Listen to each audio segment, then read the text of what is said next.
Hey guys.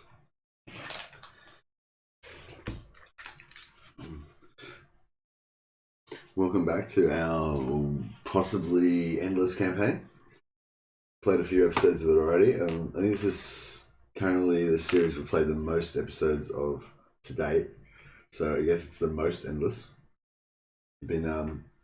There's just been so many new things to try, and new DLCs and new beta patch, and yeah, it's just been so many different factions I want to do and different stuff that it's been really hard to like stick with any one campaign for like long enough to actually get into anything. But yeah, this one is this one's pretty good. I think High Elves are probably like one of the easiest factions as well, so it kind of makes it, makes it more like a better contender for being the endless campaign.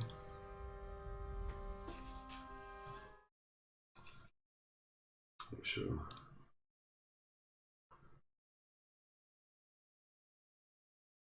Bit of a like close up there on my face. Sorry about that. Hey Andrew Jones.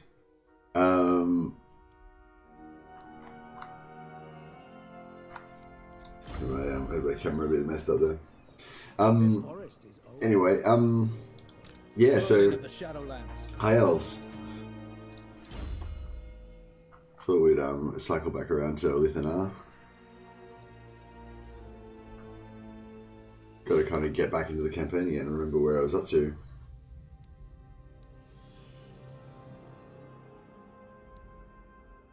I think this time around I'm gonna go like all out on the blue line, because I always like wonder, like, should I get this? Should I get that? Should I get this? I really kind of want this, but like I kind of don't want to miss out on all of this stuff. But yeah, I think this time I'm just gonna be like, don't care about high volley of high arrows. I don't really use it that much anyway. And yeah, I'm gonna go all out. I'm gonna get maybe I won't get quartermaster. I don't really need quartermaster. I think I'm gonna get all of ancient healing and all of involvement healing and ancient cutting. There. That's my plan. Anyway, I'm gonna get ancient cutting first. We'll start with that. Yeah, how you going today, Andrew? Not one Druki on Nagaryth.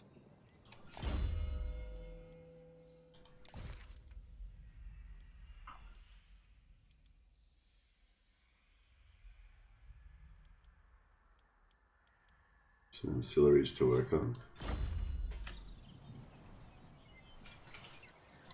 Servant of the king. I'm trying to get Hag Butcher on Tyrion. There are secrets here.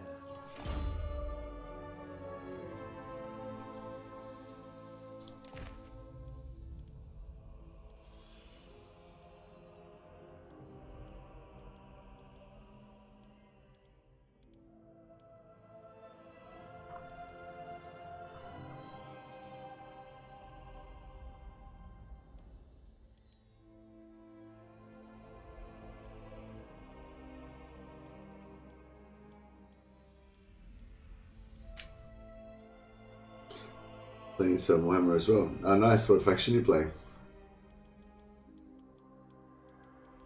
You playing some like Wood Elves or something? Or? I noticed you play quite a lot of Warhammer. There you go. I quite often see you on Warhammer.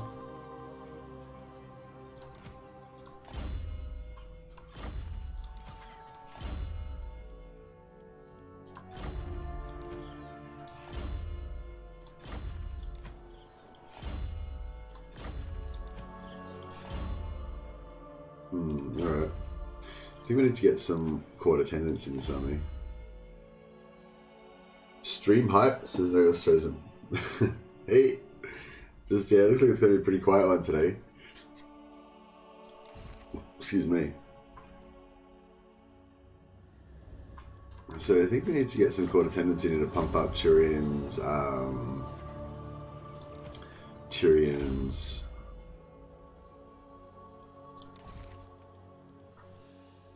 ambush chance. I think I think Alith Anar had 2 ambush chants for little. No, I had 1. Oh, maybe this guy had, was it Fergal? Yeah, Fergal had one, which you didn't really need. Yeah, feeling a lot better, thanks Woody. I had a good, like, 5.5 hours sleep last night, at least. So that was good. I had like a couple of hours sleep after the stream as well, yesterday afternoon too. So yeah, I was really, I think alcohol just poisons me, you know? It just like, it like leaches the nutrients out of your brain or something. Because it's my skin as well. I was noticing like my skin was all red. It was like I was sunburned or something, but it's like actually more like a chemical burn or something. It's like my, something happens to my sweat or something, when I drink alcohol. Vengeance. So it wasn't great, but it's alright. We worked it out. Our oath, our fight. There we go. Get another little battle here. Nagaroth prepares for war once more. What if we get 2 battles out of this? Time for battle. Not that I'm really trying to level him up that fast, but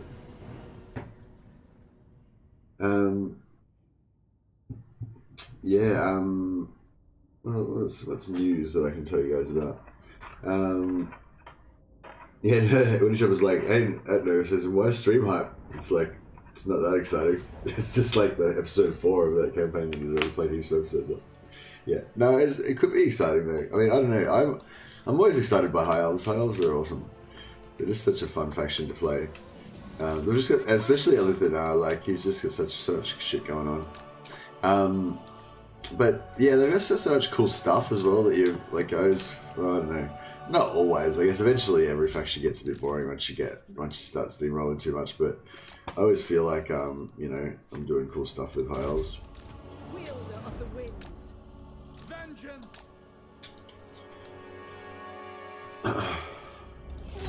Yes. Have a bit of that. Men Louis! Araya, Men Louis! I give the orders. Equa, bend to my will!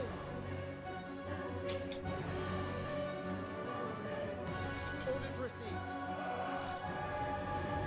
Onward. For duty. Understood. Acknowledged. Moving out. Winds of magic rise!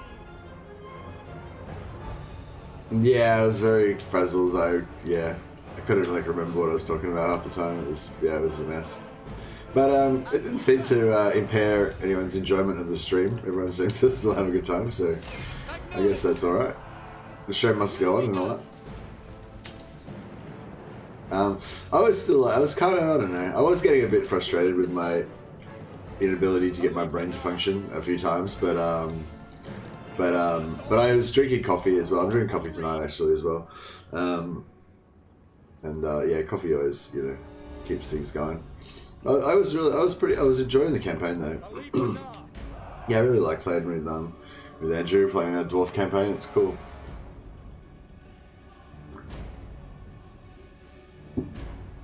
And I've been actually enjoying it a lot more than I enjoy like solo dwarves as well, because especially as Belegar, like playing Belegar. Well, I think. Excuse me. Sorry, the brains are recovered, but the body still hasn't quite recovered. But I think playing dwarves at all can always be quite I don't know, just hard, like just an ordeal, you're just like kind of fighting off wave after wave after wave of orcs, and you feel like you can't do anything because you get attacked in the back every time you move and stuff like that, and Belegar's even worse because you're so starved for resources and it's just such a grind to try to do anything, and but having the two of us, we were able to sort of like focus our energies on stuff to like achieve objectives and stuff, and it was but I mean the main thing was just the fact that Andrew helped me get Caracade Peaks like right at the start of the game. I can't remember what we probably got it on like turn 10 or something, it was like super early, and that just meant that we were like just smashing it straight away basically, so it's pretty good. Excuse me. They are nothing. Release them. A reminder of crossing Yeah, it's a Alith good campaign. Anar. It's easier just Yeah, to I release like kind of cycling back to that every week or two, and it's just something different. I think Dal was saying or maybe I suggested it. I was thinking about doing a campaign with Dal as well if he's interested.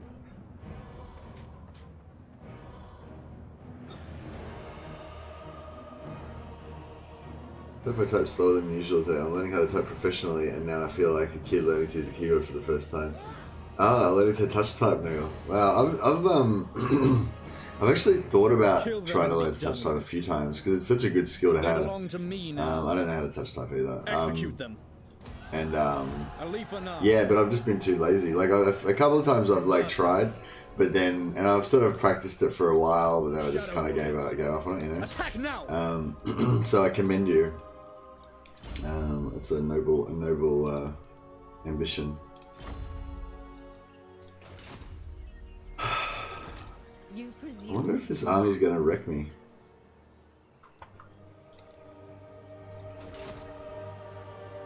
I haven't really thought about that.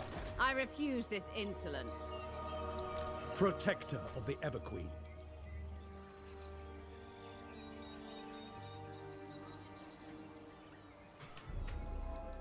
Following your orders.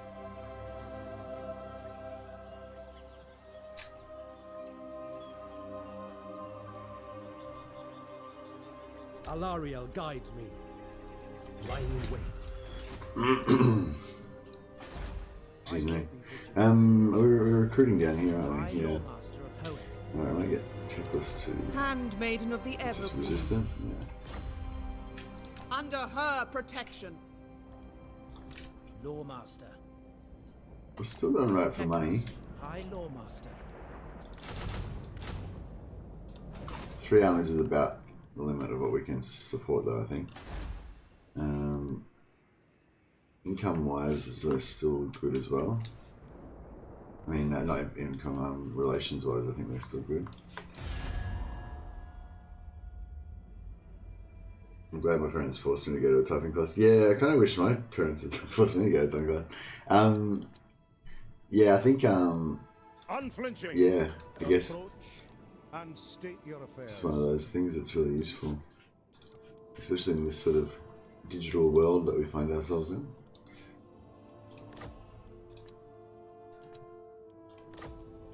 It's weird that it's not like, or at least it hasn't been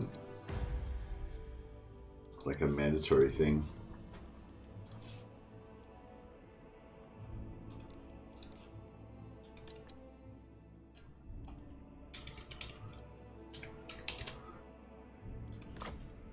Agreed. Alright, bit more income. I am the blood. You tread upon Bretonnian land. I'll have your will, Hmm. and I'll have it now. Yeah. So yeah, 2,000, it's 2,000 the maximum, I think. Yeah, I'm still kind of working on this theory that depending on how much money that they've got, I think it's how much money they've got. The gift cost goes down. So if we get Britannia to like spend all their money, then it would be cheaper to like buff them with gifts. But yeah, I like to like just check. I like to just check and see like what the gift cost is on factions, because occasionally you'll notice it's like really I will strike you down, scum. really Your low. words So this one, obviously, this guy hasn't got as much money. This is only 1,100. 1,100 is still a bit out of my price range, though. Lady of These Ulthuan. guys, aversion. Yeah, they got an aversion against us. I still would kind of like to be friends with them, though. They've got a bit of power up here.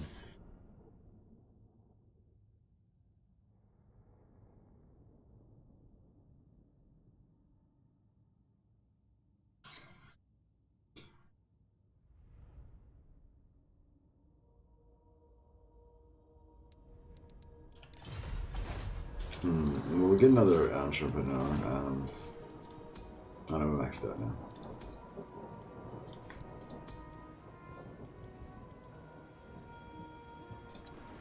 Handmaiden of the Everqueen.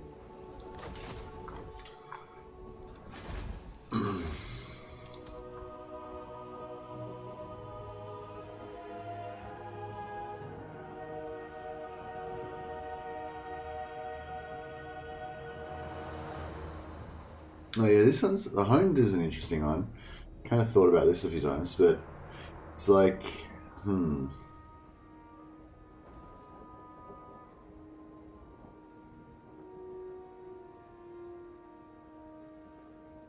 I guess Lothan Sea Guard army would be the thing.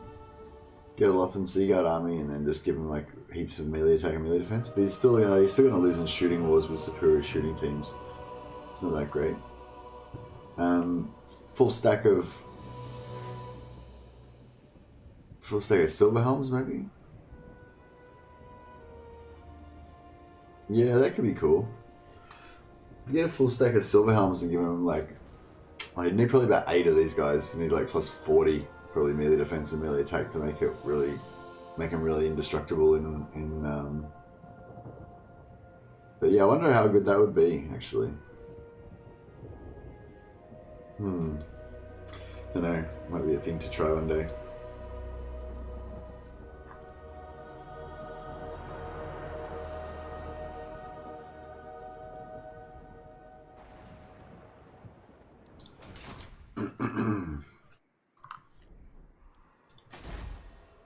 The people are restive.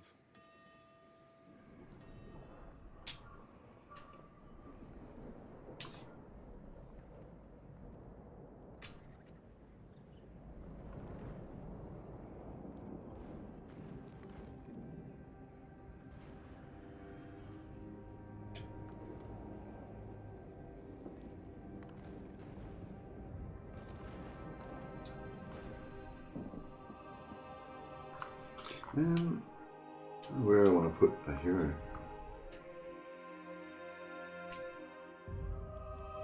I guess maybe I want to stick one up here somewhere, maybe. We need an enemy. I get someone up to Norska. Cool.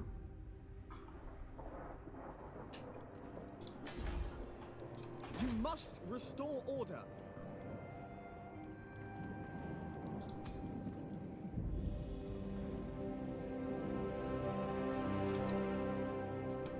Speak your mind.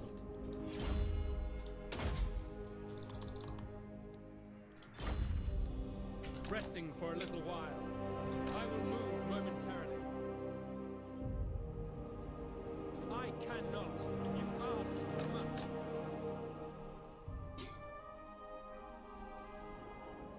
Doubt is for the weak.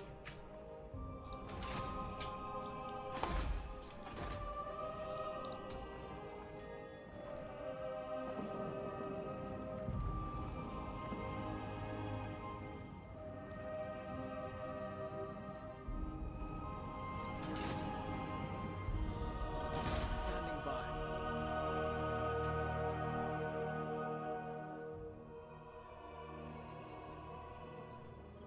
Setting the pace. On to adventure. This will fail. No. Noble son of Ulthuan. Destruction. What do you require?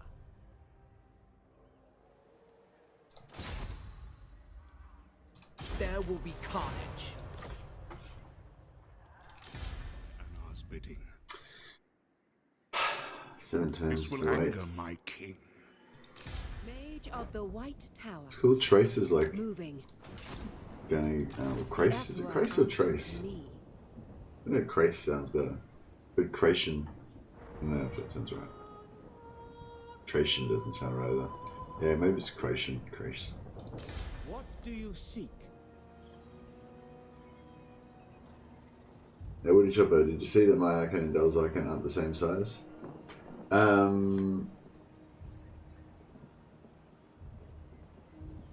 It doesn't matter too much. You can just resize them to 48 anyway. I am listening. Dell's one, I think Dell's original one is the right size. It's just that when I copied it, I had to like screw around with it, so I made it too big. Yeah, so that's my fault. When I copied yours, like I just copied it, but when I copied his, like the colors got messed up, so I ended up like screenshotting it and then like resizing it and then copying it again and stuff. But I didn't resize it to 48. I just resized it to like, you know, I just eyed it up randomly. So yeah, so it's Dale's one that's wrong, but it's not actually Dale's one. It's my copy of Dale's one that was too large. Oh, one's medic dude. This is cool. They may have refuge. Yeah, we're in a bit of a shit situation now because I think this guy's potentially going to get into a fight with Marathi, but I don't know if I can actually beat her with this shitty army that he's got.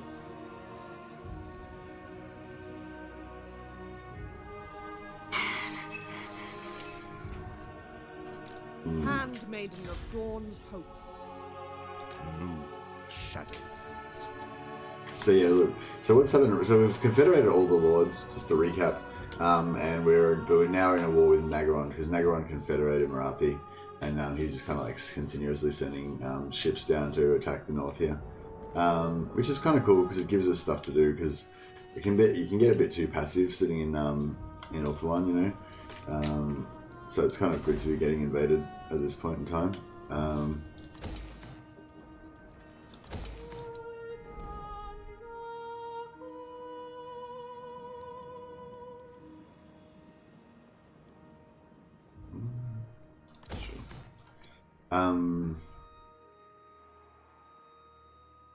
Still kind of decided about whether I want to hold on to this or not. I mean, I guess I do. Maybe we should actually invest in it a bit.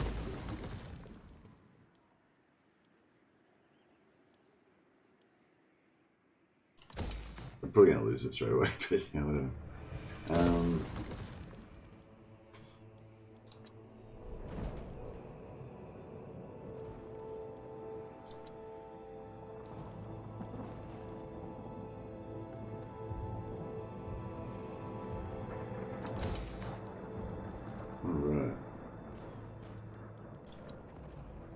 We've spent all that money, and it is time to end turn. Boom! Already achieved one whole turn. Only took 24 minutes. But yeah, no, feeling not too bad tonight.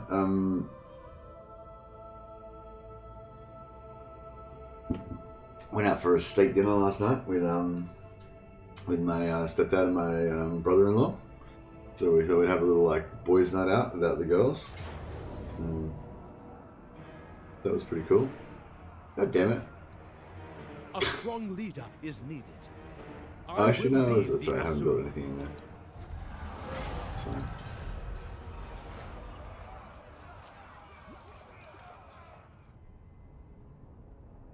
But yeah, we went to Vlado's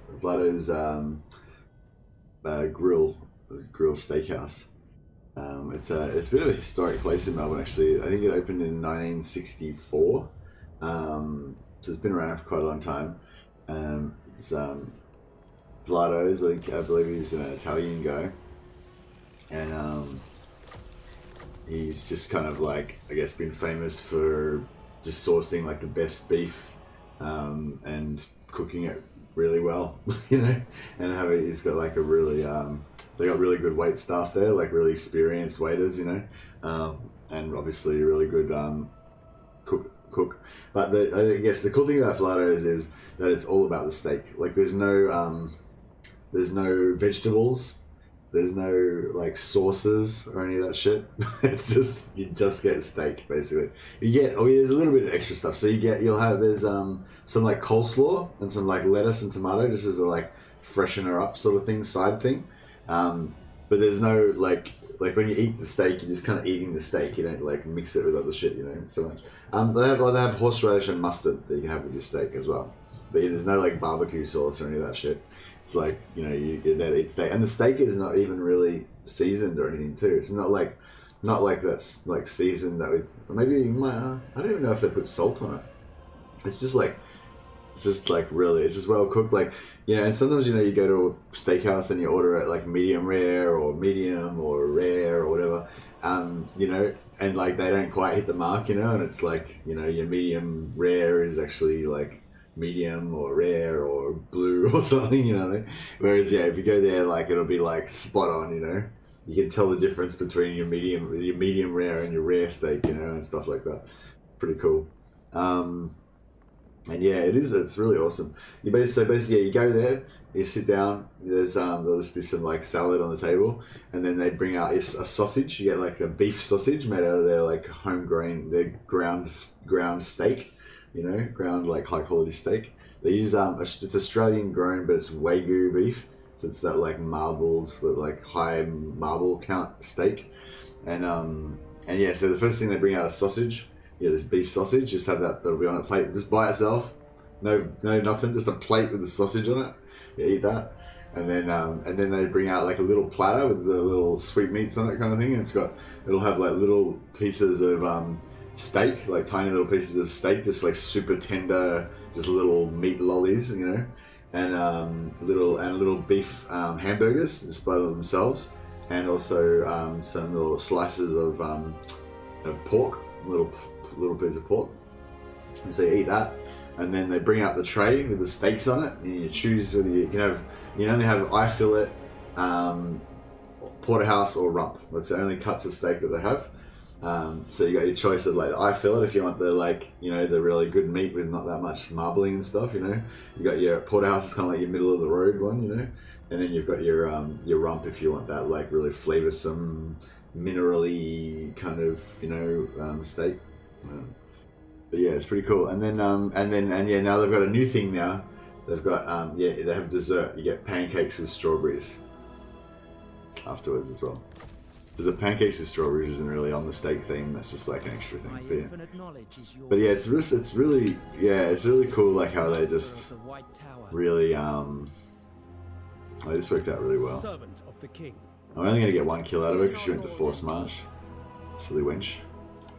But she put us. Oh no. She's like not quite fucking in range. I bet she isn't. What a bitch. This forest is starting my journey. Protector of the Everqueen. It shall be done. God damn it. I don't know if I'm gonna win this fight. Your words are nothing. Oh yeah, that's fine. That's fine. Tyrion, heir. Should be sweet, mate. Alario. Champion of the Evergreen, my protection is yours. Kill them.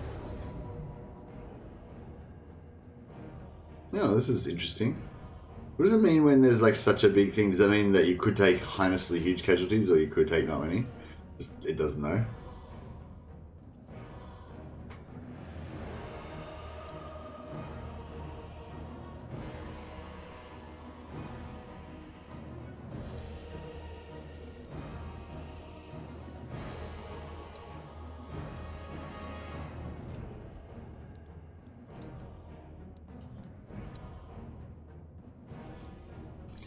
Yeah, still loving my Knights of Togaval. They have good whiskey. No, I didn't drink whiskey actually. We drank. I had a glass of red. I just said the house red. It's pretty expensive there. It's like $105 for the set menu. Oh yeah, you don't order anything either. It's like set menu. Like you don't choose shit. You just come in there and you get the set menu. You know, that's yeah. And it's been the same way the whole time. Oh, another interesting little fact about it: the original Vlado that like ran the place for like 60 years or something, never paid for advertising. Never placed an ad for the place in any like newspaper, publication, TV, radio, nothing. Like literally, the place is it's kind of in the middle of Melbourne, like in one of the older suburbs. And it's just kind of been there forever, and it's just been like word of mouth that it's spread that it's like a good place, you know. Like he's literally never advertised it. I lust for battle. But yeah, I had a red wine. The other guys had a couple of beers, and then after dinner we had coffee, and it was pretty funny as well. The coffee is like long black. That's it. Your choices are long black or long black. They give you some milk and sugar and stuff, so you can like mix stuff with it if you want. But yeah, my brother-in-law's like, oh, you know cappuccino? It's like, no, only long black. It's like, yeah. There is glory to be won. Word of mouth I is the am best ready to advertiser. fight. If you're good, your business will boom. Well, yeah. If you guys ever come to Melbourne, check it out. I can highly recommend it. It's not like, I don't know, it's an experience, you know. It's like unique, you know. There's no other place like Vlado's, you know.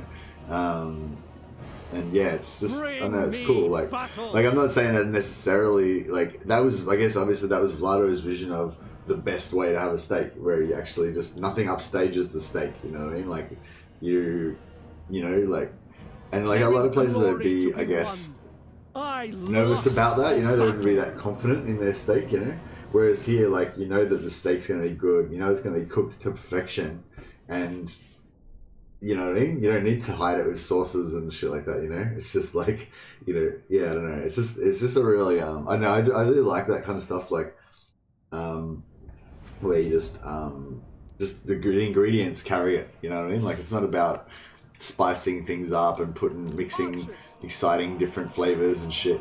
You just get, you know, we've just got the best beef you can get. That's it. We don't fuck around. There's nothing else. That's it. That's the whole story. You know, there doesn't need to be anything else to the story. So, you know, yeah, it's pretty cool. No, should we do a bit of a... Archers. No, I don't think we should get crazy with this one. I think we just line up and shoot them down. I think that's what we're going to go with.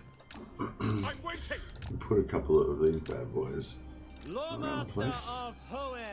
This is a bit of a battle line. Maiden Guard. Shield of the Ever Queen.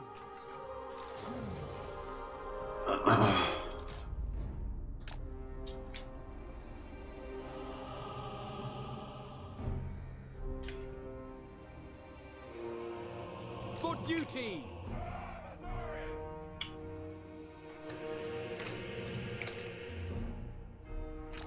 Understood! Archers.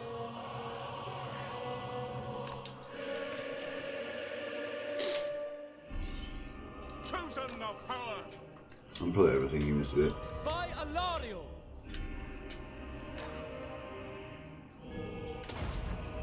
What level is this? I can't remember if this fire maybe was high level or not.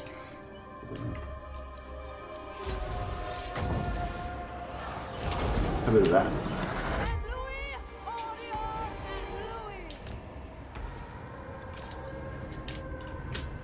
Lawmaster. Moving! Speak quickly! Forward. The greater good. Servant of the tower! Defending order!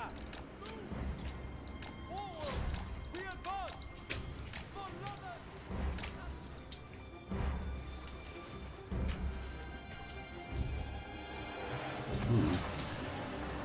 Outward mage! Tyrion. Speak quickly. Lepain Lecky.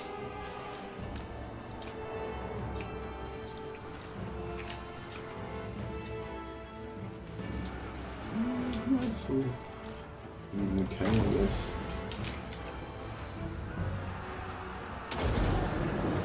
Sidon, hear me!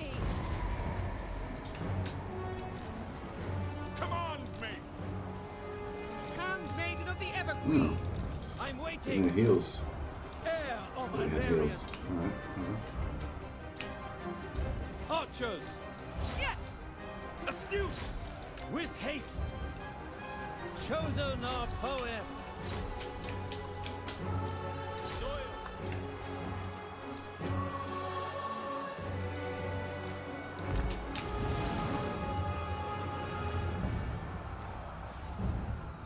Warden of Sapphire! Ever onward!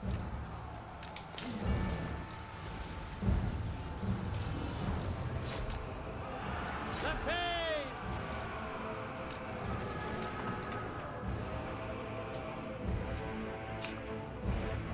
Orders received. Swiftly! We away! Ready. Cleanse the land. archers! Right, we needed to do some like economic rationalism with this army anyway, so it's fine. True spirits are getting a bit wrecked. Actually, we can do anything else. Wielder of the wind. Sort of really good. Lawmaster of power.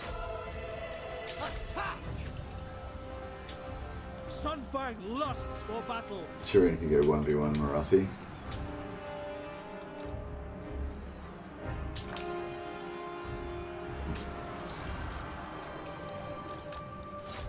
For Ulthuan. Giran protects me. Handmaiden of the Everqueen. For the gods.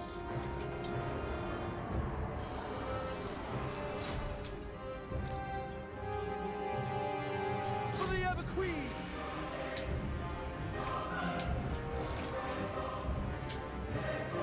Archers. Quickly now! For order.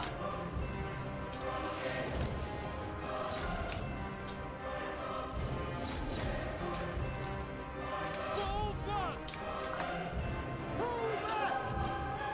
Seal. Ooh. He's struggling a bit. Orders. On the way. Doing my duty. Yeah, probably should have done a lot better with the order as well. Servant of the tower. Asser Lawmaster. Well, at least my Knights of Taval didn't take too much damage.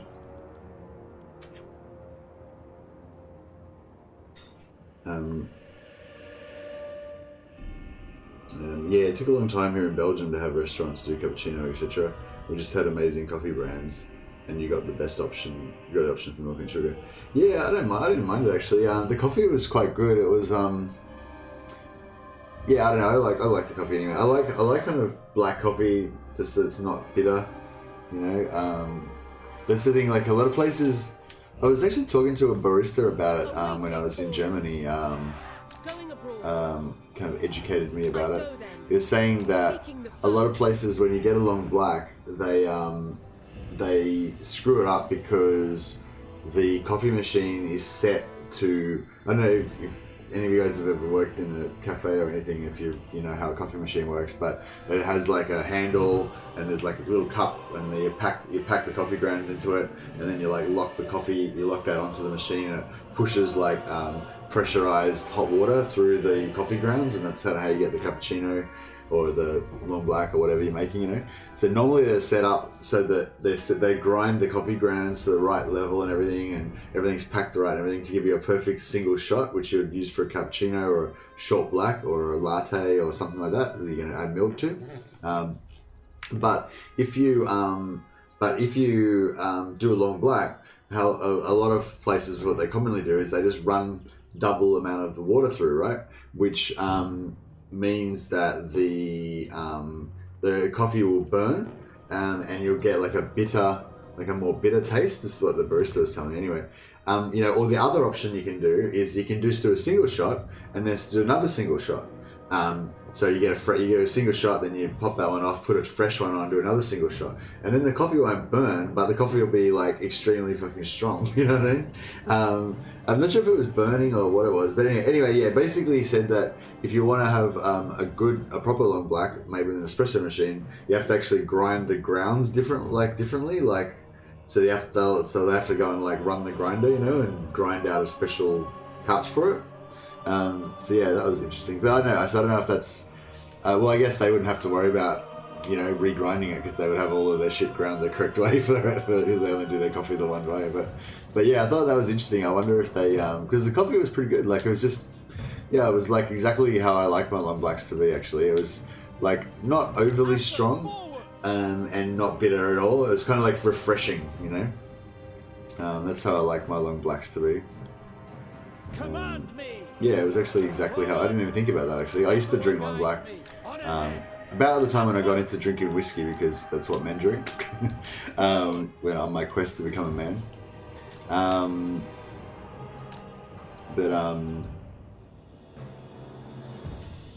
But yeah, I prefer. I think I prefer it actually, but I don't know. I'm actually drinking it with milk and sugar at the moment, but I don't know. For some reason, I think I don't know. I think I might stop doing that actually.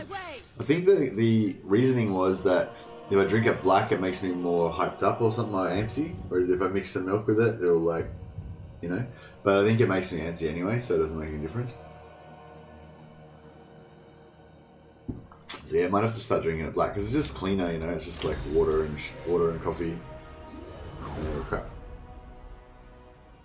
Yeah, pure top quality steak only needs pepper, salt, and that's the best steak you can eat. Yeah, I think that's a good call, Woody Chopper. But this place is interesting because I don't even know if they even salt it. They certainly don't pepper it.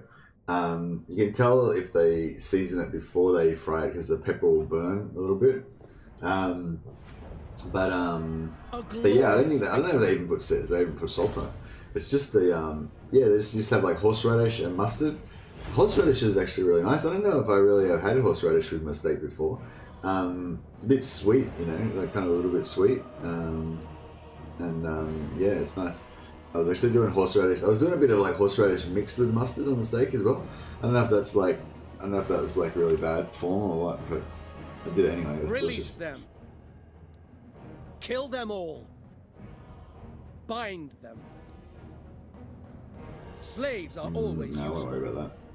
Deliver them to their ancestors. Experience for turn. Yeah. Let them go. Alright, we've got another Hag Butcher. That's going to substantially decrease the cost of our agent action, which is fantastic. Plus, we killed a bunch of their agents. Protector of the Everqueen. Suck it. Nagarath. I don't know what I want to do for here. I guess we want to go blue line first. How are level 6 and he hasn't actually got any skill points or anything? He's just got like 1 point and everything. I do like how they kind of do this because it means there's less chance of them wasting any points in the first, you know. Like if they had just gone straight into blue line and started putting points in Merchant Lord or something, I'd really pissed off.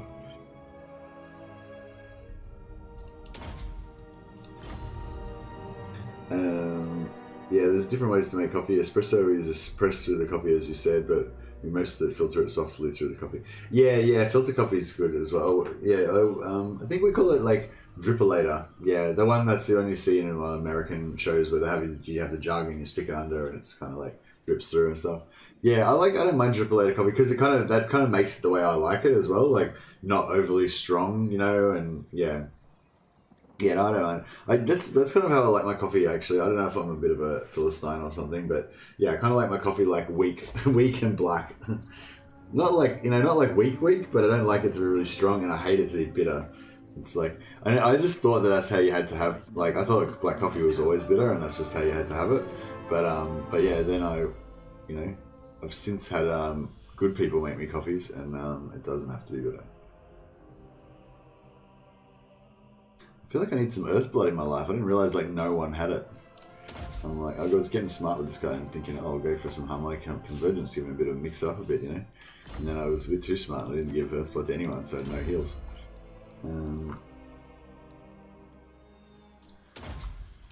Getting a bit too clever for my own good.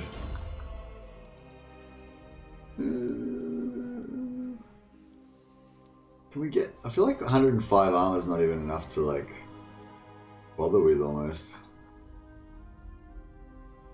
I mean, it's still good, I guess. Nah, he doesn't need armor. This bad boy is going to have so much melee defense and ward save that armor's irrelevant. Yeah, I'm glad I didn't waste that point actually. And yeah, we'll get that blood as well.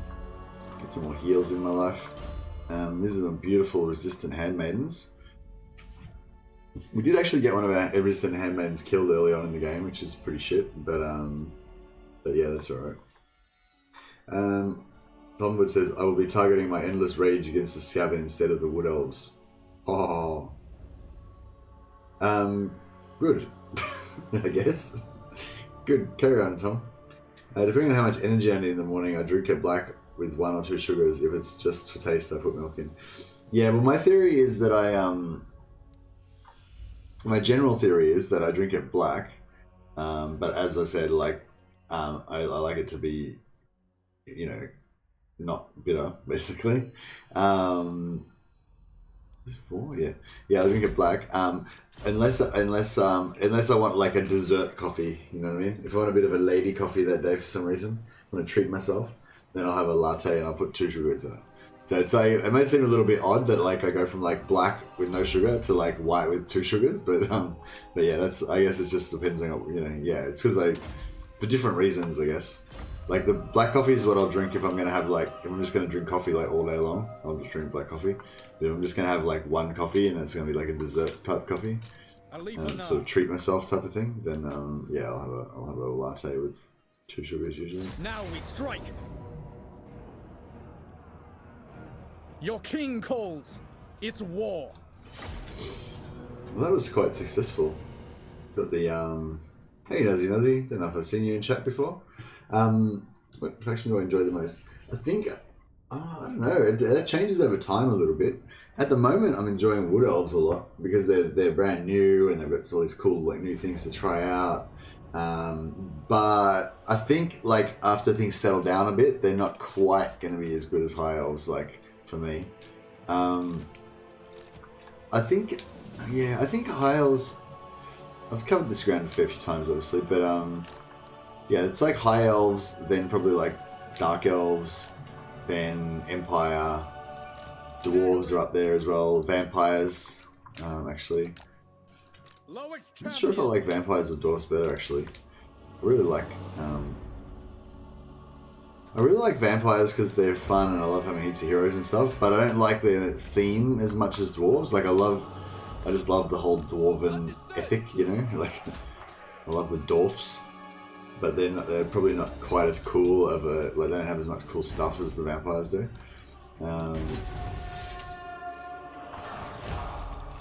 But yeah, High Elves, I think High Elves is still the best faction. Like they just got the most cool shit to do, most cool hero options.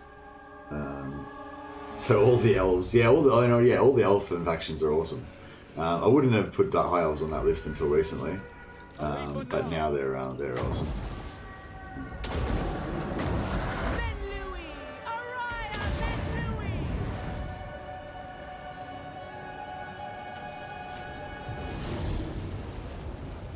Missed. Setting forward. For the Shadowlands. It shall be done. Everyone's.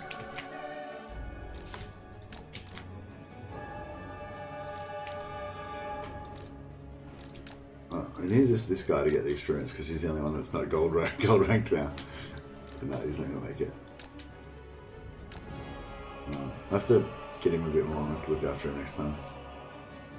We need to get one of those healing dudes back in this party as well. Oh, actually, no, we probably don't need a healer in this one. Nazina said, I'm playing Clan Angron and struggling. Yeah, I would not. If you're looking for fun, I would not. I would not recommend Clan Angron.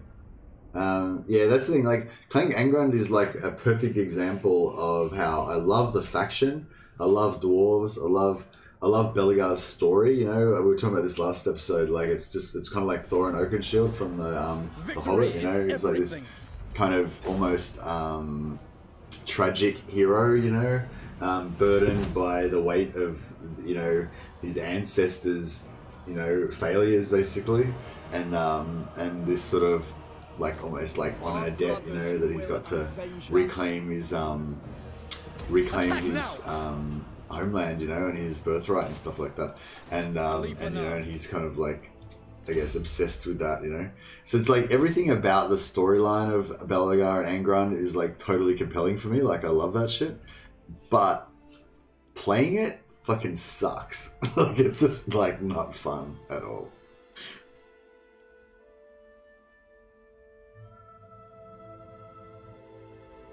Yeah, Belegar is a lot of work. It's hard work.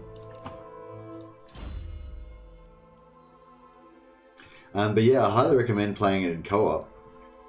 Kenny helped me out heaps, like, to get a really good start. We basically just blitzed Karak 8 peaks, and he and Kenny helped me. I was playing co-op with Kenny, and he basically helped me take Karak 8 peaks, and we got it super early. I don't know don't know if anyone remembers what turn we got it on, but it might have been like as early as like turn 10 or 15 or something like that, and yeah, it was cool.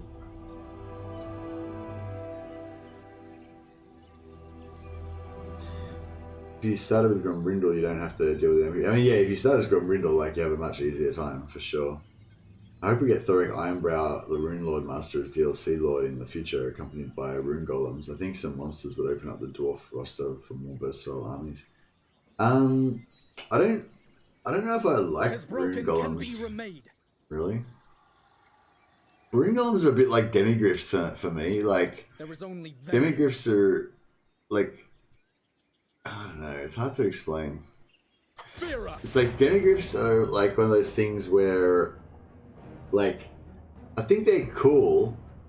They're cool as like a unique kind of rare thing, you know, like, time for battle. But when you have like a few units of Demigryph Knights in every army, or you have like a doom stack of Demigryph Knights, then they're not really a doom stack. It's war. Like, it's just like, what, you know? Like, I hate how Demigryph Knights replace all other Knights. Like, there's no reason to ever use any other Knights in the Empire roster, because Demigryphs are just flat out better in every way, and therefore you never see any other Knights except, like, the Empire Knights are like an iconic part of the Empire faction that are meant to be one of their kind of best things, you know what I mean? Like, and you just, it's just like, they may as well not even have Knights. They just, you know, as far as this game's concerned, like, I don't know if I've probably only recruited Knights, like, at all, like, in all of my campaigns of Empire, and Empire's one of my favorite factions, like, a handful of times, you know? Like, just, like, for a joke, you know, that kind of thing, you know? And yeah, it's kind of fucked. Sorry, I forgot what I was talking about now. Oh yeah, Rune Golems. Yeah, sorry. So Rune Golems, I feel like Rune Golems are a bit like that for Dwarves as well. Like, I feel like if Rune Golems were good, then you just see all these Dwarven armies made up of like 50% Rune Golems, and I just feel like that's not, like, you know, like, Rune Golems, sure, they're a part of the lore and all that, but like, it's not, like, do you know what I mean? Like, when you think of a classic Dwarven army fighting against the Skaven or whatever, like, you don't think of a fucking staunch line of Rune Golems, fucking, you know? Like, it's just, yeah, I don't know, like, I feel like they need unit caps, you know, like, really, for some of these units. I really wish they had unit caps for Demigryphs, Steam Cannons, Rune Golems, maybe even Dragons as well, stuff like that. And it's nothing to do with balance for me, it's just purely to do with the lore, I guess, the feeling of the faction, you know? Like, I feel like these factions just aren't right when they've got so many of these unique, rare units. But anyway, yeah, I'd love to see Thoric Ironbrow and as a Rune Lord Master, but we've already got a Rune Lord. Oh, you mean the, sorry, title of, yeah, sorry. I thought you were saying as a, like a generic Lord. Yeah, I'd like to see Thoric Ironbrow as well, he'd be cool. I really like Milk and Cookies Total War's idea of Malachi, the Slayer engineer as well.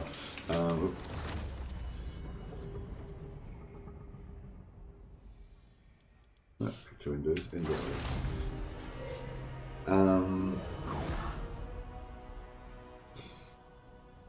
But yeah, no, some monsters in the Dwarf army would be cool. That's, yeah, I guess that's another thing too. You want kind of like, you don't want to sacrifice the sandbox element about the game. And yeah, if you're somebody like me that doesn't like, you know, certain things because they feel like they're not correct for the thing, then you can just not recruit them, you know, it's your option.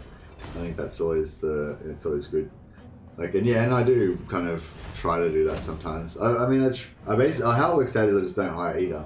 I don't hire Demigryphs because I feel like there should be shitloads of Demigryphs everywhere in the Empire, and then I don't hire Empire Knights because they're a bit shit, so I end up hiring no cavalry. But yeah. I was actually reading an article, I was reading some forum posts about it. Somebody was arguing that Reichsguard are actually good defensive cavalry, so you just use them purely to stop flankers. But I think they still admitted that they were outclassed by Demigryphs even in that role, so yeah. The reason Dragon Princes ride horses is because there aren't enough dragons, but you can recruit dragons with no limit. Yeah, exactly, yeah. They belong to me now. Kill them and be done with it.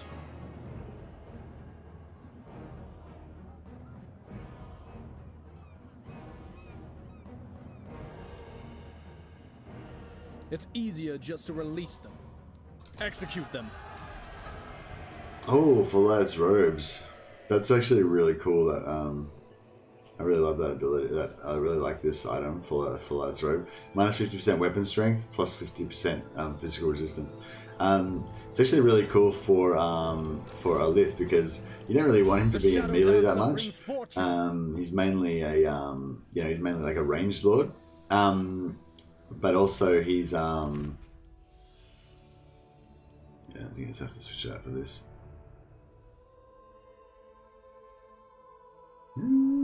It's kind of cool, I guess.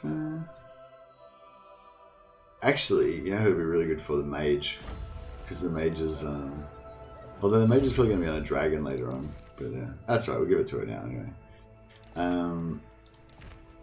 Yeah, it's really good on characters that you don't want to do melee damage, basically, particularly if you want to tank.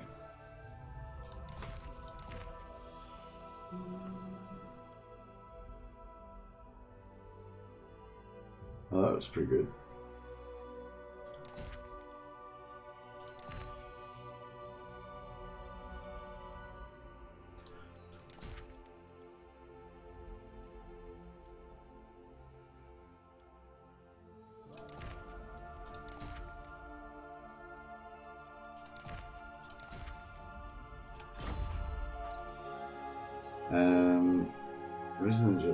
What is broken can be yeah, so remade. yeah, maybe would show. That's a good idea. I'm glad you guys reminded me about this. Actually, fuck dragon stacks. I'm not gonna build dragon stacks. No, I don't like it. I'm against it. I'm gonna complain.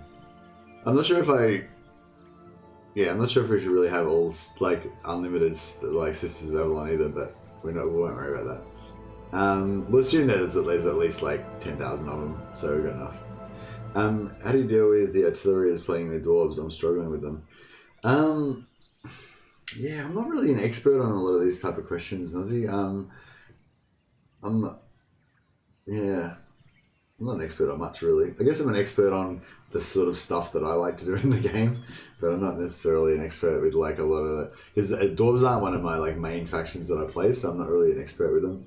How do you deal with artillery when playing as dwarves? Yeah, it's a bit shit because like Empire artillery outranges Victory you. is everything. Well, if you're talking about campaign, just always be the attacker and you waste their ammo. So you get a Thane, you just stick your Thane out the front of your army and zigzag it back and forth, and they'll waste all their ammo, and then they don't have any artillery after that, and then you've got the artillery advantage. Yeah, I mean, yeah, you got gyrocopters. They're not super effective at taking out artillery though. Yeah, I don't know what the have heroes tank it. Yeah, against the AI, you have heroes tank it, but yeah, I mean, in like PvP or yeah, I'm not sure if there's any legit way to deal with it. Yeah, I just say waste ammo. Yeah, use your heroes out the front to tank it. Wouldn't rune golems be like rogue idols or dread saurians, really strong, really big and strong, but so slow that they're outpaced by even the slowest dwarf? Yeah, maybe. But it's not so much about their balance in power that I'm worried about. It's just about their... I don't know. It's just like, I don't know if maybe I didn't explain myself probably before, but like different races have different kind of themes, I guess, you know? And like for dwarves, like for me, I think the theme is like just, you know, just like a hard as hell, you know, or not hard as hell, like a disciplined, stout dwarven warrior with a shield in the line with all the other dwarven warriors, you know, and then, you know, and then they've got behind them, there's like a line of like longbeards, you know, that are the old grumblers that kind of, you know, like just, you know, like dwarves, like lots of dwarves, you know, well, not even that many, like a small number of dwarves, you know, I guess. That's kind of like what I think of as a dwarven army, like, you know, lots of artillery and stuff. I don't want to see like a fucking shit ton of golems as there, you know, like, you know what I mean? Like, I don't want to see like a dwarf engineer and like 19 golems fucking marching to war. That's bullshit. That's not a dwarven army. You know, like, You know, like I think they should. Yeah, there should be like a rare, unique type of thing. I feel like. You bring 2 armies against 1, yeah, in order to resolve it. Yeah, I don't know. I'm not sure how the best. I don't know of any legit way to deal with artillery really as dwarves. Maybe someone else can turn up who knows the answer to that one. The only way I know is to cheese it with wasting it with the heroes, or just try and tank it with the heroes. I've noticed the AI seems to be a bit more loose with its targeting now. Like you can't always, especially if your heroes aren't too far away from your main army. Sometimes they will actually target, like if they're in range, they'll target the best target they can. But sometimes if you send your heroes out far enough, the artillery will start shooting the heroes, and then they'll never come forward anymore. And so then no other targets will present itself, so they'll just keep shooting the heroes. So if your heroes are tough enough, and you can tank, if you can tank with your heroes at the edge of your Corolla range or your handgun range, your Thunderer range, then you'll be far enough ahead that the artillery will come forward, target your heroes, and never get in range of your gun line. So yeah, that's about the best. That's the best I would do with it. I don't really know any other better way. Alith Anar. Alright, Lith, you can just... Oh, did they... Oh, alright. Well, okay, alright, I guess we're going to take that back over again as well. We begin. Now we strike. Time for blood. Back to shadow. Victory is everything. Nagaroth vengeance.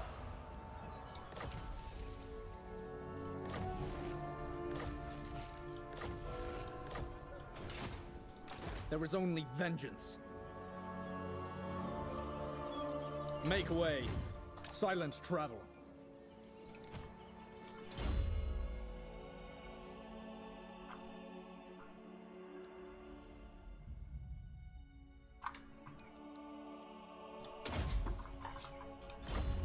I'm loving these incendiary mages. Like I never get incendiary mages. I just literally always put all my mages in Ulthuan as entrepreneurs.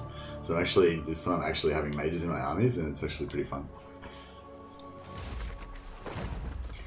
Yeah, for those of you who don't know, this one I'm aiming to make this like my kind of ultimate campaign that I play for ages, and just kind of try to really enjoy it. Like, I don't want to end the campaign or anything. Like I really just want to play the campaign. Like I just want the campaign to keep kind of going. Master of the White Tower, Ulthuan's defender. It's kind of the idea.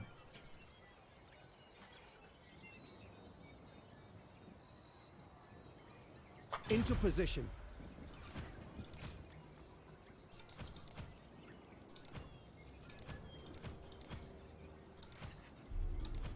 That worked out pretty well. Until next time. Oh, that army just got a lot better. Hoeth's chosen. High Lawmaster of Hoeth. I will continue soon. Alright. You can go and take those Sac City abilities over here, because if we can get Tyrion up to... Did we already get him the sort of... No. We need to do his quest battle at some point.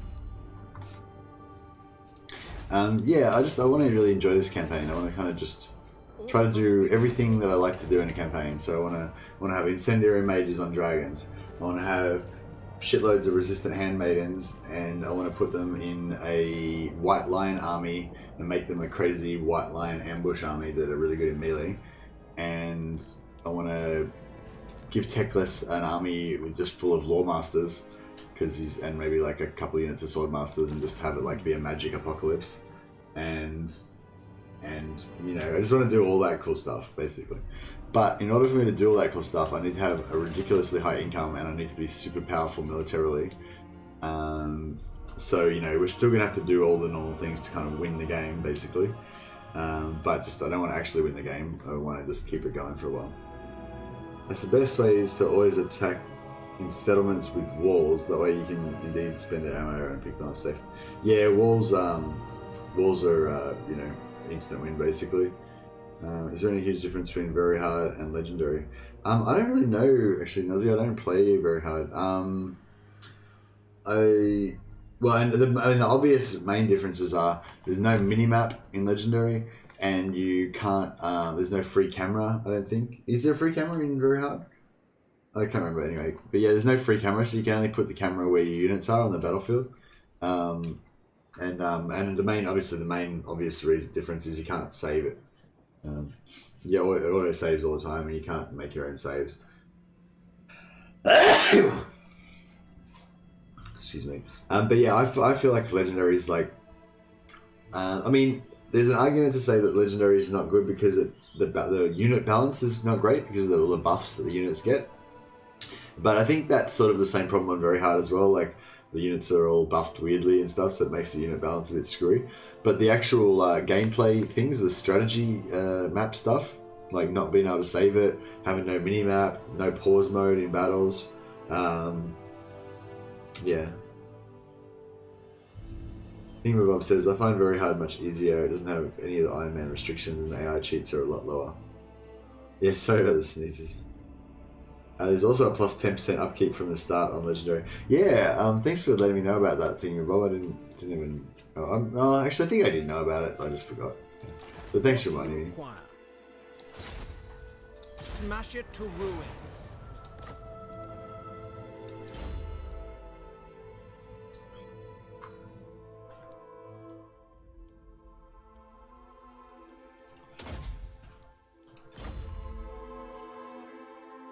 Nagaroth breeds weak warriors.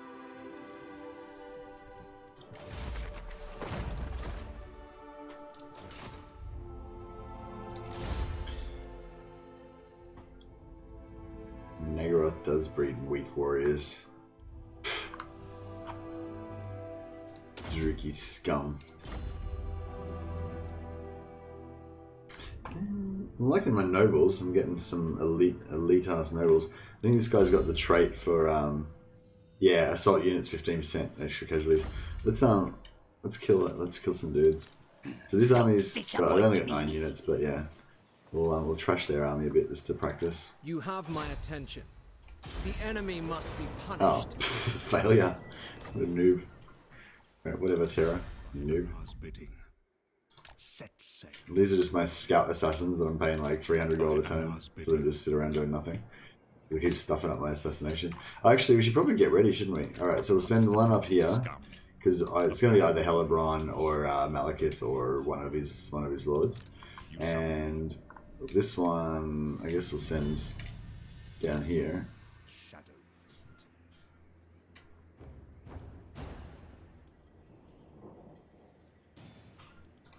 You have use of my power. How do you think Lawmaster stack will go? I might make one with Teclis just for the meme. Yeah, that's what I want to do as well. I think of. I don't know, what would be the way to do it? Well, one thing you could do is give him a disciple stack. So put like 8 disciples in it, so that would give him like 80% increased melee. Actually, maybe just go 5. Give him like 50% increased melee defense, so he'd have like melee defense like 85 or something. And then also give him like minus 50% cooldown, so he'd have like 0 cooldown on all his spells. And you could also stack. Can you stack magic on? Actually, I don't know if you can stack magic on them. Let me check that. Not one Druki on Where is it? Nagaroth. Ready. Shield against the darkness. Yeah, magical reserves. Yeah, so you stack magical reserves. So there's 5 of them. So that's 75 extra magic reserves.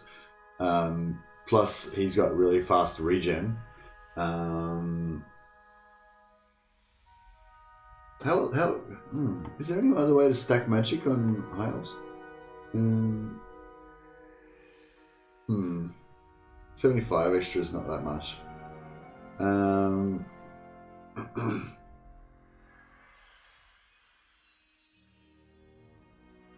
Oh, does Teclis have 0 cooldown anyway? Oh, okay. Yeah, I don't know. I've never actually done it. It's just always been like a theory, a dream of mine, you know?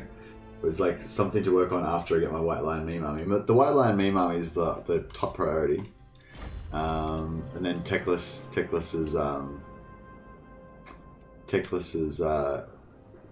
Lawmaster squad is like secondary. Maybe what I'd do actually, which would be pretty cool, is I think you would want the one for Arcane Conduit. Yeah, actually, that's a good call. Yeah, just have like 10 of those dudes with Arcane Conduit in the squad, and just get them like all just pumping Arcane Conduit constantly, because that way you can actually get mana regen even when you go below 0 of reserves. Andrew Jones has been, not Andrew Jones, Andrew Tobias has been doing some really cool investigations into that stuff. It's in the Discord. I'm probably going to try and do a video about it. I just haven't figured out how to make it sexy, basically, because it's basically just like, this is a formula. This is a formula for how you figure out how much winds of magic you have, and this is like how it gets modified by stuff. But it's not like, I don't know. It's like you can't really explain it in words. Like you can only really explain it in maths. So I don't really know how to like make it like compelling as a video. It is interesting. Like it is interesting and it's relevant, you know, and you'll use it to make yourself better at Total War. But I'm just not sure how to make it a video, if you know what I mean. But anyway, yeah. Victory is everything. I forgot what I was talking about now. Oh yeah, right. So yeah, so you have like heaps of Arcane Conduit. So basically the way that the Magic Reserves thing works, part of the calculation is the ratio between how much you start off with and how much you've got currently. So if you start off with 200 and you've only got 100, you'll like have really slow regen. You guys have probably noticed that, like, you know, you've got like 60 reserves and you get into 30 and you get into 15 or whatever, you know, your regen gets quite low. But if you go from 100, if you go to like from 200 down to 100, it actually gets really slow as well. Even though you'd think it would still be fast because you've got 100, which is more than you even started off with in the other one, you know. But it's because because that difference between what you started with and what you have is like part of the calculation. But yeah, I think the other part of the calculation is how much reserves you've actually got. And I'd have to look at, actually, yeah, maybe I should stop talking about it because I have to delve into it properly so I can get my head around it.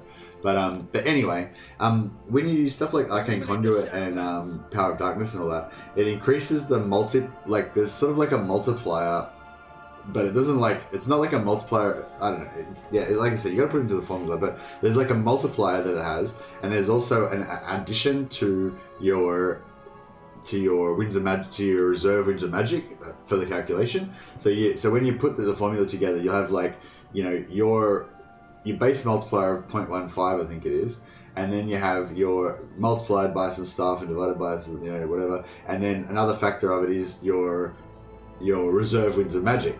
And so when your reserve winds of magic gets below 0, I'm pretty sure you can never have any regen then. It always is 0. It always works out as 0 when you get to 0. But when you use Arcane Conduit, it gives you like plus 15, I think, or plus 10. Then it gives you plus 10 to your reserve winds of magic for the purposes of the calculation. So you can be at like -5. It goes negative apparently as well. So you can be at like -5, pop Arcane Conduit, which puts you up to 5, and also gives you more of a multiplier, and you know, blah blah. But anyway, but yeah, with one, if you go into the negatives with one Arcane Conduit, you'll notice it's pretty shit. You're still only getting like 1 regen per 10 seconds or something. But if you have like 20 Arcane Conduits, you can pop that, which makes your reserve go up to like 200 for just a few seconds, and you know, yeah. Anyway, I don't know, that was probably pretty boring. But yeah, yeah, I was thinking I might combine it with a video about like the Wood Elves magic regen, because they've got like a few different, they've probably got the craziest magic regen you can get in the game, I think, Wood Elves at the moment. Although Power of Darkness is pretty crazy, I guess, as well. But yeah, anyway, excuse me.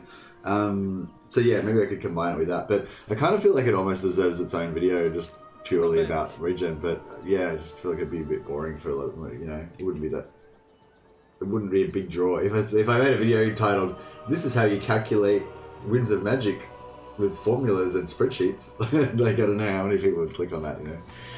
But I guess it doesn't matter with the, you know, the right people would click on it. I guess the people that want it and need it would click on it. Checklist is kind of not really in the right spot where we need him to be. Excuse me.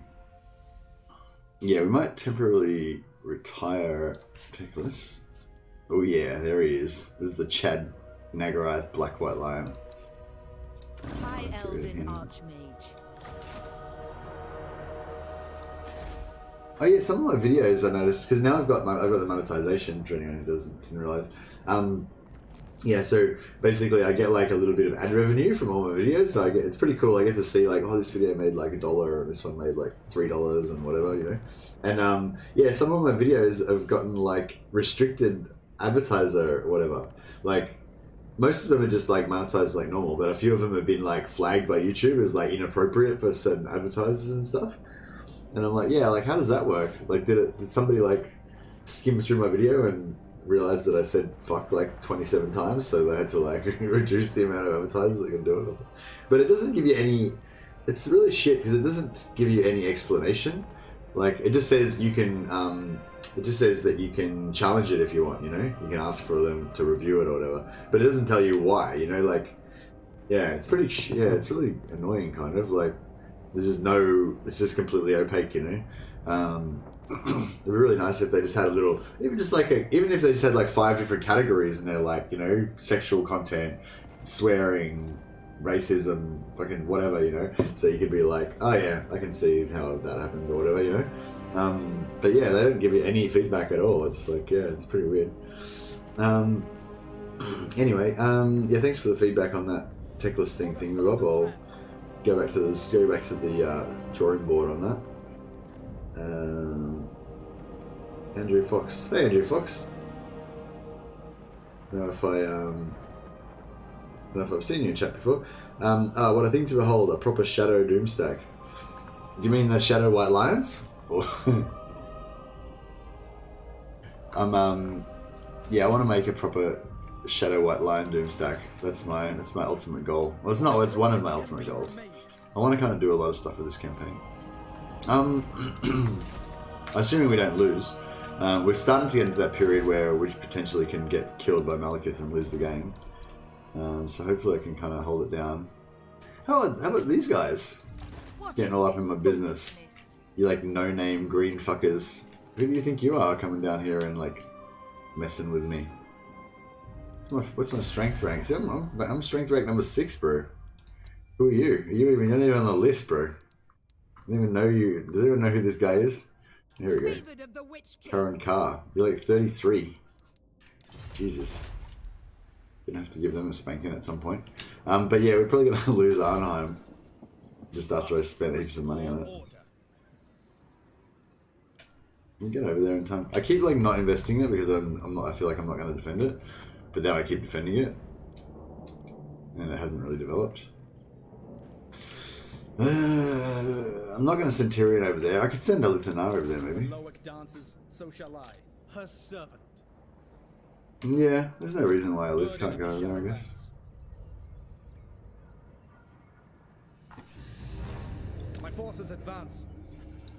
The Reaper.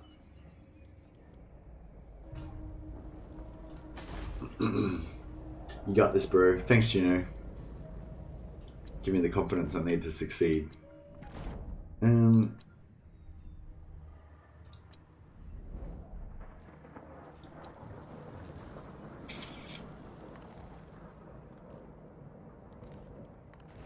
We should actually do any. We got nothing tier 5 yet, have we? No. Oh, actually, I've totally forgot we're supposed to be confederating Illyria as well. Prince of Alcohol, what are you guys up to? 38. Alright, we need to do a bit more work there. How much money do you want? Oh, you're a bit pricey, bro. Pricing yourself out of the fight.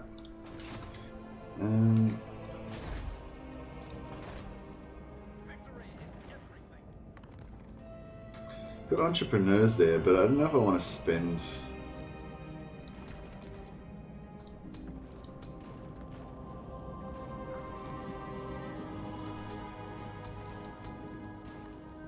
I suppose there's no reason not to get an entrepreneur now, and while I don't need to get rid of it, yeah, I'll go on. Guardians of order.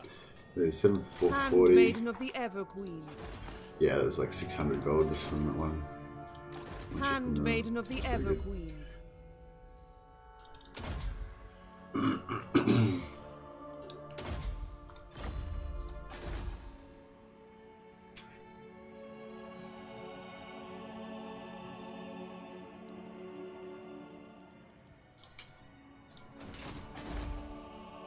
They will endure.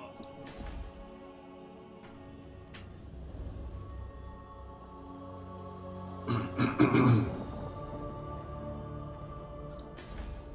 are ill at ease. How doomstacky is this stack going to be? Like, do I need sisters, or am I gonna, can I like just get an archer crap stack and take it out with that? The people are resting.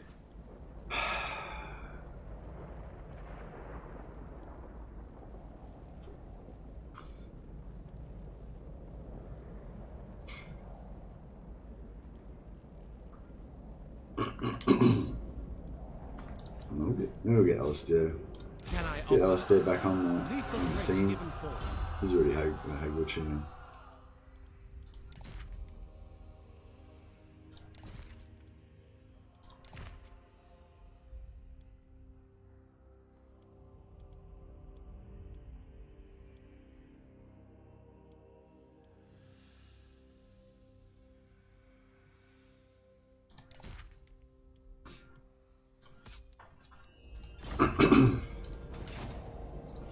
How can I assist you?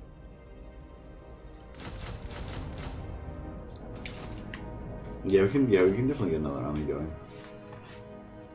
Oh, there's a lot of. I just rejoined Mercy. What heresy is this? White chocolate, Tom. White chocolate heresy. Yeah, I'm really. I don't know. I love Ulthuan. I love like having this just like super awesome territory that's really self-contained. That's what I love. As time goes on, I'm just getting this stronger and stronger urge to play an Empire campaign. Same thing. I just want to like control all the Empire. Don't want to expand outside the Empire. I just want to like defend my people. You know. And yeah, that's kind of like with Ulthuan as well. I don't really want to have anything outside of Ulthuan. I like maybe have a little like strongholds. Like I'll have Ulthuan, I'll have like Arnheim, and then maybe over here I'll take like what's this skin called again? Sartosa. You know, just have like little like strongholds around the place as well. Like once you get powerful enough that you can kind of support it. It never it never really works, I guess. But yeah, I don't know, whatever. But probably in reality, we'll have to take like. We'll probably have to take this side of the map out, otherwise we'll probably lose. That's my theory. We have shaped this world. Now, I'm feeling we probably should get another army going. 2,000, it's going to increase that. It's a lot.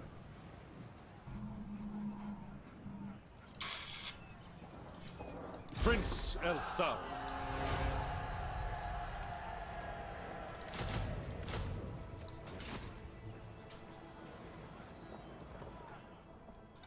Command me.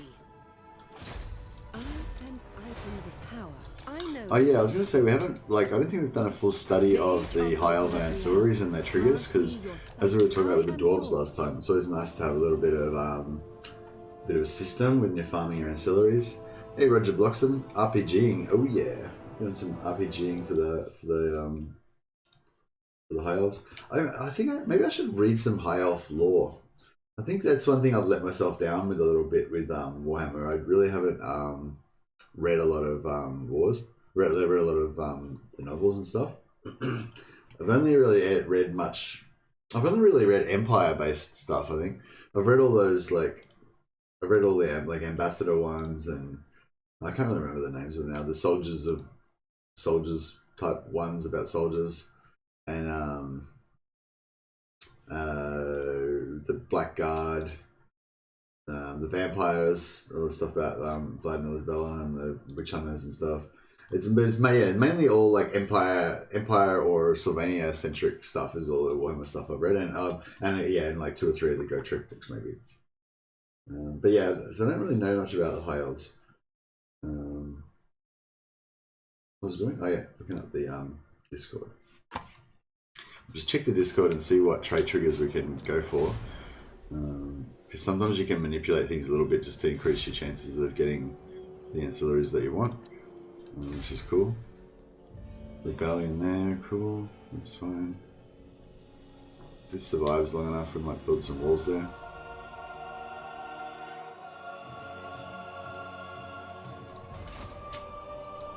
Tyrion, heir of Anarion. There is only vengeance.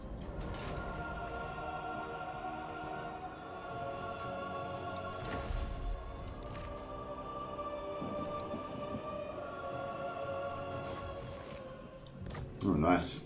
20. Sometimes you get 15s, which is annoying. I think 25 is the maximum that you can get from influence.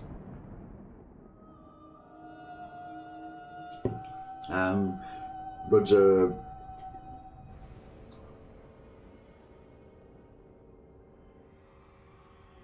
Yeah, I don't like Wurzag.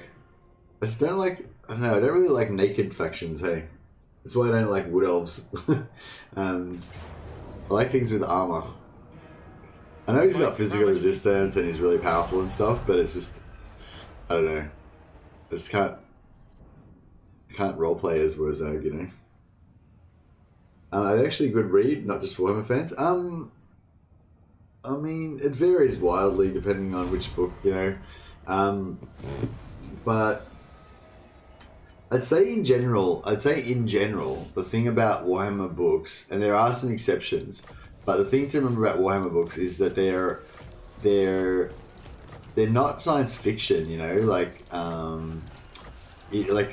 there's a sort of like a class of story, like they call it speculative fiction, I guess, and it can be either fantasy sort of genre or sci-fi genre, but it's like basically kind of like a story where you have like this kind of like crazy concept about like, oh, people have chips in their brains that allow them to talk to each other, or people like, you know, can raise dragons and like they become friends with the dragons and shit, whatever it is. And then you kind of do a study of humanity, what humanity's like in that situation, you know, and it's kind of like a way of like exploring different aspects of the human condition, I guess, through these like kind of artificial conditions and whatever. So that's kind of like speculative fiction, and there's a lot of really awesome, like Neil Stephenson is like a really awesome like writer that I put in that category, you know. Anyway, but yeah, and that's like not what Warhammer books are. Warhammer books are genre fiction. So genre fiction is like when you watch a western, you know, you want to watch a cowboy movie. You know, you want to see like Clint Eastwood. He's like staring down the dudes. He's like, fucking, you feel lucky, and he fucking pulls his gun and shoots them down and shit. You know, and you do genre fiction because you want to go into that world and you want to be in that world. You know, and like, so obviously there's some crossover between the two, but yeah, basically, yeah, that when you say good, like, I think people get a bit, you know, mixed up with the genres a bit sometimes, like, about what they're trying to achieve, you know?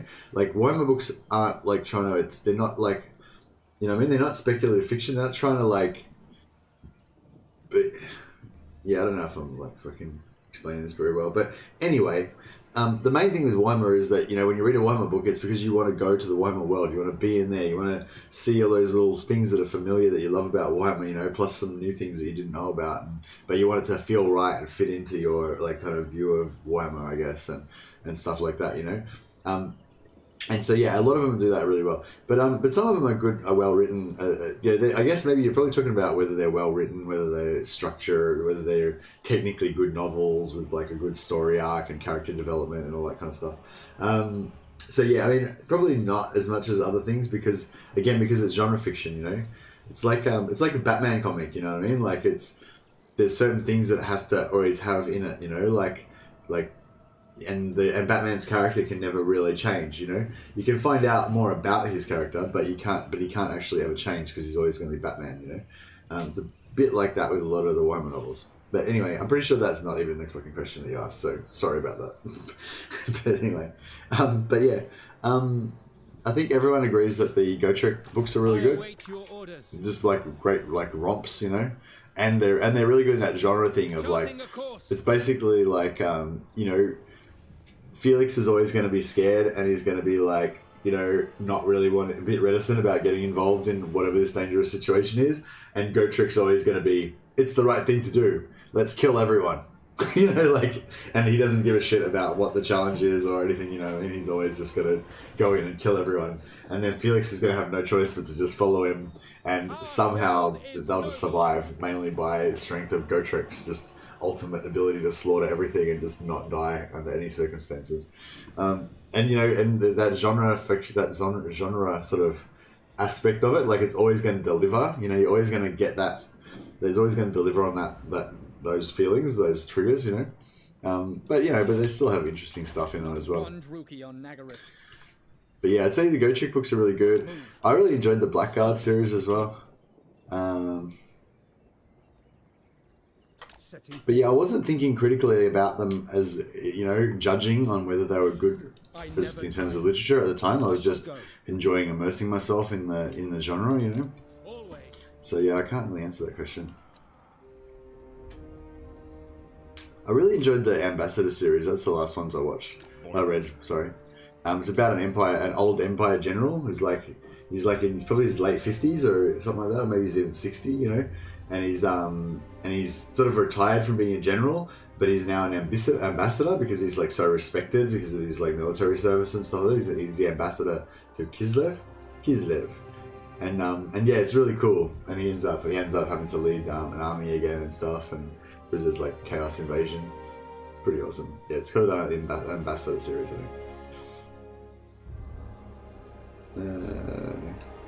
Gotrek and Felix goods are great regardless of whether you like Warhammer. Best way to introduce yourself to the series. Yeah, I really like the first one as well. It's got this really cool, like, old Warhammer kind of almost like horror setting. It's got, yeah, a lot of the really good Warhammer ones are the ones that have that sort of horror vibe to them.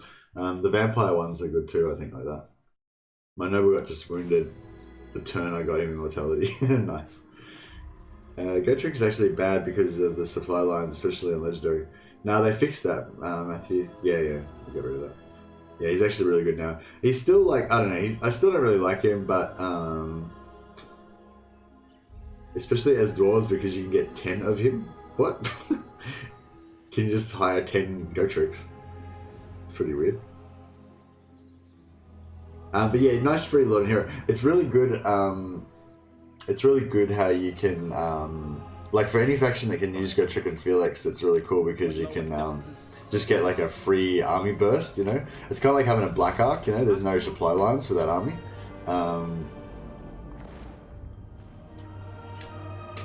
Shit. I don't know if he's going to get here in time. Can I attack across... Prince Ulthuan. If I put him here, is he gonna be able to like...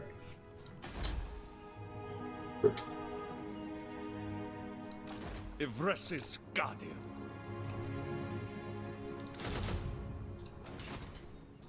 Mage of the White Tower. The winds hearken to me. Isha watches over us. Actually, she could probably just go and get rid of this action. Boom. Eat shit. Now you ain't going nowhere. Yeah, I love my little defense force of mages. They're like the council of mages. They just kind of hang around and then every now and again they go out and just block the shit out of enemy armies so they can't move anywhere. To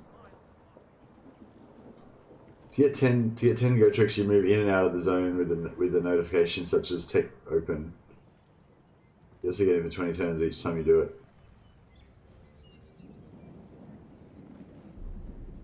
Gotrek and Felix should have been a double unit like Skarsnik and Gobbler. Yeah, I don't know. I feel like, yeah, I mean, I wouldn't have minded that as well. Negos Chosen. That would have been pretty cool if they were kind of attached. But I think it's okay that they're separate as well. Just finished Enemy at the Gates last night. Historical fiction series. Next book out next year sometime. Enemy at the Gates. Is that like World War II thing, or is it like you know, ancient Rome or some shit?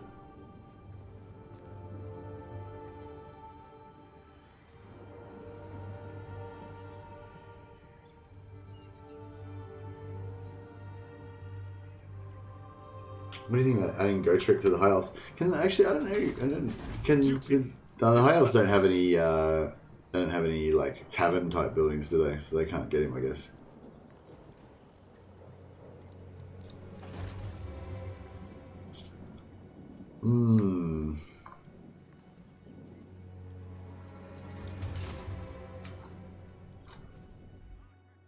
Give me strength. Shadowlands.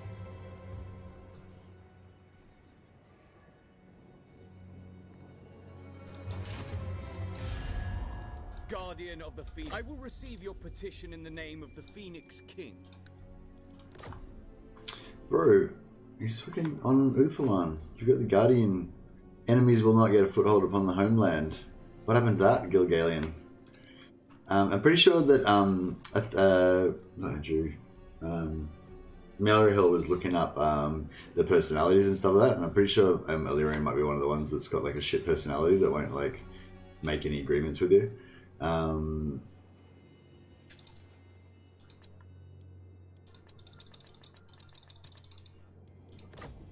Yeah, it's not gonna work.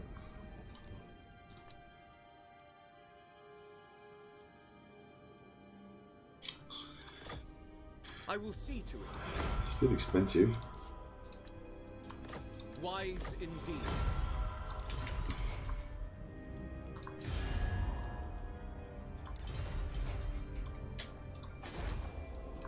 The Aesir are troubled.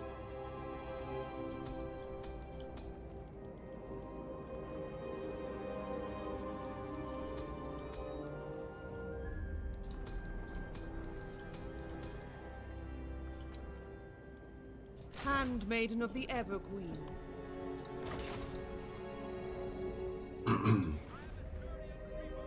Dory Lives Matter, says Roger. I don't know. I don't know if that's true. Not when I'm playing as High Elves anyway.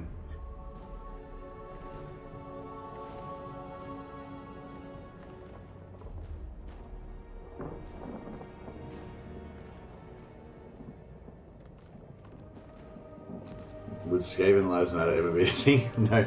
No, Skaven Lives never matter. Not even just Skaven. You must. I mean, they're like their own lives matter, but no other lives. How are we going with our tech tree? Oh yeah, we should get that happening. What do we got here? Oh, I like that too. So many good things.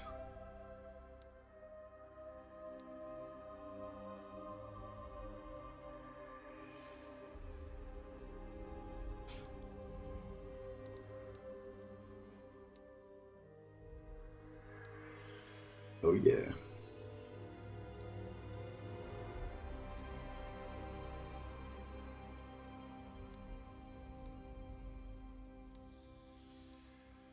Oh, isn't there more Archer stuff?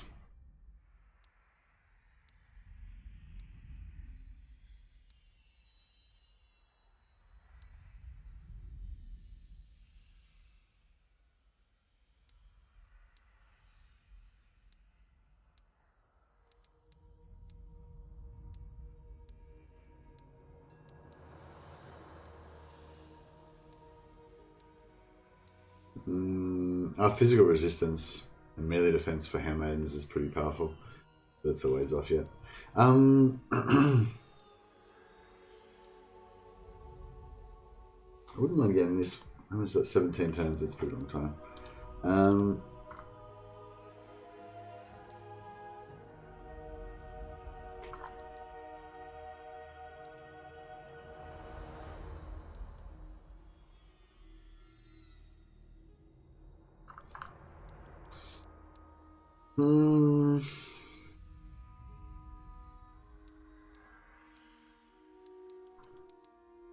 So many options. Jeez. We'll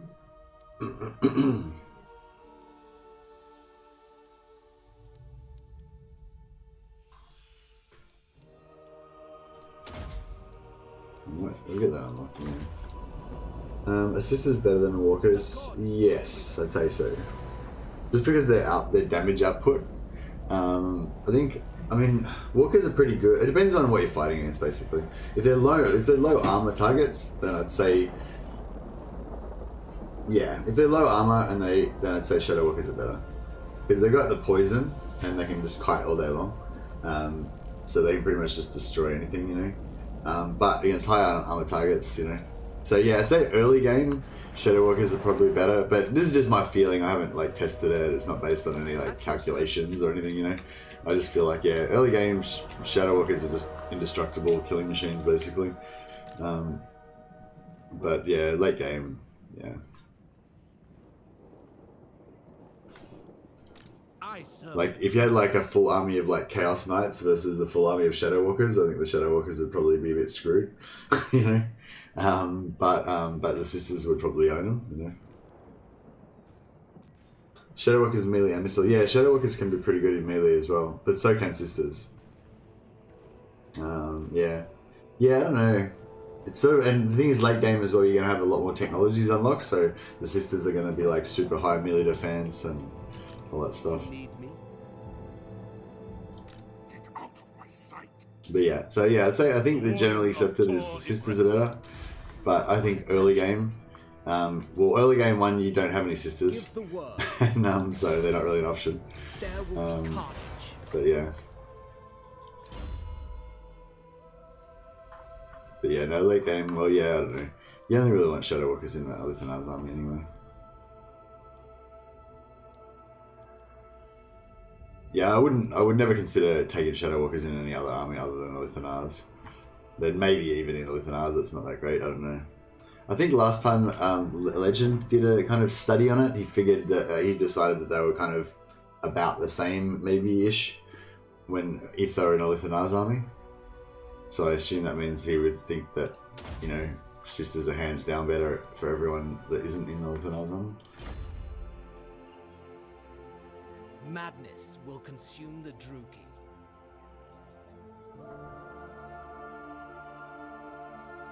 The elves forgive the Dori for that war, but the Dori don't. Yeah, that's because it was the elves' fault.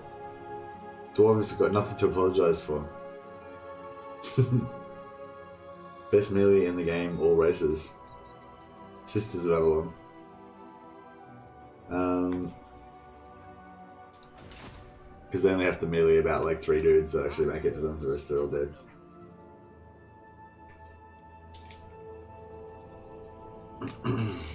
My realm.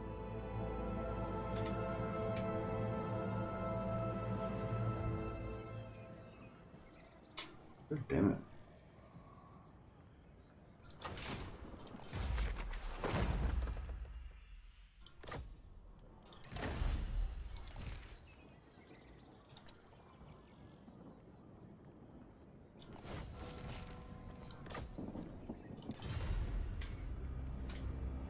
Bloody Illyria. I await your command. What? Do you think Shadowwalkers with Eltharion would be strong? Infinite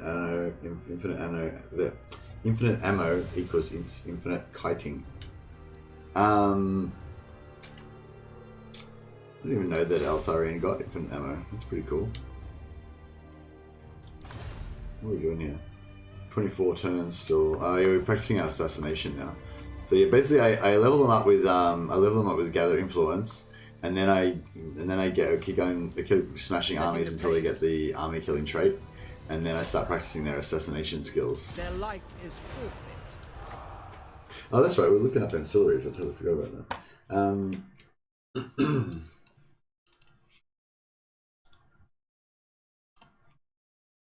So yeah, if you go into the Discord, go into Warhammer Resources, the very first one on the list that Dal popped in there is Specifics Ultimate Ancillary Guide. I wonder if he's going to update it for the Wood Elves actually, because the Wood Elves have got new ancillaries. Doesn't look like it's updated, but I'm not 100% sure. Yeah, we'll just let's have a little break for a second. I'll quickly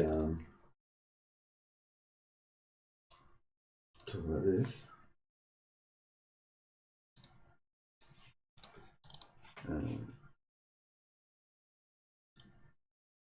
Cool. So, okay, so what are we looking at? High Elves. High Elves. All right. So, don't care about that. Advisors to the King. Spend the turn in own region, which has the chain aristocracy every 5th turn. Oh, which one's the aristocracy chain?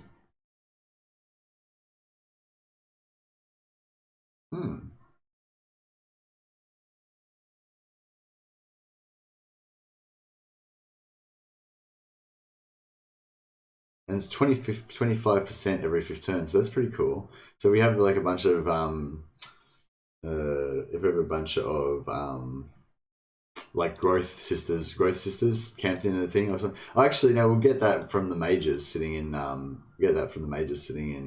So we've got that covered already. Assuming we've got the aristocracy chain. What is the aristocracy chain? Does anyone know?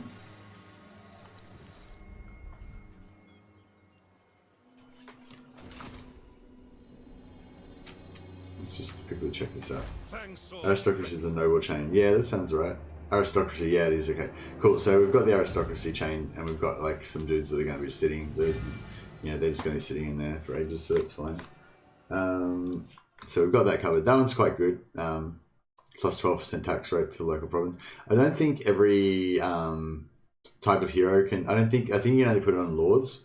So yeah, it's a bit, yeah. Actually, it's pretty useless. Come to think of it. No glory, only service. Yeah, advisor of the king. There it is. So we can put it on Altharian, but we cannot put it on. No, so you can't put it on the heroes. So yeah, so it's pretty much useless, that one, because you're not going to camp a lord in the in there, I mean, we do have one there right now, so I guess we should put it on there right now. Could have been making heaps of extra cash. Anyway, yeah, so that one, don't need to worry about that one. You're going to get it automatically, and you can only use it every now and again anyway, so it's not that great. Minstrel, splendid turn in own region that has entertainment chain. So again, you're going to just get that automatically because of our mages that are sitting in Ulthuan. We've got the entertainment chain in Ulthuan. Yep. No weakness. That one's quite good. Public orders always handy. Yeah, you get heaps of them because you got mages. Winds of Magic Power Reserve, plus 10. So another one you get every 5th turn. All these 5th turns ones you just get them automatically from having mages in Ulthuan, which is pretty cool. Hero action success chance. Lord against dwarves winners battle, and then against dwarves complete battle as defender. Okay, so any battle that we fight against dwarves for all characters, we have a chance of getting that. And the Lord has a chance to get it if you win. So that's pretty cool. We need to fight some dwarves because this gives you another hero action success chance. So you can stack that up. Because there's some other things that gives you plus success chance too. What's this one? Spends in an own region which has the Avalon landmark every 5th turn. Oh, crazy. Oh, but it's minus 10 movement range, immune to attrition. It's still pretty cool though, immune to attrition. Shit, so we should oh,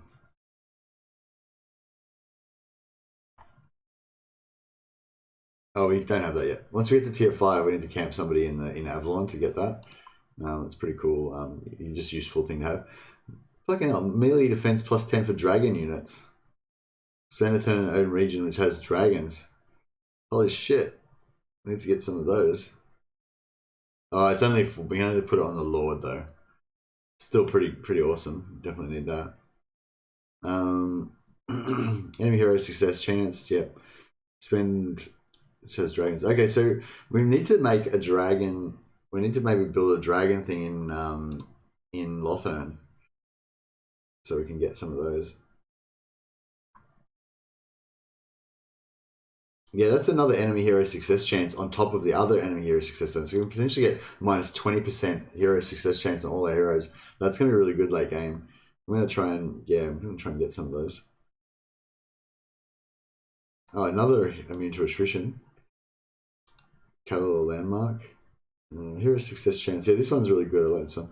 Spend in an own region which has Safari landmark, Library of Hoeth every 15. Oh shit! So we have to have some dudes in Safari to get that one. Spend in an own region has chain worship every 5th turn, plus 6 public order. Oh shit, that's pretty crazy.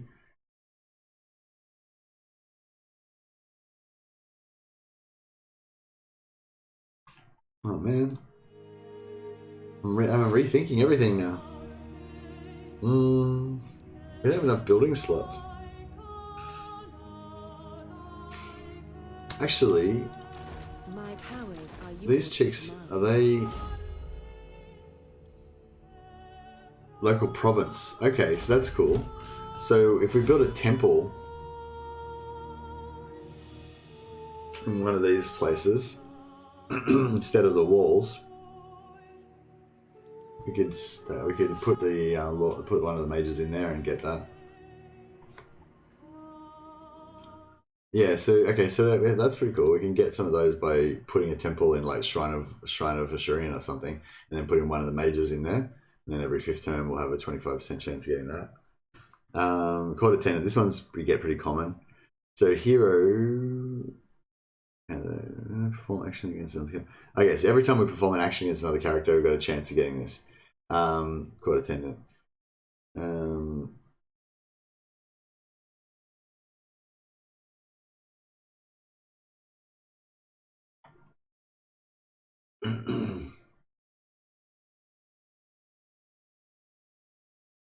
So I don't know, I think even though it says other than assist army, I think like maybe you do actually get that from entering and leaving armies. I'm not sure. We'll have to keep an eye out for that one.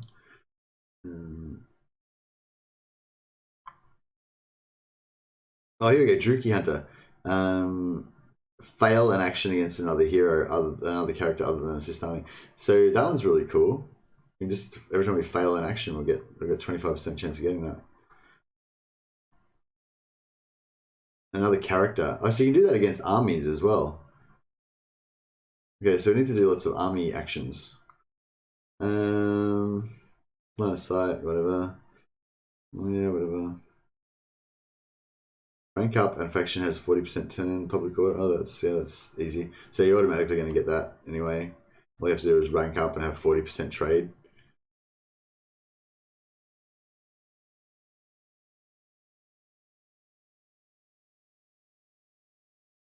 Yeah, rank up, and we got heaps of those already. Okay, that's interesting. All right, so yeah, sorry if that was a bit boring for you guys, but got quite a good insight into a lot of the different things. The things that really excited me about that was that you could get like 3 different ancillaries that give you a minus 10% enemy action success chance.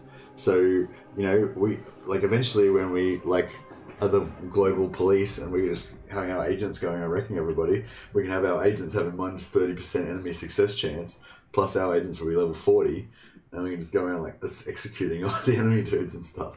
It'll be cool. Hopefully. Plus we'll hopefully get free agent costs, free agent actions. Yeah, my nobles basically are going to be my like assassins going around just wrecking enemy armies and all that stuff. That's the plan anyway. Excuse me.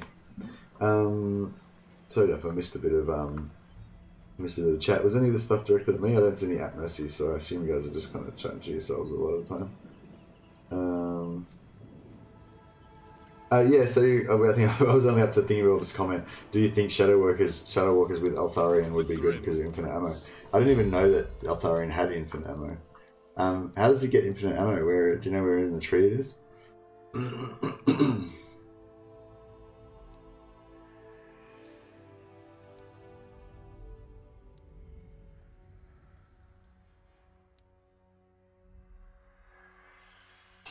Is that ability unending volley? Replenishing ammo. Oh, okay. Is that the same as the Scaven ability that just slowly replenishes their ammo? That's pretty cool. Where is it? Replenishing ammo. Yeah, that's pretty crazy. It is pretty crazy, actually. Good call, Thingamabob. That might be really interesting. I don't know. I sort of think like, yeah, I don't know.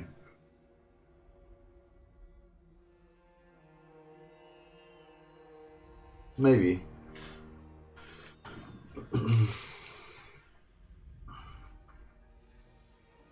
But yeah, that's really cool. Thanks, Thingamabob. I'm really interested in this whole infinite ammo idea now.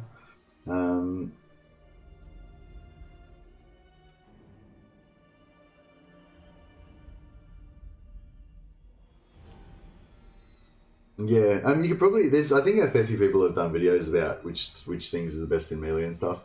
You could probably Google it and find out pretty quick. I can't remember who did the last video I saw. Might have been Zerkovich. I can't remember. But yeah, I think somebody did a video at least recently with like different units fighting each other. Is taking 8 peaks with Skarsnik on hard difficulty good? Yeah, I guess.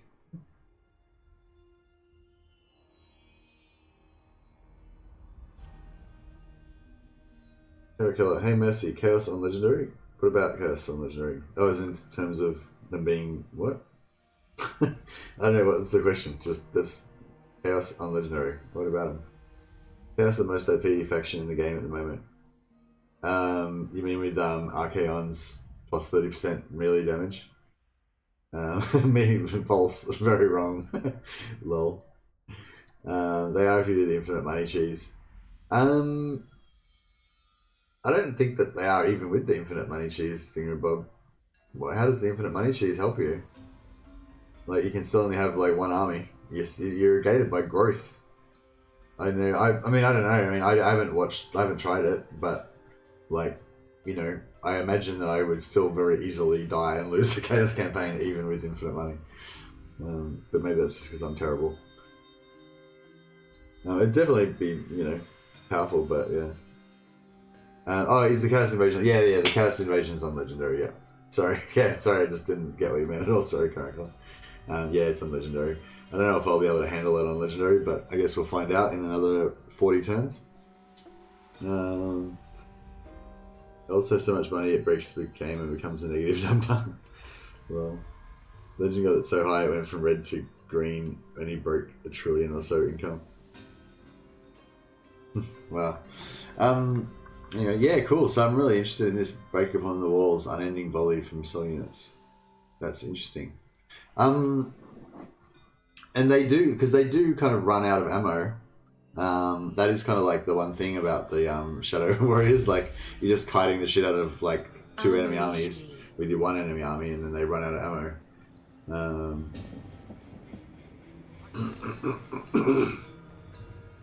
Thingy Bob says you can steamroll pretty quickly with infinite money in my experience. Really? I don't even find you even have any problems with money on like Chaos a lot of time. I don't know, yeah, it depends. Like sometimes you get a few good sacks and then it just keeps rolling and you're all good. And other times you do get a bit stuck for money sometimes. But yeah, money, like, I don't know. I haven't played much Chaos for a long time, to be fair. But when I did play Chaos like ages ago, most of my playing Chaos actually was probably in game 1. But I have played a fair bit in game 2 as well, but it's not recently. But yeah, it was always growth that was the thing that was gating me, not money. Cull the Green. Asturian servant. I mean, I suppose money, if you don't have infinite money, money is still a concern. Like, I wasn't just buying everything I could, but I wasn't like, I don't remember being like super tight for money a lot of the time. Shadow King. Protector of the Earth. But yeah, I'll have to. Yeah, no, fuck, I won't even have to check it out. Fuck Chaos. Chaos are like not fun to play.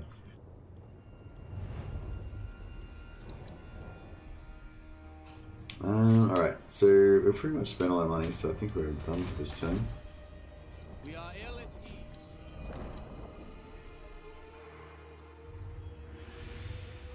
Our traditions give us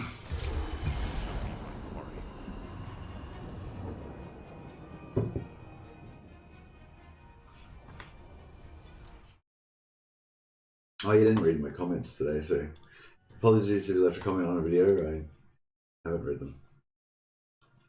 I will get to it as soon as I can. Yeah, if also now that I've got like a lot of videos up because I've been doing it for a few months now, like it's a bit harder to keep track of all the comments. Like all the new comments I see really easily, so if you like reply to a video or whatever, then I'll see it because I haven't replied to it. But as soon as I reply to it, because sometimes you guys will put a comment and I'll reply and then you'll reply and then I'll reply again. We'll have like a little conversation about it, But once I've replied the first time, it doesn't come up in my you know, list of ones that I haven't replied to. So then I have to like manually scroll down through every single one, and like it's getting to the point where there's like thousands of comments to go through, you know. So yeah, I still try to find them all and stuff, but yeah, anyway, apologies. So if you're, you know, if we're having a good conversation and then I just stop replying at some point, it's probably because I just can't find it anymore. But yeah, so feel free to like just message me in chat when I'm streaming or whatever. Or you can also, you know, talk on the Discord as well, which is always, I'm not always responsive on the Discord, but you know, you can always come back and see it later. When shadows loom. And there's lots of other people on there, like, you know, like Thingamy and you know, Nogle's Chosen. Like, I don't know, lots of people on the Discord that like know a lot of stuff about the game and can, you know, discuss things with you as well. Direct me. So yeah, Discord, check it out. I think we need more channels in the Discord. Sorry guys, I still haven't got around to really doing. I've been sort of slowly, every now and again I'll make a little change to it when something that I think needs to happen, but I haven't really fully figured it out yet. But so I figured out I need an announcements where only I can post stuff, so I can just put new stuff in there. Although at the moment it's just the membership chat because there's nothing else in there. But I'll put some more announcements in there. I wonder if I should like delete them after they're not relevant anymore as well, maybe to keep it more clean. Then we've got the general one, which is just, I don't even know what the general one's for anymore, really. Originally, the general one was sort of like for announcements and plus just whatever, comments and news and stuff. But yeah, and then we've got the resources one, which has just got all guides and stuff like that, and useful resources for Warhammer. Then we've got Warhammer 2 discussion, which is sort of not for general chat and memes and bullshit. It's just only for like discussing the actual game and strategies and things about the game, and you know. But yeah, I don't know. So I think maybe we need some more like subcategories. Maybe we need like a news one, for like new stuff for links. But yeah, anyway, if anyone's interested in that or wants to contribute some ideas or work on it or anything, then yeah, let me know. Oh shit, did I miss the super chat again while I was crapping on? I think I'm alright. Too many comments, good problem to have. Yes, good problem to have. Like I really like the comments. I like responding to them. And I like questions and stuff. And I like it when people like give me ideas as well. A lot of times when I do the comments, you know, I'll be like, you know, I'll put up something or other, and they'll be like, "Oh, why didn't you just do that?" And I'm like, "Oh yeah, I didn't even think of that. Awesome, I'll do that from now on." You know. So yeah, it's a cool. Your aid. That's definitely a cool thing that I hadn't really thought about before I started this. That it's a two-way. You know, it's a two-way communication. You know, it's not just me making videos and throwing them out there into the universe. You know, like people actually talk to me about it and stuff, and like give me information and knowledge as well. So pretty cool. And then you can use that knowledge to have more fun. Lethal grace given form. Should we just obey? We got here 9 plus Can I offer 6, 15, 16. What's he got? This is beneath. Oh shit, he's got a pretty hectic looking stack there actually.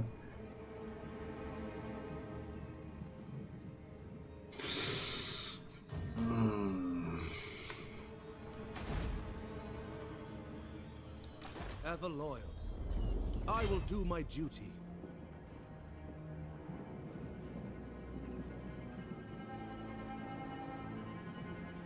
Oh, he's got siege attacker on these fuckers as well. Alright, we might have to Eltharion. shit. Ulthuan Prince. I'm a bit nervous about this. Am I gonna win this battle? Loyal Prince.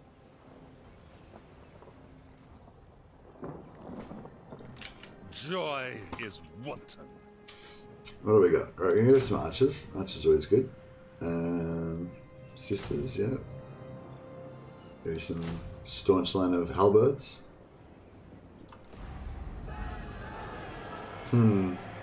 Still not feeling super confident about it.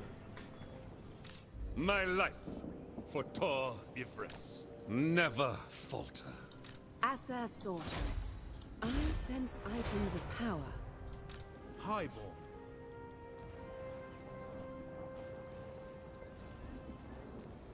For order. I hope this works.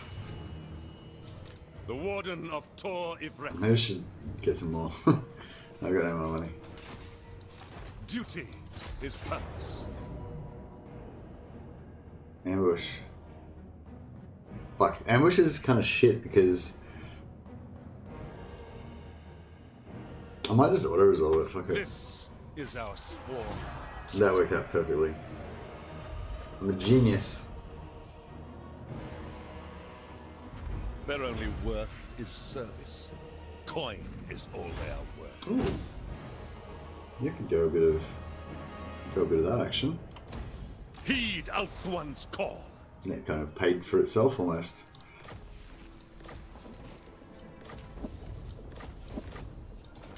I'll teach him. Haunted by failure. Remain vigilant. Lord of the Phoenix Court. I kind of want to start leveling up Alastar because he's just a badass, you know. But he's not really that useful. No glory. Does Eltharion have Only actually any faction-wide traits? Oh, here we go. All provinces, cheaper walls. That's really good, actually. It is really good. Because there's a lot of situations where I kind of want to build the walls, but I don't know if I've got time, and then then I build them, and then I lose 5,000 because it gets taken out before the walls get built, you know. So that's actually pretty cool. We need to hit 12. He's not that far away. Yeah, that's pretty cool, I guess. Global recruitment capacity +2. That's pretty sweet.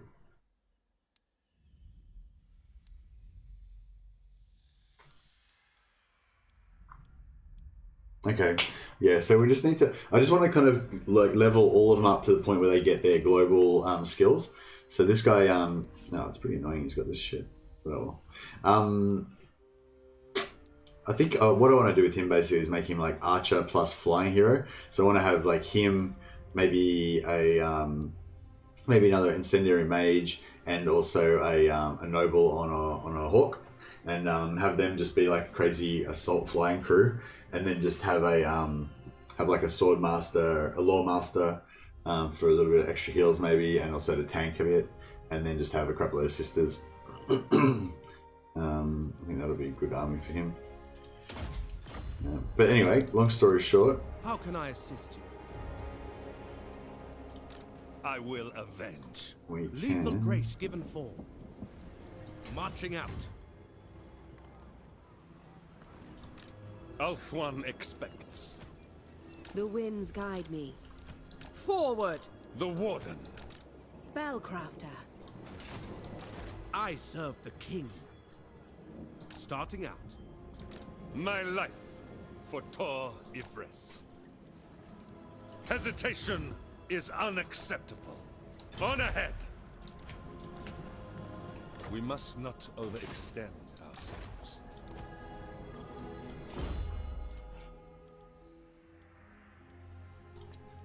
High Elven Archmage. You have use of my power.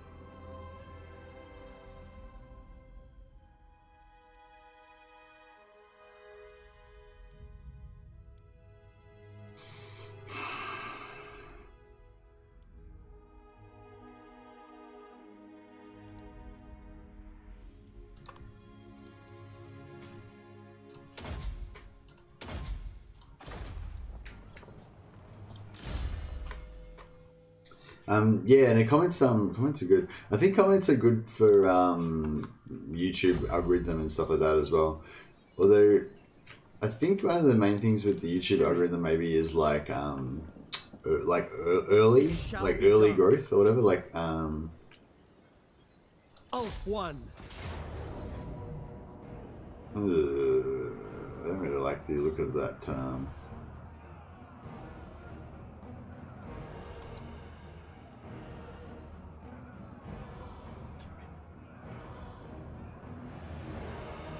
Bring me battle. I haven't fought a battle for a while. I don't think it's going to be hard, but I want to see if I can try not to lose too much, lose too many units. We've got some heals, so that's a little bit alright. Yeah, sorry for this. I don't know. I feel like you guys kind of like enjoy more new campaigns a lot of the time. You know, like if I just like started a new campaign every episode, then like people would kind of like that more, you know. But then at the same time, I think people kind of get like would like to see them develop a bit more, you know. So it's like a weird, yeah, it's kind of a weird damned if you do, damned if you don't kind of situation.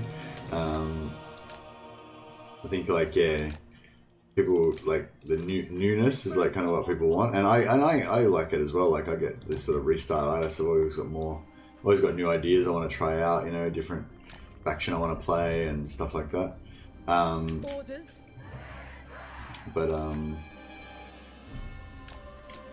But yeah, it's like, I don't know, like I'm really enjoying this campaign. Like I just all of the, because I've got plans. Like I think plans is one of the things that makes me really enjoy this game a lot. Like I've got plans. I want to get my White Lion army going. I want to get my Techless meme army going. I want to get my Eltharian. Well, now I was thinking above. Now I want to get my infinite ammo fucking Shadow Warrior Eltharian army going. You know, and like all these plans in my mind just give me this like low level like happiness, I guess, or like good feeling or something that just makes me feel good like the whole time I'm playing the game. Yeah, it's Assyrian guides us. Quickly now, for our ancestors. Kadai be praised. Asa, advance. Heir of Anarian.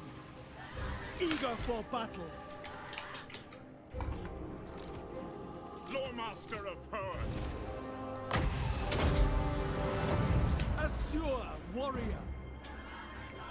Immediately. Orders understood. You just kind of do your thing up there. You just, you know, kill some stuff. It's good. How about you guys shoot some spearmen?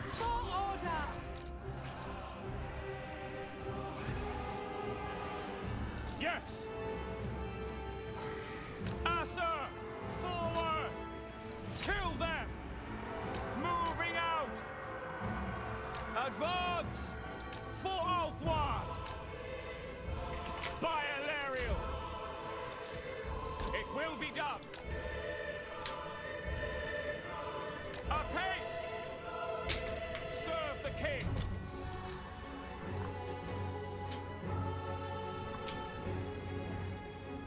Awaiting orders. For greater good. Pure, bend to my will. Wait, Asa, move. look out. Trying to bloody shoot my birds. For duty. It's no good. Forward. Onward. We advance. Ready. To glory. Don't get too excited. You guys just chill there.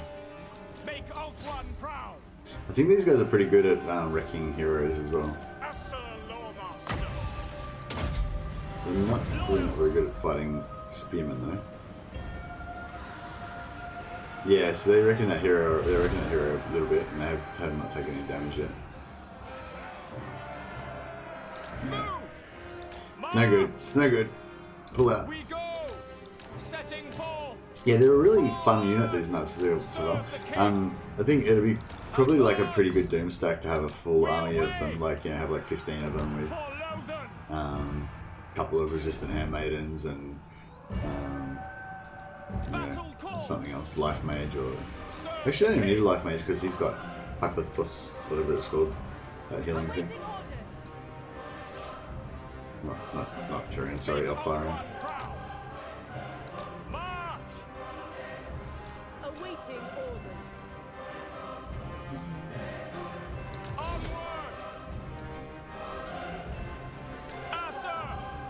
What did he just pop? It must be brought down. The winds turn against Oh, us. it's not pain. Yes, for order. Prepare to defend our flank. By Alariel. For Assyrian. Assyrian guides us. Enemy approaching. Apace.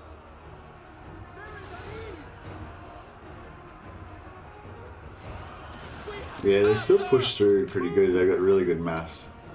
We advance. Yeah, that mass is really nice. They just pull out, no problem. Maybe they would have struggled a bit more if there was like more of them.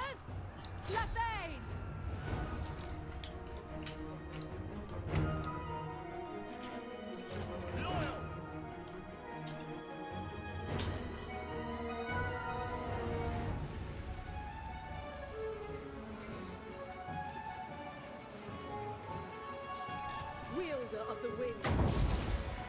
I don't think we can really get in there. Do significant damage. For duty, we go! Yes! Quickly now! Moving out! Asa, advance! A bit Setting of strafing. Move! At once! Swiftly! Moving out!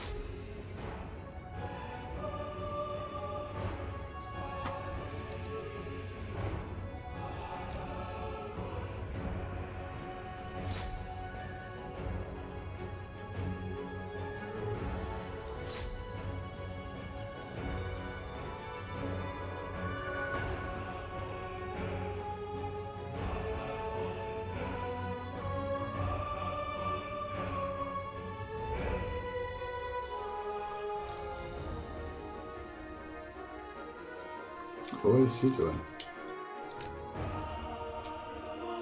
Just get into melee somehow. Oh, he came to probably try and heal the birds.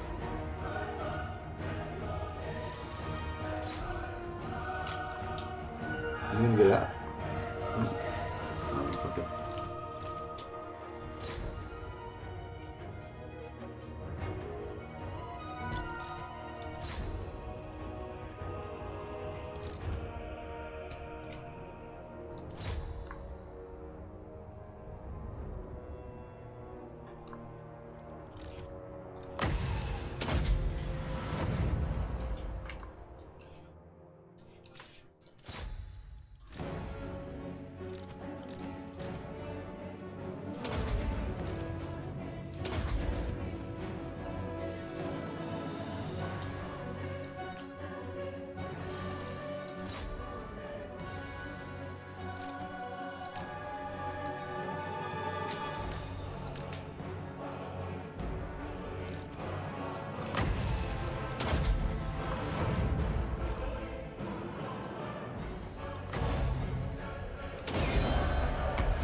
The Reaper!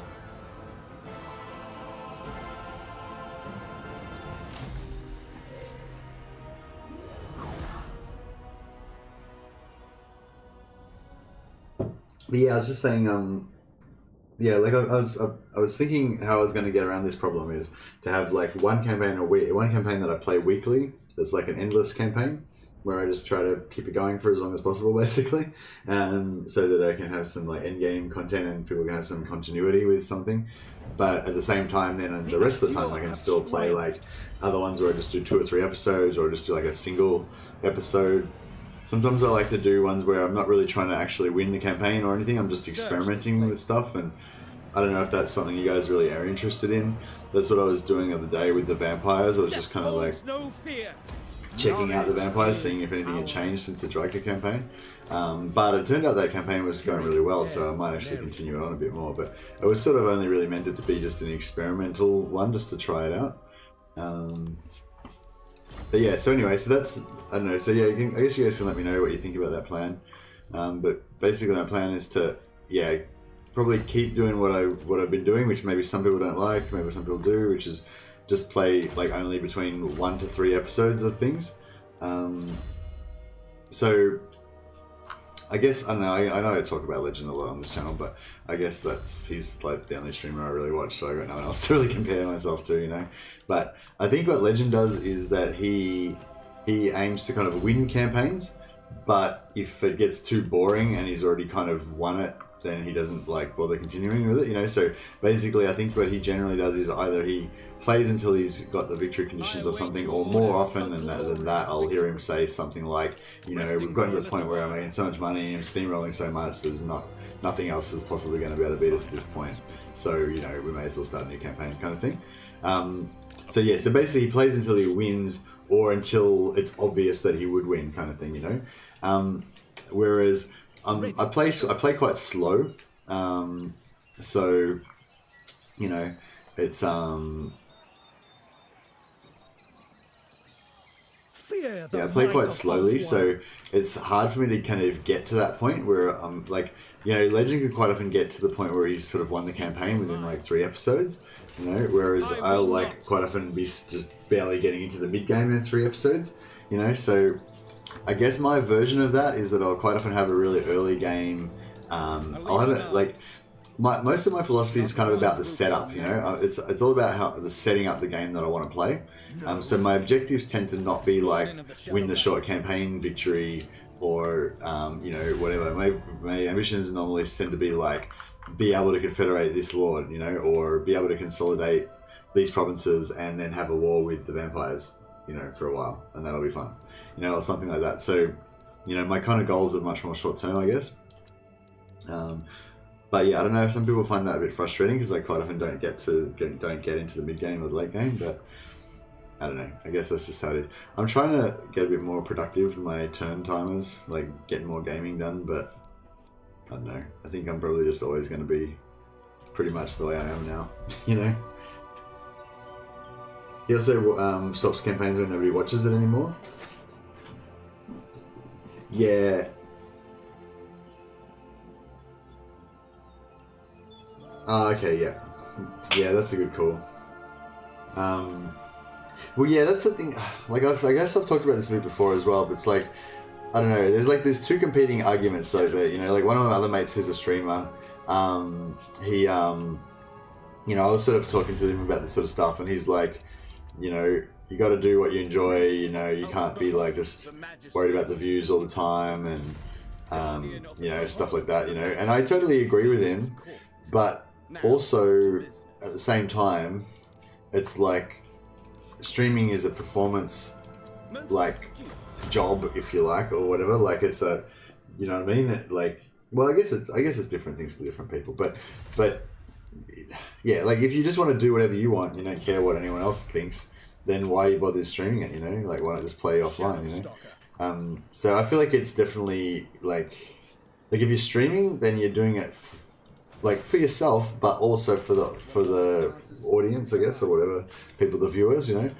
And it's a group, like, you know, it's a group effort, you know. So it's like, you know, I don't know which is more important depending on your viewpoint, but I think always they should both be important. And so I think, yeah, if I'm playing a campaign and like 30 people are watching it when I start out, and then by the end like only 2 people are watching it, then obviously most people don't want to watch that campaign, you know. And if I just continue to play that for like forever, then it's kind of a wank, you know what I mean? Like it's just me like doing it for my own yeah, I don't know, you know, yeah. True Anyway. son of Ulthuan. So yeah, obviously for Legend it's his job, so it's a business decision as well. But I'm saying even if it's not about the money or whatever, just yeah, from like a philosophical viewpoint or whatever, you know. Yeah. That's right, Woody Chopper. Like it's Legend's job. It's not my job, so I can do whatever I want. Basically, I don't have a financial imperative to do it. But what I'm saying is, it's still. Like, do you know what I mean? Like, if I'm putting out content that you guys don't want to watch, like, why the fuck bother doing it? You know what I mean? So I feel like you got to balance it, you know?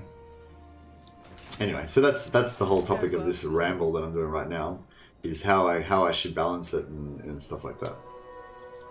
But anyway, so that's my plan anyway for the moment, is I'm going to have my endless campaign, or I think I've got, well, no, I don't have one going at the moment. I want to start on the Dark Elves campaign as a possible endless campaign, but maybe I won't worry about that for now. Maybe once I lose this one, then I'll try Dark Elves again. But yeah, I think Dark Elves, High Elves, and Empire are probably the only three that I would consider for my like endless campaign. I really want to play Empire. Like, not that I'm not enjoying this. Like, I really want to play this campaign. I'm loving this campaign as well.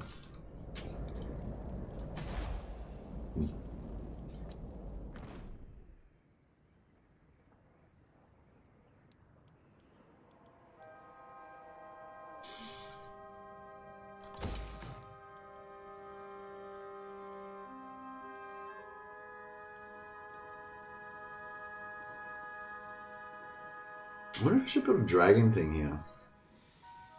Because I could build like a temple and a dragon thing, and that would kind of be good for the ancillaries. But I kind of want to build... Yeah, like I don't need this thing really. This is giving me a bit more money, but it's only like 300 or something. It's not really... I'll leave it there for now anyway.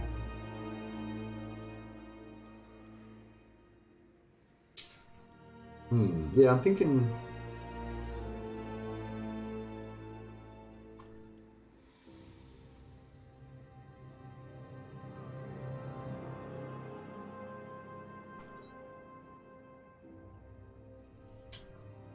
Oh, these fuckers are coming now. We should probably try and peace out with some of these dudes, like... Do any of them want to peace out with us? Right, how about you? No? Alright, fine. What about you? I actually don't care about you. Nagaron will peace out with me now. Let's see. No. If the He doesn't even want to peace out with us, we're pretty powerful.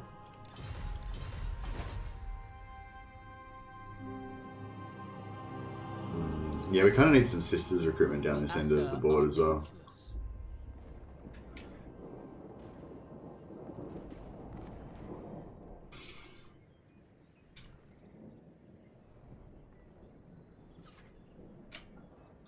Protector of the Everqueen.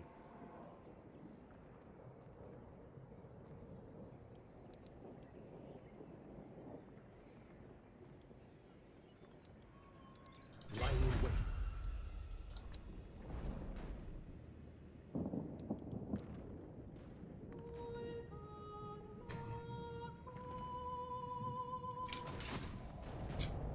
Yeah, we might have to just keep recruiting and ferrying them down to him for now.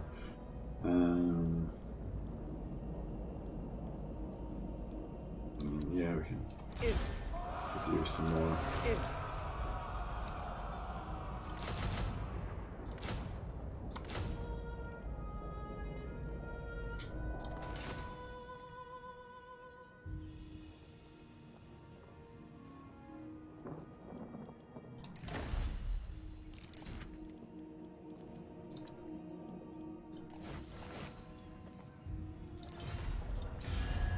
Defender, I speak for the Phoenix King, and I bid you welcome.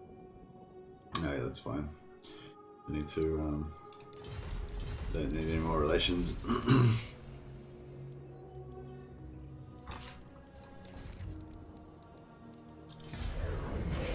Oh, sorry. Didn't realize there was more chat coming in. I have returned, says Tom. Is Mercy being a heretic? Yes, I'm playing elves. No more elves, says Tom. Woody Chopper says, no worries, it's a judgment call. Even if you hate the campaign but viewers keep turning up, there's no use being miserable. Yeah, no, for sure. Like, I mean, I've got a pretty low tolerance for discomfort. So, you know, as soon as I'm not digging it, it's like game over, pretty much. But like I definitely consider both things, I guess, is what I'm saying.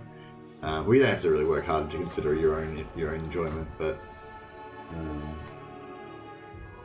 yeah, I feel like I don't know how Legend does it. Like, maybe I don't know, his brain must work a bit different or something. Like, I guess it's just because he's really like focused on winning and stuff. Like, so he like. It's like an interesting problem for him, I guess, every time he starts a campaign, maybe. I don't know. There's probably no point speculating about how other people think. But Prince Eltharion.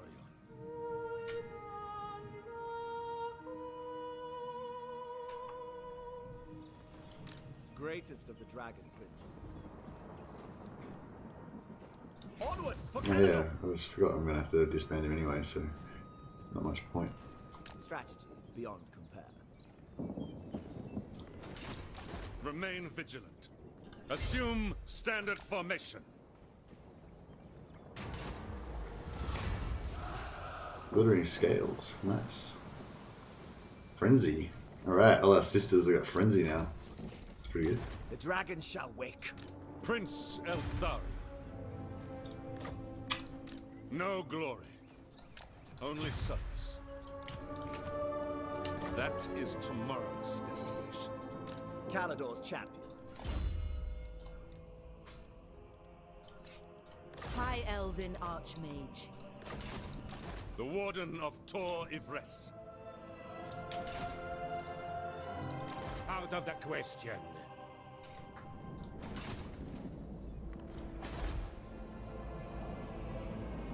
Oh, what the fuck? Income 7. Oh, we lost our trade income. Yeah. What? You expand too fast, that's not the way to go. Let the AI build level 5 cities for you. Yeah, I can dig that, Romanico, for sure. But it's like, I don't know, you gotta balance it against different stuff. Like, now that Illyria's got level 5 here, that's pretty good. I would have liked to have kind of waited for Safe Free to get level 5. That would have been a good call for sure. But yeah, I think you gotta take Tyrion as soon as you can get him, otherwise it gets hard. So I always take Ulthuan at tier 3 because yeah, I think you just got to get Tyrion as fast as possible, really. Otherwise, it just gets progressively more difficult to get him. And then yeah, Gay and Vale. I usually take Gay and Vale at tier 4. And then I don't worry about Teclis because I'm going to abandon his territory anyway. Don't worry about Imric because I'm going to abandon his, so you just get them as fast as possible. And then Toy Your Breast as well. I wait till he gets to tier 4. I'll wait till he gets to tier 4, but I'm not just gonna wait till tier 5 because like otherwise Eltharion's gonna spend all these points on shit and he's gonna be crap, you know. Same with Alariel, you know. And like I said, with Tyrion you can't wait all you want. You might not get him at all, you know. So yeah, so I see what you're saying, Romanical, but I think that's I don't know. I guess you know, obviously I don't agree, otherwise I would have waited till tier 5, you know. But yeah, I definitely recognise what you're saying, and I'm definitely aware that it's a lot easier when they get to tier 5. Like, I probably could have and should have waited for tier 5 with Safe Free. It's just that Safe Free were holding Angariel and Shrine of Asurion, so I was only able to, like, it was slowing down my growth of Lothan, and so I kind of sacrificed Safe Free's growth to get Lothan's growth faster. But yeah. But yeah, no, good point though, Romanico. Like, I mean, you know, like, I agree with what you're saying, kind of, but then I kind of, I just finished explaining what I mean. You know what I mean? But yes, I appreciate your input. Thanks, man. Achu! Fuck! Don't see Achu around much lately. How you going, man? We are in great danger. Try and watch bits of Mercy in the evening when I get home from work. Well, that's cool, man. I'm glad to know that you're still around. Achu's she's been a great supporter of the channel since, well, not quite from day one, but for, you know, a long time. And yeah, it's given me lots of really good advice and lots of encouragement. It's yeah, it's a weird thing streaming. Hey, it's very it's a lot more kind of emotional than I would have thought it would be as well. It's a weird thing about it too. Like, you know, you're, yeah, I don't know. It's like you're a lot more like vulnerable because you're kind of putting yourself out there, I guess. Anyway, long story short, you know, when people say mean things to you, sometimes it makes you cry, but then other people say nice things to you and it makes you happy again. And yeah, she's been good to me. I've only been gone for a few days. Fucking time moves fast in the streaming world, at you. Nearly forgot you existed. Withdraw. No, I didn't. I was actually thinking about messaging you on Twitter. Twitter? Is that the thing? Yeah, Twitter. There is glory to be won. I am ready to fight. I kind of don't like this little red bit here, but I'm like sick of fighting these battles manually, so fuck it, let's just let it resolve it. Take it all. Yeah, we're just trying to power Tyrion up so we can get his sword, Sunfang. Queen. You missed yesterday's stream because he went drinking, and yesterday he wasn't still drunk. I wasn't drunk. I was like depleted. You know, I'd like my life force had been drained out, and I was just like a shattered wreck of a man. Yeah, I was like hungover and tired, but I wasn't like hungover like. Actually, yeah, I was feeling a bit sick. I was getting like waves of nausea every now and again. But I wasn't like, I didn't have like a thudding headache or anything like that. I was just like tired, scattered. I couldn't hold a thought in my head for longer than 30 seconds. It was pretty bad. I had a really good time though. I still enjoyed it. I had a really fun time playing with Andrew. We played, it was Warhammer yesterday. We were playing the dwarves. The dwarfs. A good time was had by all. Well, a good time was had by me. Sorry if I didn't make any sense the whole stream. He couldn't keep his thoughts together even for one sentence. Was it like super annoying, or was it like funny, or what? What was your overall impression of the stream, Woody? So like, should I make sure I never do that again, or is that acceptable for me to just be a bit shit every now and again? Hey David, how you going? A bit wobbly. Is that your overall impression? It was a bit wobbly. Hey David, yeah. I've been mastering Troy lately. I master all Total War games. Oh, that's cool. I haven't actually bought Troy. I wonder if CA would give me a free copy of it. I think they might, actually.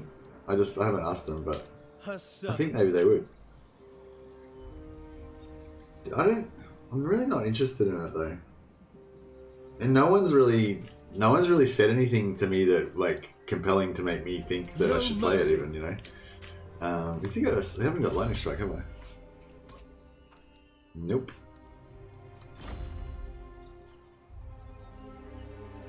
To victory. Ooh. This is looking like a pretty rough auto resolve. Yeah, I might have to play this one.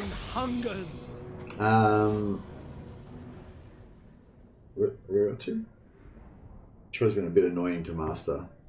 Okay, but yeah, I'm not really. Yeah, I guess I'm not really. I'm not really a purist in that way. I like to master the like Warhammer, but I don't like to master other games that are shit that I don't like. I don't enjoy, you know. So yeah, I don't know. I'm not saying that Troy's shit. I haven't played it, but I'm saying like if I don't enjoy it, like I don't think I'll be motivated to master it just for the skill factor, you know. So I think that's quite interesting that you like to, you know, master games even if you don't necessarily think it's the best game or whatever. I like this river actually. Oh no, I don't. Yeah, no, I don't. Oh my god, the fields of Ulthuan are on fire. It's terrible bad. Yeah, I guess we'll corner camp. Whatever. What am I even thinking about? Of course we're going to corner camp.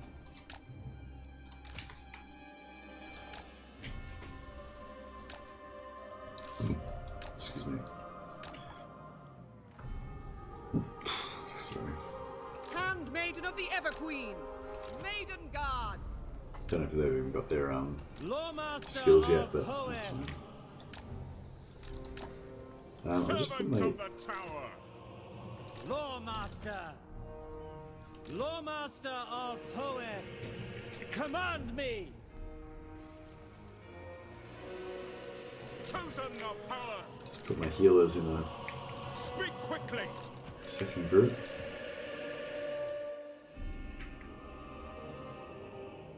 Lawmaster of Hoenn! Loyal servant!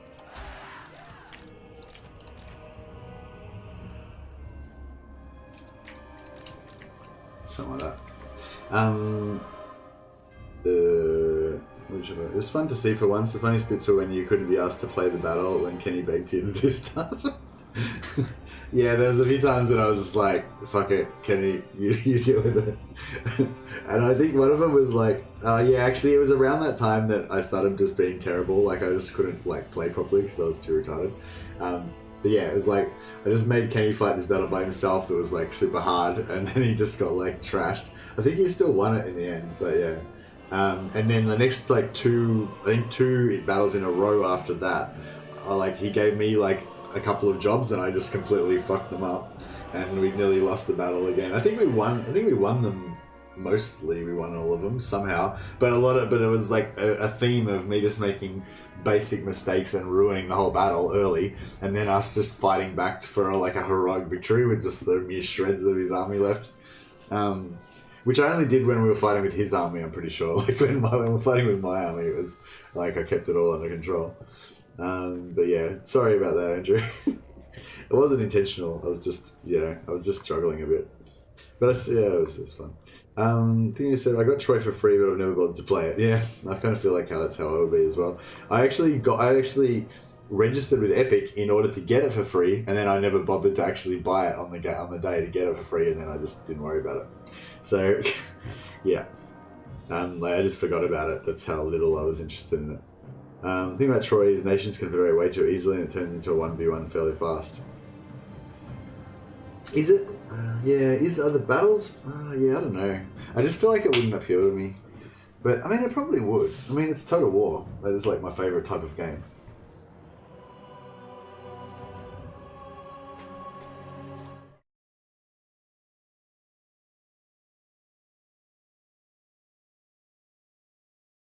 I don't know if I should ask. I don't know. I feel bad asking because, yeah. Like, I don't want to pay like $100 for it or however much they charge for it. And I didn't get it for free on Epic, so. But then I kind of feel bad like asking. I feel a bit scummy asking for it for free.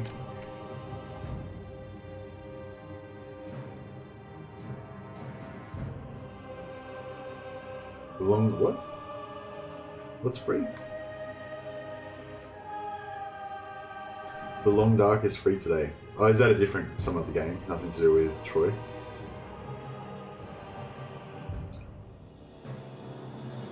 Tom, what did you say, Tom? Are you saying that Troy's good and it's pretty fun, Tom?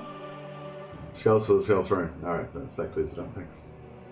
My main problem is the supply line system. It's too punishing. Just let me kill stuff. And I couldn't figure out how to get mods.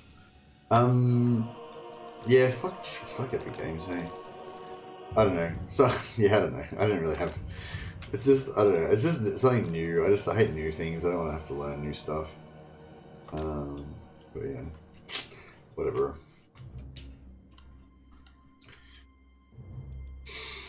Guardian! Command me! Ulthuan Mage! Servant of light! Yeah, you guys just kind of get back up in It there. is done. Do your thing. Let's go and harass some people with our birds. Asa, move! Bird harassment is fun. Yeah, it's just a random free game. Oh, okay, cool. But it's something you enjoyed though, I take it? Oh yeah, see that? Epic dodge. Apace! Move! You can owned it. Asa, forward! Forward! Alright, so we want to try to... As you say. Advance! What's he? See the little shooting icon come up? Is that because they're doing fireball? Oh, here we go. Dodge behind the tree. Mad skills. Yeah. Fucking aerial combat. How good is this? Now, these guys are coming really slowly. I was going to try and slow them down, but I don't think we even need to slow them down. I think this guy's going to come so slowly that it's going to be fine. I'm trying to get him to waste all of his... Oh, no, I think we ate that one. No, we didn't take that much damage. Oh, we did, yeah, we ate that one. Oh, yeah, I think we dodged that one.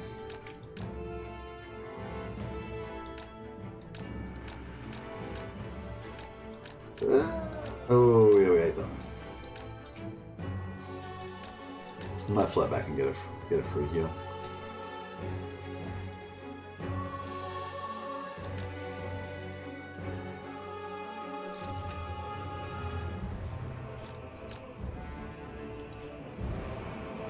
White Tower Guardian! It shall be done! Asser, advance! Following orders! Forward! Awaiting orders. Gyron protects me! On the head! Move! Understood! Moving out! Serve the king! Swiftly! We await! March! By Alaria! Oh, you're in trouble now. Knights of Gaval, yeah, they're so good. They're so good. It's so much fun, like... I really like kind of only having one as well. Like, I'm sure it would have been awesome to have a Doom stack of them and just be able to, like, delete whole armies with them and stuff. But just even the one of them, they're such a fun, like, they just make it, like, it's so much better than having, like, a hawk or some shit, you know, like a giant eagle. It's like, you know, they're actually, like, really powerful and really cool. For Ulthuan! For Lothan! I'm not doing too much damage to this, they're too spread out and stuff. Maybe we should go for the other one. There you go. Should give you a bit of a romping as well. Lawmaster of power! We will obey! Onwards! For our ancestors!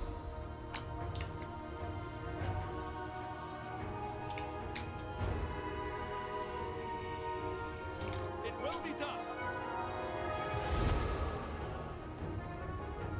Assyrian guides us! Apace!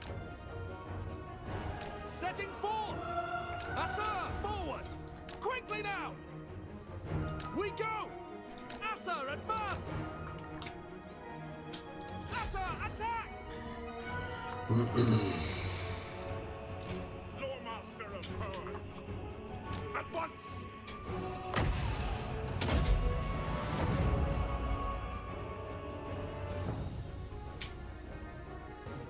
I missed about it. I got the order from Mexico. What? What are we getting? What? What's that about? I got a big box. What? I think I'm missing something here. I might have to read this after the battle. I think that Troy is nations converted. Oh, yeah. $8 for 4 bottles, 350. Wait, what? I feel like I missed something here. Talking about Troy, and then you said $8 for 4 bottles, 355ml each.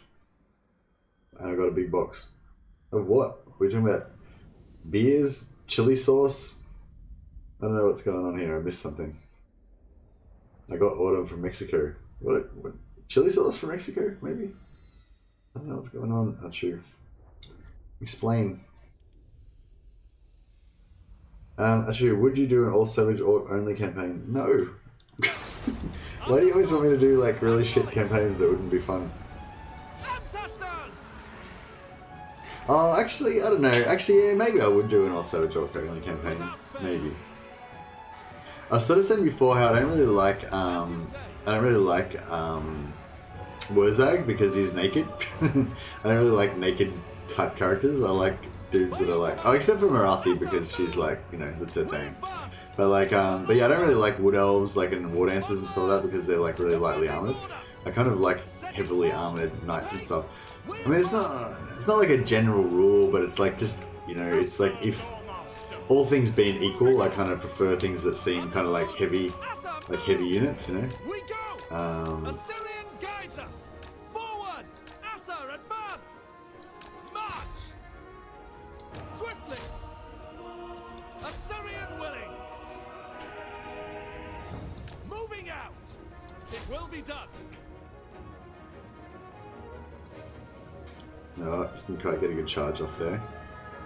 No, that's not too bad. Orders understood! Lawmaster of Poland! I'm waiting! For her! By Assyrian! For Assyrian! Advance! Asar, forward! Yes!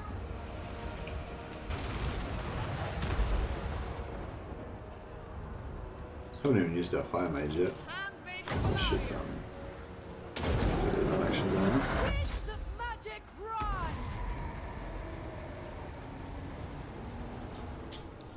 For duty! Move! For order! We away! Quickly now! Assyrian guides us! I'm waiting! Servant of the tower! Orders received! Asa, move! Asa, forward! Ulthuan mage!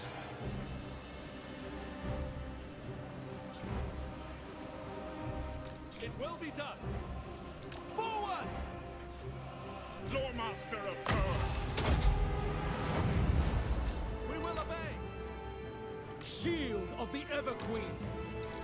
I go then! Lawmaster of Power! Nothing Lecky! Guardian of Avalor! Very well! As you say! White Tower Guardian! Apace! Lawmaster of Poland! It shall be done! Let you put a second comment as a reminder to read my Coca-Cola comment. So were you saying Advance! you bought some Coca-Cola from Mexico?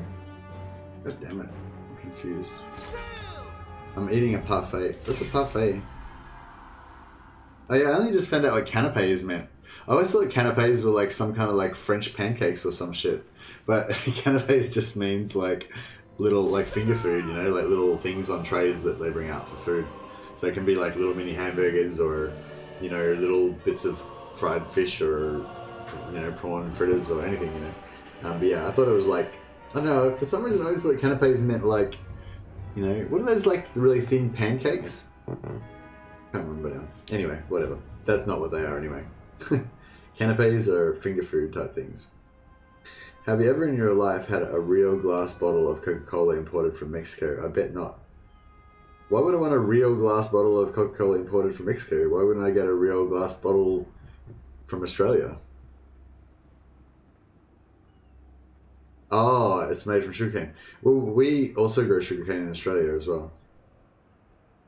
So, I don't know. I feel like maybe ours is just as good. How do you know? Who knows? Parfait is yogurt with fruit in it. Why don't you just call it yogurt with fruit in it and nuts on top? Jeez. So fancy, yeah, true. Yeah, cool. I think we've decisive that shit. Yeah.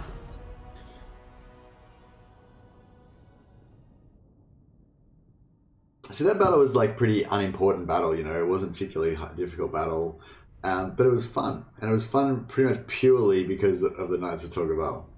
So even though I'm paying like 900 gold a turn, I'm probably paying like 22,000 gold per turn just for that one unit. It makes me have it puts joy into my life, you know. You can't put a price tag on that. Mexico is the only place that makes the real Coca-Cola. Only in the US, everything's made from cornstarch. It's the original recipe. It's not the original recipe because the original recipe had cocaine in it. It's the original recipe after they took out the cocaine, I assume. Or maybe I think Mexico, maybe they still put the cocaine in. Raise it to the ground. Take what you can. Orion. Onward.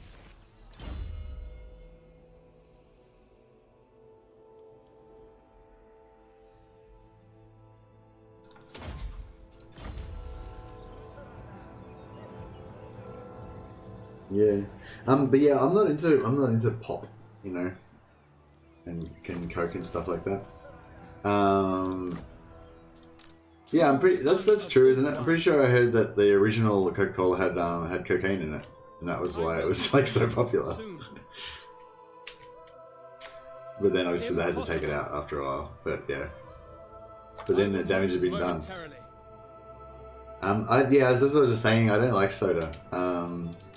I don't know, it's just my parents, like my mum, like always used to, like, because my mum's parents, like, they both died of like heart disease or like, you know, shit like that. Like, I don't know, that was like a long time ago, you know, but they both died like in their 50s, I think, or maybe even their 40s. Like, they both died like really young, and they were both like really overweight, and they both had like, probably had like diabetes and like heart disease and all that shit, you know.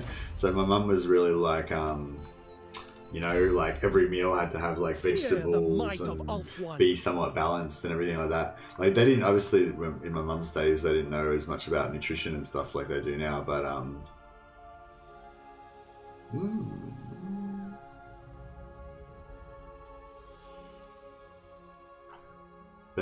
anyway, so yeah, she was always like really against like lollies, soda drink, you know, all that kind of stuff.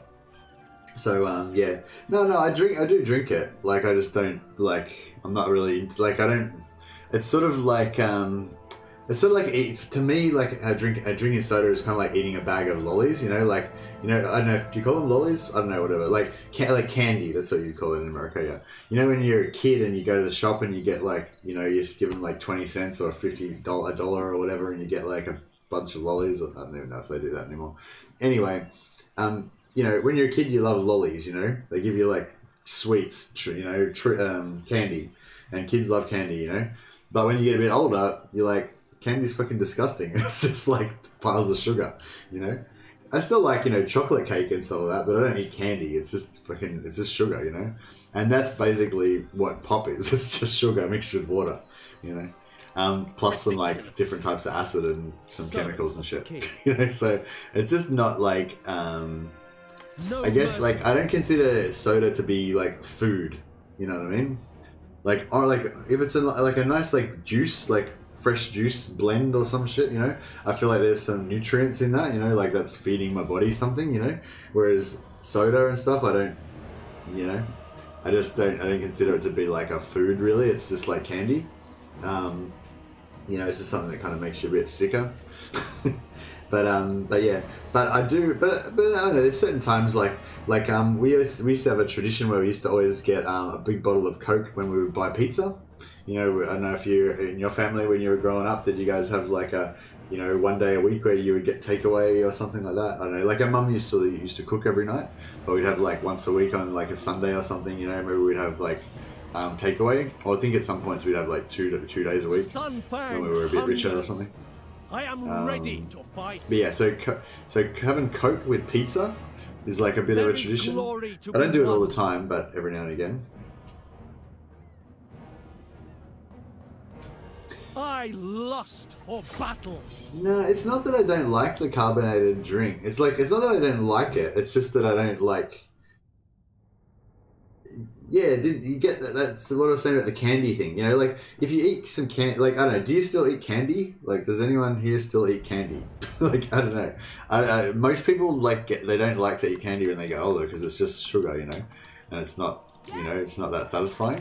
And like that's pretty much the same thing with soft drink. Like, I think it's different if you get conditioned to it when you're younger. Like if you drink a lot of soft drink when you're a kid, you kind of like conditioned to do it, but. if you don't drink a lot of soft drink when you're a kid, then it's just kind of like the same as candy, you know, you kind of get over it. Yeah, but I mean, you know, it still tastes like nice. Like I still, you know, still enjoy it like the same as a regular person. I just don't.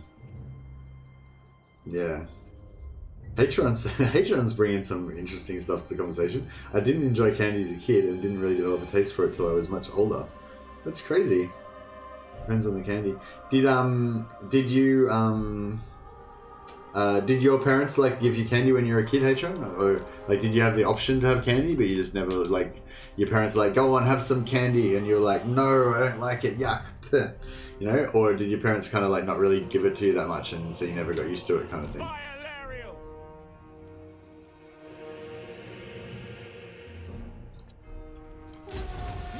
I don't even know why I was like taking so much time with that. It's like I don't even know why I didn't auto resolve this battle. Like Jesus.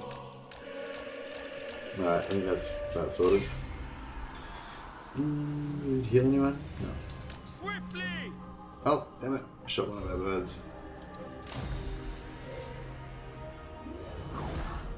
Soda is almost staple here in America.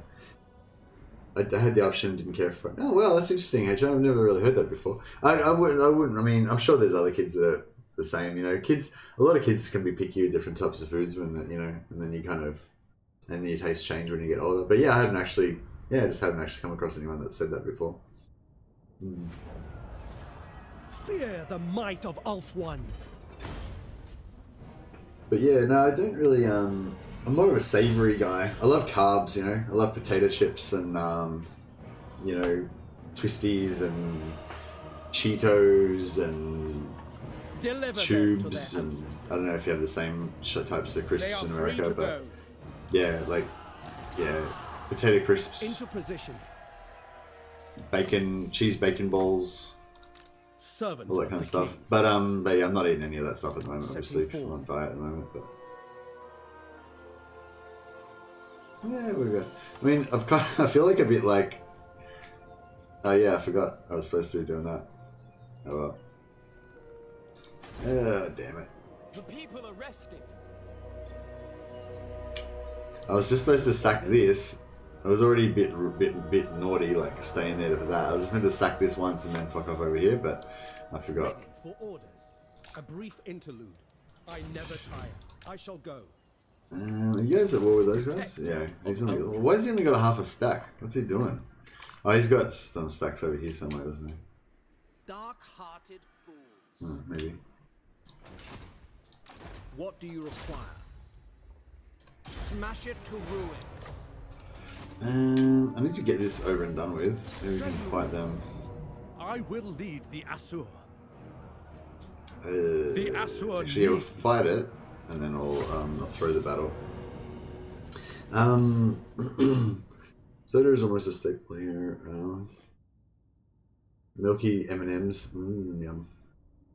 Yeah, yeah, I've got a friend who really likes candy. She's, I don't know how old she's in her 30s. You know, sometimes I'll eat candy with her. I'm not like, I can, like, it's not like I can't handle it or anything. It just doesn't, it's not like, it's not my go-to kind of thing, you know what I mean?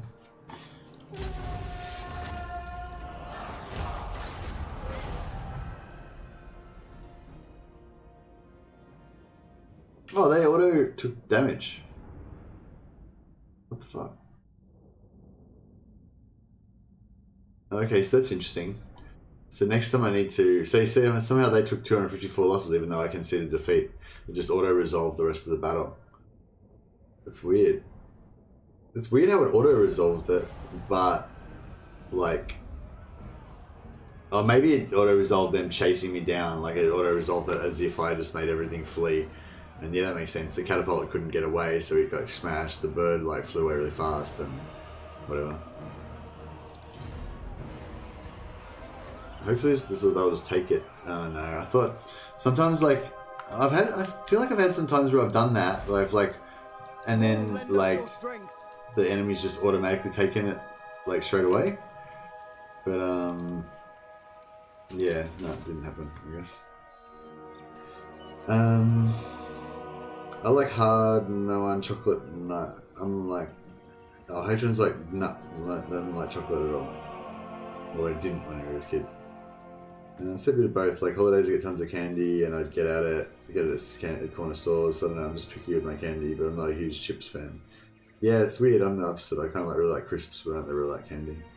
I don't drink alcohol, so I guess sugar's my crux. Yeah, I don't drink alcohol too much either. Maybe like once or twice a year I'll get on it. I mean, I'll have I might have a glass of wine with dinner or something, but it's not like quite often I won't. Like even last night I had a glass of wine with my steak, and then the other guys had a beer, and then after their beers were finished, we were kind of still chatting, and they had another beer, and I was thinking about having another glass of wine, but I was like, nah, don't even need it, really. So it's like, yeah, I'm not like a huge drinker unless I'm going out to drink. Like if the idea is to go out and drink, like which is a thing that we do in Australia. You go out and drink and chat, and you're planning on having a big night, get a little bit too drunk, maybe, that kind of thing. But otherwise, normally I don't normally drink. You found a new love in alcohol, probably as well. I see like nice results once your taste buds move. Nah, I didn't. I'm not really that into alcohol, as I said. Yeah, no, but I definitely became more savoury than sweet as I got older, in terms of my tastes. When I was drinking in my 20s, I never ate candy once ever. True. You must have some kind of cruise mercy. Crux. Crutch? Crutch, you mean? Like a crutch? The thing that I rely on to give me emotional security? I do. It's called Warhammer Total War. I'm addicted to computer games, bro. What do you require? I don't know if you guys noticed, but I play computer games like... Well, actually, I don't get to play that much at the moment, comparatively. It's funny, like, now that even though I stream, like, every day for, like, 5 hours of gaming a day, that's actually, like, way less than I used to play when I was younger. I've had lots of times where I used to play computer games, like, 16 hours a day, No, lots of times. I've had periods where I did used to play them, like, 13 to 16 hours a day. Obviously, I wasn't working at the time. Engineer of Scryer. And I've had quite a few times where I have been working, where I've been playing computer games like, 60 hours a week and stuff. It's us, his beloved audience. That's right, Woody Chopper. I'm addicted to you guys. But no, seriously though, like I'm definitely emotionally dependent on computer games. Like if I couldn't play computer games, I would be a lot less durable mentally. Like basically, I don't really give a shit about anything that happens because I don't care. I've always got Warhammer. Like, you know what I mean? Like there's no, like the baseline bottom minimum standard of life that I could ever get to is still being able to play Warhammer. So, still good, Servant of the king. But yeah, so candy doesn't really do it for me. I like food. I like bacon and egg sandwiches. I love like lasagna. I like like a good steak and eggs. Like there's not really any situation where I'm hungry for food and I want to eat candy. I'm always gonna want to eat something like. Yeah, like even how I was saying I like chips and crisps and shit like that, I don't like that anywhere near as a like real food, Real like heavy man food is kind of like my favorite thing. Baked potatoes, roast pork, chicken schnitzel sandwich with all like different types of salads in there and stuff. Yeah. Meat and carbs. That's my favorite thing. And like, but then I'm, way like that, way more than any sort of candy.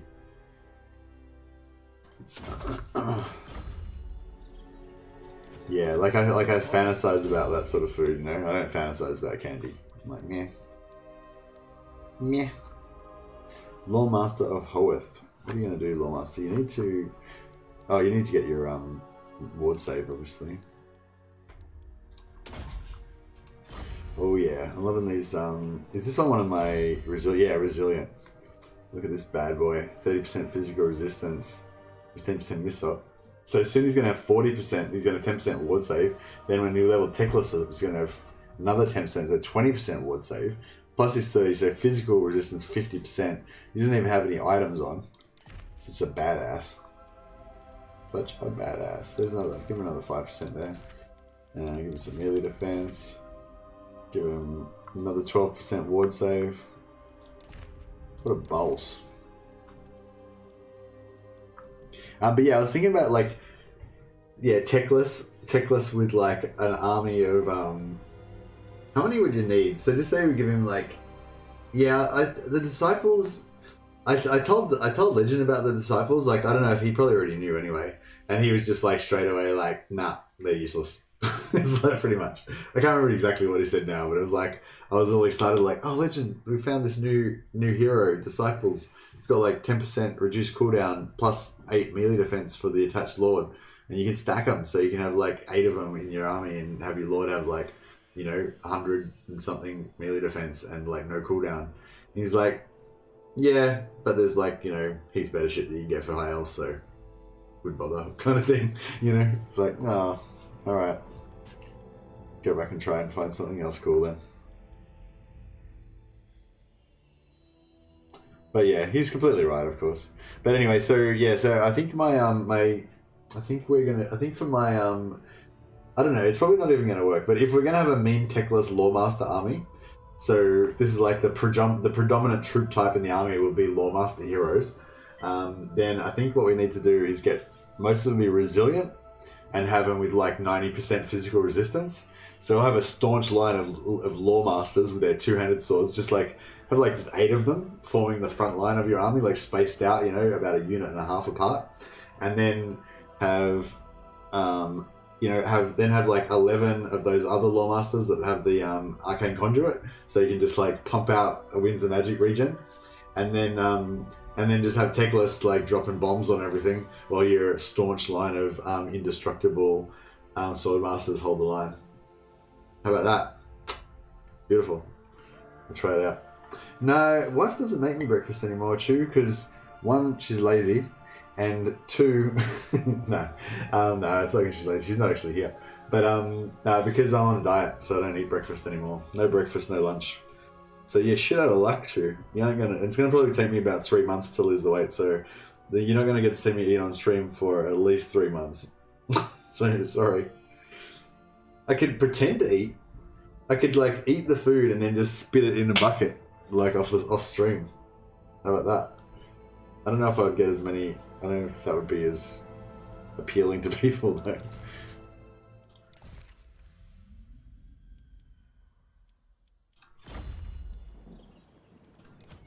Kurnos guide me. Oh, this one's resilient too. Shit, we should have been going down this line. It doesn't matter. They're both going to get everything in the end. I will be vigilant.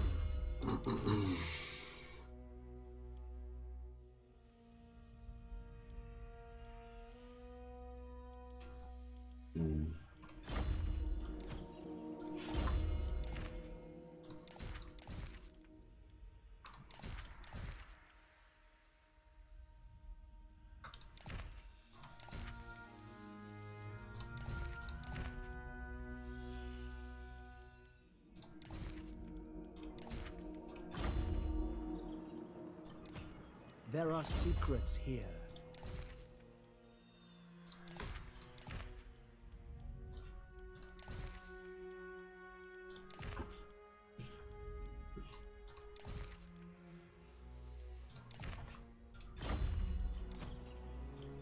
I just haven't even put anything.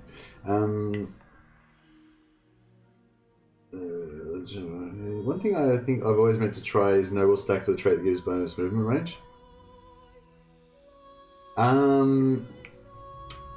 Yeah, I don't know if the movement range thing is that good thing with Bob, because movement range doesn't increase march stance. So, yeah, I mean, I think you can. I think 150% movement is the cap. I'm not sure. Actually, I'm not sure if there is a cap.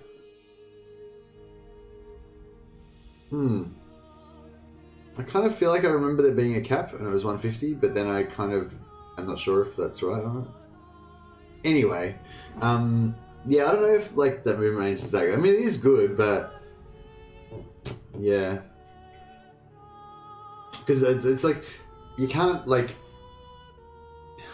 so like obviously movement range is good, but like you know, so just say there's like 4 enemy armies and they're kind of all within a close range of each other, and you've got lightning strike, and but some of like 3 of them are together, and there's 2 other armies over there a bit further away or whatever, and they're spread apart. You know, potentially if you've got enough movement, you can like just ping pong around and just kill all of them in one turn, right? So there's those type of situations. But those sort of situations don't really happen like that often. Like if 4 armies are coming for you, they're all going to be together in a pile usually. So more often what's going to happen is that you've got like 4 armies attacking you from the north, and then way down south, like 10 provinces away, you've got 4 armies attacking you from the south. So like basically you're going to have an army covering the south and covering the north. You're not going to be able to cover both. But potentially like what's happening with me, I'm sort of trying to send stuff back and forth, up and down. So more movement would be good. But the movement doesn't increase your march stance; it only increases your normal movement. So, you know what I mean. So your ability to cross the map is not actually increased by movement. You know, it's only your ability to like attack things in close range that the movement increases.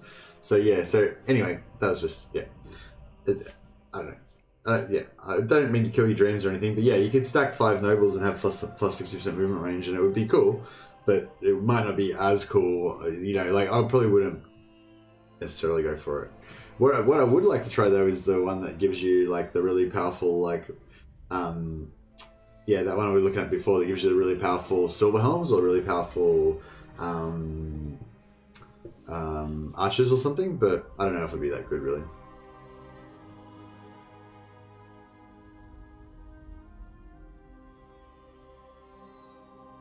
Alright, I think we're good with the chat.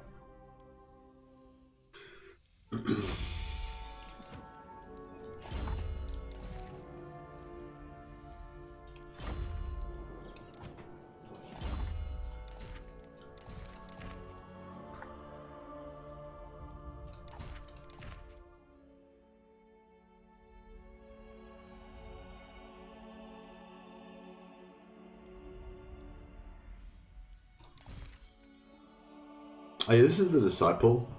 I don't know, now Legends like kind of killed this for me now. I don't even know if I even care about this anymore.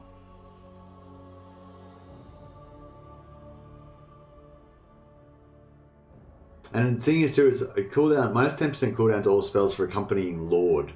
So it's only for the Lord. So it doesn't, you know, like for this army, Tyrion's getting the plus 10 melee defense, which is pretty cool. But he doesn't get the cooldown to spells because he doesn't have any spells, and it doesn't apply to the hero. So yeah.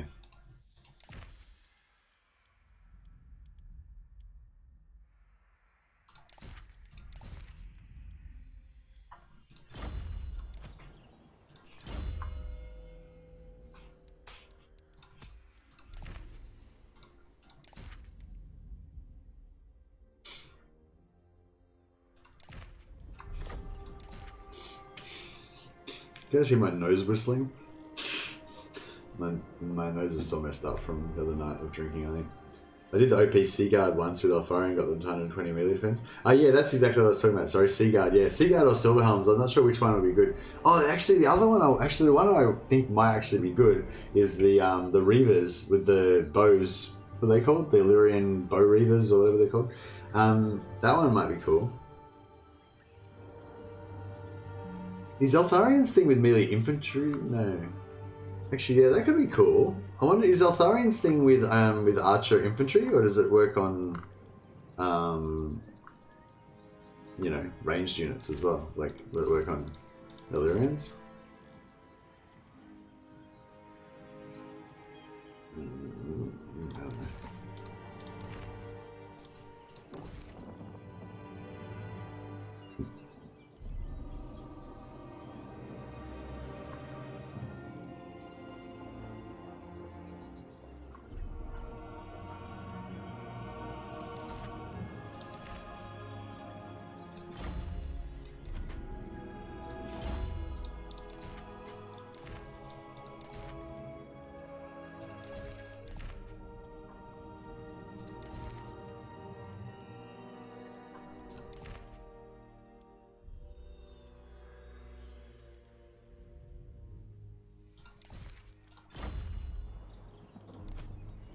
This forest is old.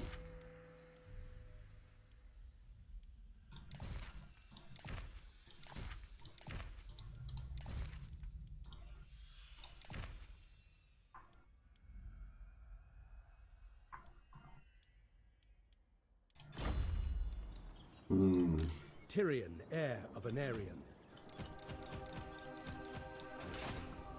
Yeah, kind of screwed up here, hey?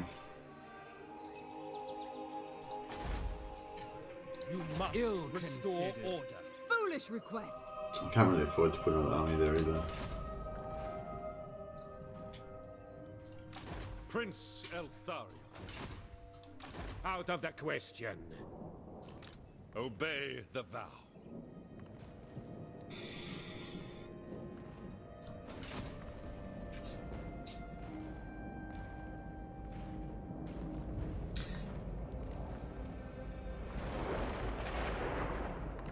Eltharion. Brook no failure. So, okay, so endless ammunition for the Sea Guard, plus 10 for the Sea Guard's shields armor, plus 15 when they're defending.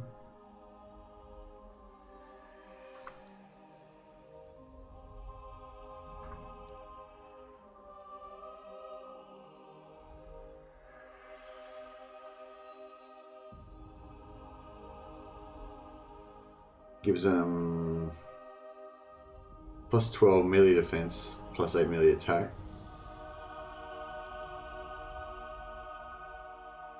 Doesn't do anything. So I guess I don't want to put points into this because I'm probably not even going to put the Knights of Torgwell in his army half the time anyway, and I'm not can keep any of the other Mistwalker units. So blah. And then we've got that's another cool thing about Sea Guard. You can buff them twice with this. You know, Militia Master and Bone Master. So that's pretty cool. Yeah, it sounds pretty cool actually. Is this the last episode of the Elves? No, I think I'm going to make this one an endless campaign, and I'm going to play an episode once a week, Archu. Because, yeah, people commented that I never actually play a campaign past turn 3, past the 3rd episode, and so I never get into the mid-game or end game. So I thought I'll actually play this one until I get into the end game. Although, I pretty much, you get into end game as soon as you get Sisters of Avalon and Tier 4 with High Elves, but yeah. His trait also buffs Sea Guard. Oh, really? Spear Infantry. Oh, yeah, so Spear Infantry applies to Sea Guard because they have spears.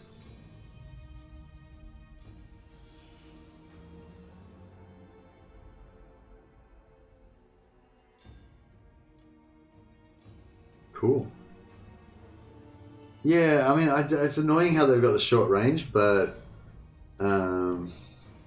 Sea Guard often get buffs from 2 techs as well. Yeah. Yeah, it's pretty cool. Because I basically want his army to be is like just him and like a unit of and then a hero and a hawk and a great eagle, sorry, and then they're just gonna go around wrecking the enemies with his cooldowns and stuff. and then yeah, if whatever's left can get shot up by the Sea Guard a bit. That'd be my plan. Oh yeah, we're gonna confederate Illyria. Probably should do that at some point. Yeah. So, I mean, they've got Full Zamble at tier 4. That's good enough. Okay. What else we got? White Peak. Don't care about that. I'll probably let them have that. This is tier 5. Yeah, I think this would be a good time. And then we get like a couple of free armies, and you know, pretty useful.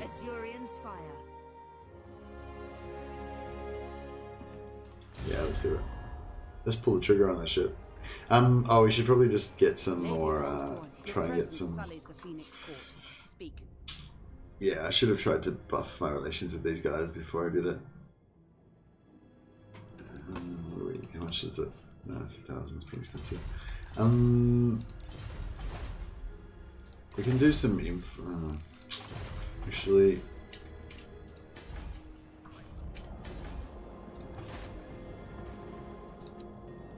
Handmaiden of Alith. We gotta keep those resistant handmaidens coming. We can't do anything to risk those resistant handmaidens.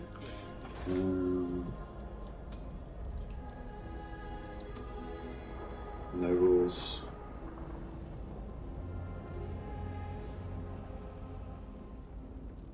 Yeah, I don't mind taking the nobles with the minus traits because, like, I'm mainly going to use them as agents anyway, and I don't think I even really have.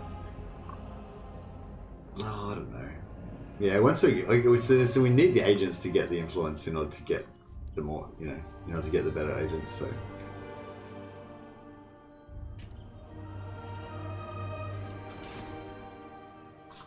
Yeah. So yeah, no, this one we're going to probably play forever. This one, or not forever, but lots of episodes, once a week at least. So try and play for ages, and then I'll mix in my other shorter ones in between. Oh yeah, I think I'm actually playing on the beta as well. Sorry, I forgot to rewind it back, but it seems like it's working okay. So. I wonder if he uses magic to make more arrows, or if Ulthuan forces his men to just throw rocks at the enemy. All the other lords go out and do cool stuff while Ulthuan stays home and watches the kids. Maybe he just makes everyone make so many arrows, whenever they're not out fighting, he's just making them carve more arrows. So everyone has extra arrow packs stuck on their thighs and backs and arms, on their forearm. There's another arrow pack there, and they're just made out of arrows. Anyways, alright, so I think we'll take Illyria, and then that'll be it for our confederations. We'll try and keep the rest of the... I want to keep Trace and Illyria... what are they called? Illyria. Trace and the other one alive to be allies with me. I don't think it really helps you that much, but I just like it. It's fun. Trying to keep your allies alive and stuff. It probably won't last very long. They'll probably die or they'll piss me off or something, but see how we can go. Oh, wait up. Demand. Wrong one. Demand. No. It's fair enough. Right.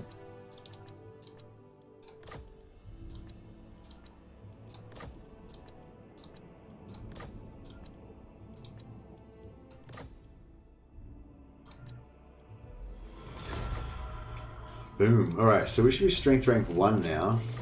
Even though it doesn't say so just yet.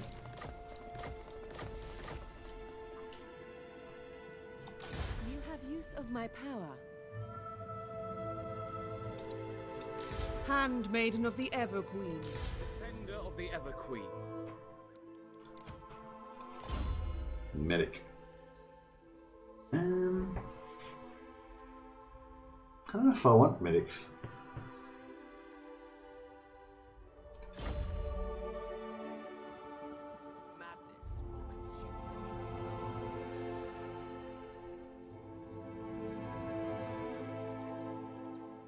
We'll take it out for a second. Prince. Actually, Servant of the tower. Refuge. All set. High Elven Archmage. There's a Sun Dragon. There's some Sword Masters for Techless, perhaps. Probably not there. Yeah.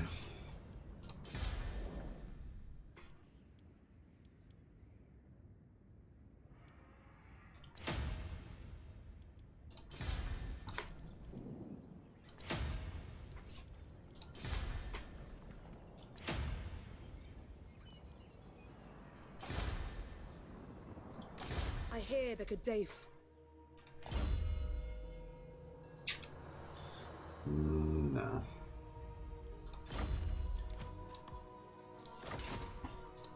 Master of high magic.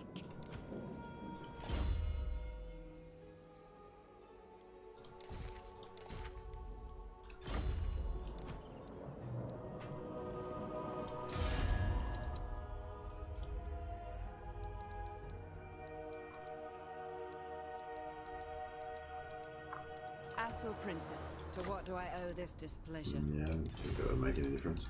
Alright, so we're like rank 1. I think some of these guys might want to get some peace with us.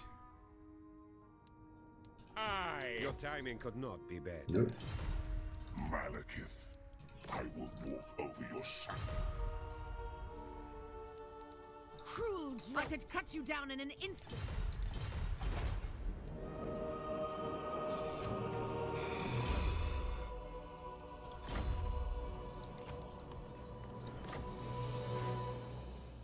How do you know Kenny, the guy you co-op with? Is he a real life friend or an internet buddy? I met Kenny or Andrew through the stream. Yeah, he's just one of the first just been around for a long time. He's, well, no, not that I've been around. I've only been doing this for like less than 4 months, but yeah. Kenny's been a follower of the channel since before I started streaming Warhammer, actually, since we were doing Necromunda. He's one of the moderators on the channel, and he's sort of High magic.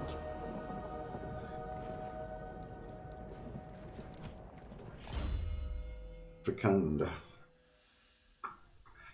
I don't really like that, but I mean, it's pretty good growth. The ocean provides natural defense, leading the way. I see the winds. Hoeth sends us. Find the wind. Okay, so it's a battle.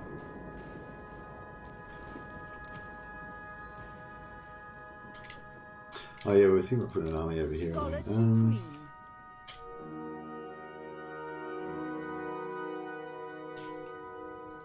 Cull the Green. Infused by Hoeth's wisdom. Oh yeah, I think we're putting Shadow Warriors instead of Shadow Walkers in Alith Anar's army.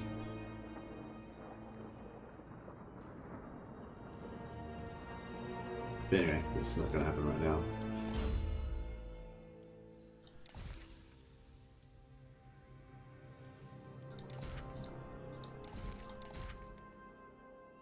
Oh yeah, here we go. Caledonian Dragon Rouser. Plus 10 melee defense for dragon units. How good is that?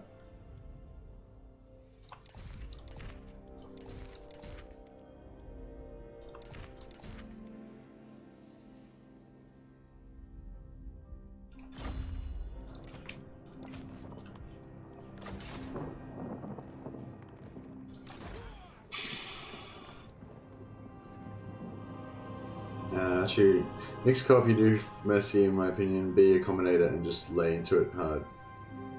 Ooh, what?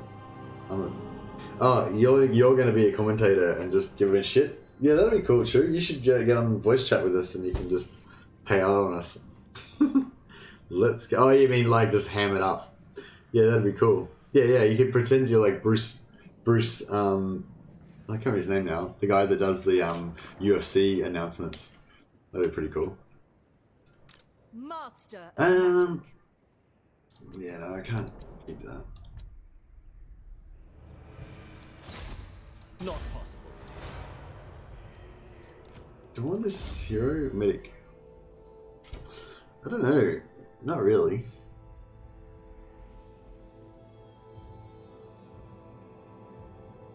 I mean, plus 10 casualty replenishment is kind of good, I guess, but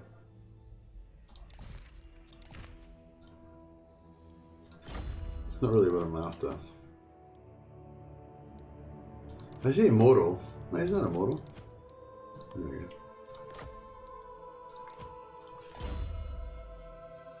Oh, he's got a Caledonian Dragon Rouser as well. Awesome.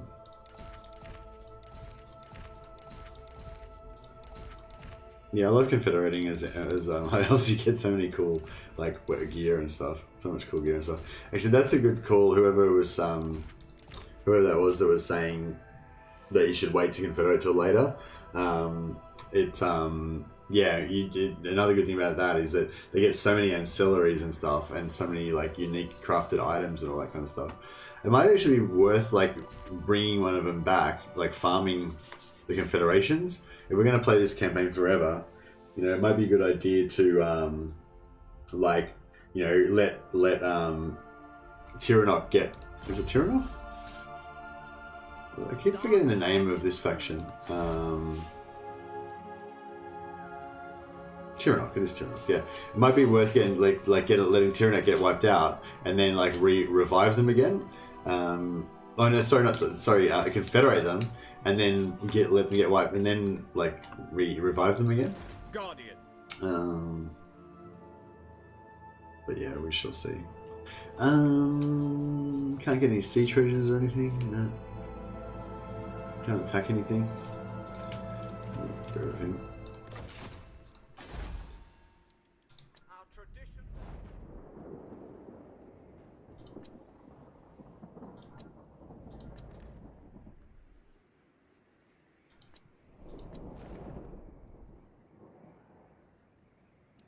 Oh, they had Tordranil, that's pretty cool. Alright, we can get some money there.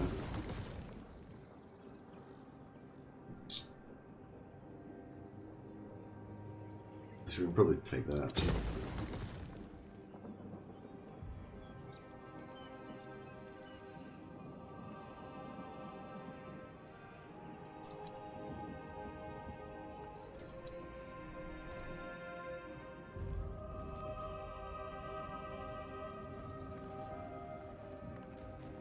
Nice.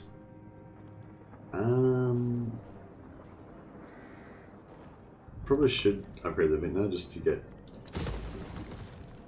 the thing.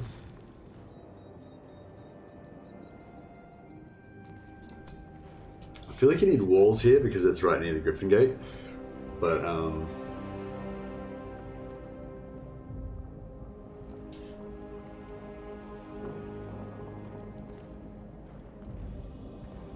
yeah, if we got 40% trade, we might have so much trade goods that we can't actually keep the 40% up.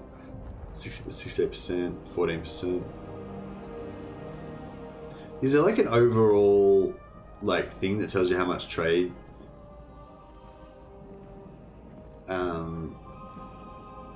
you're getting? Like, because like a lot of the ancillaries you need to get for like 20% trade or 40% trade in order to get it. So you can kind of like estimate from here. I got 68%, 100%, 40%, 68, 68, 14, 68. So probably overall we're getting about 40% trade, I'm guessing. But you know, I don't know how you actually can figure it out.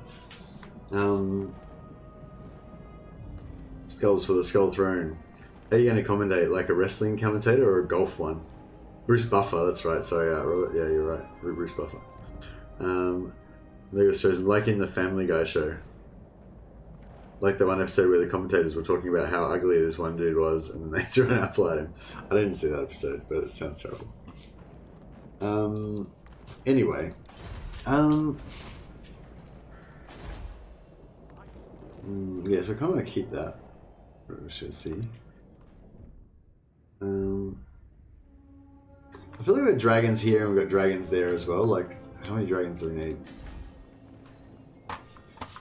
Which dragons do we need for this? Oh. Does anyone remember? Is it level 5 dragons that we need for this or level 4? I think it's just the level 4 dragon building that we need for this one, isn't it?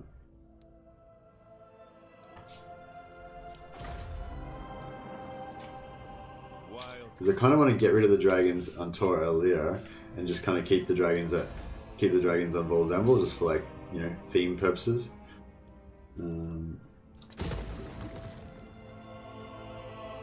Oh, and Vol's Anvil, yeah, we should maybe keep the Ulthuan Smith there as well, also for theme purposes. What do they get? Dragons, cheaper, recruitment. Okay.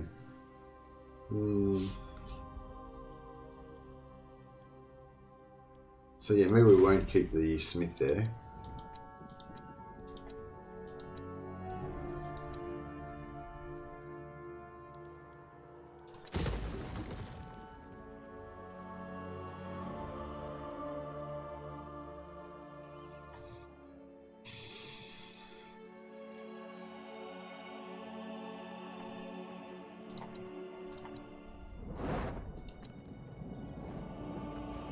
Yeah, level 4. Oh, thanks, Bob. Awesome.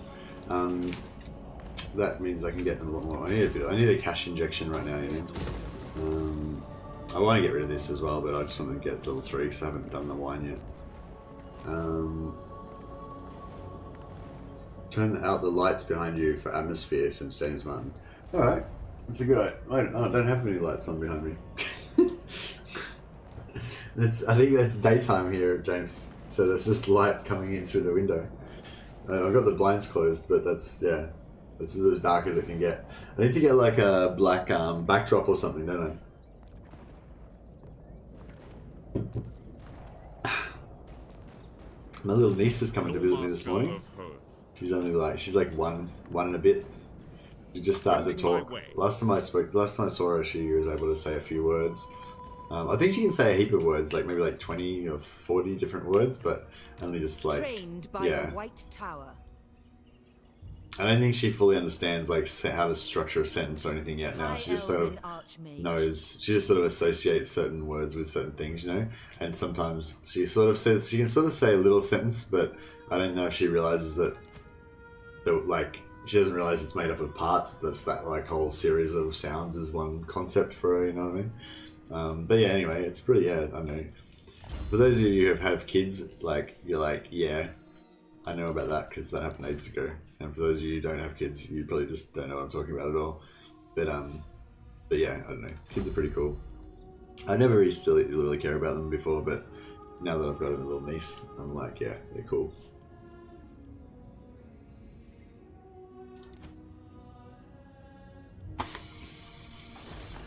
Minus 3,000 is pretty hectic.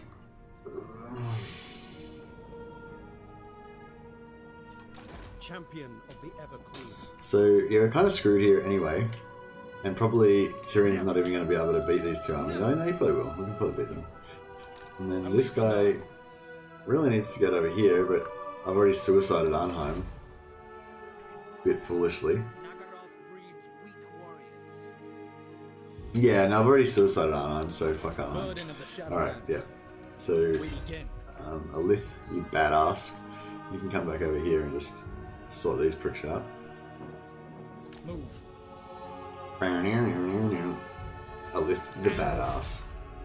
Like, you know, like this army can just defeat anything pretty much. Until you get to the late game where there's a lot of heavily armored fast stuffs. Did Legends throw any hosts this week? No, I don't think he's shown me any hosts this week.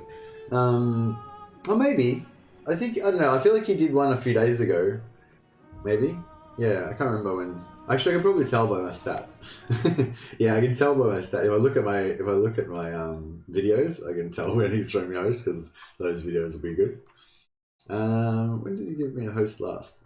The last host he gave me was on the 16th of December, I think, from my second Vampires campaign. So yeah, that was this week, like 4 days ago. Yeah, no, he's still looking after me. I'm still sponsored by Legend of Total War. Yeah. Oh, you know, it's not like, you know, yeah. He hosts all different people, you know. But yeah. But no, he still chucks me a host every now and again, which is really cool.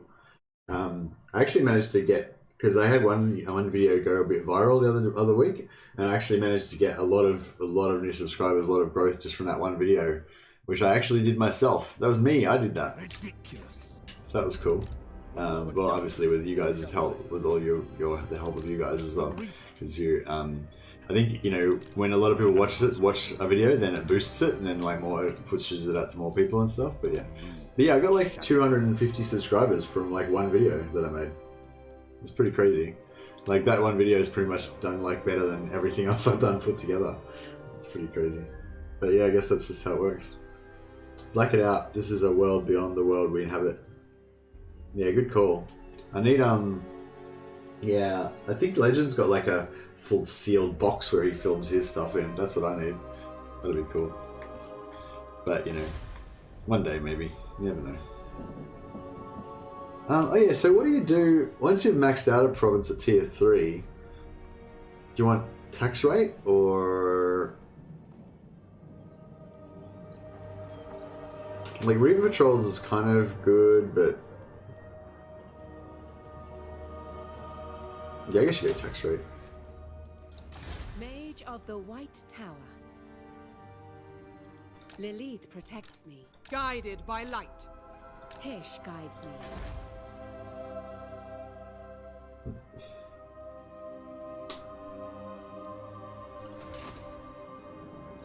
The Warden of Tor Idres. I bring Azurian's fire. I don't really need this army. It's a bit too expensive.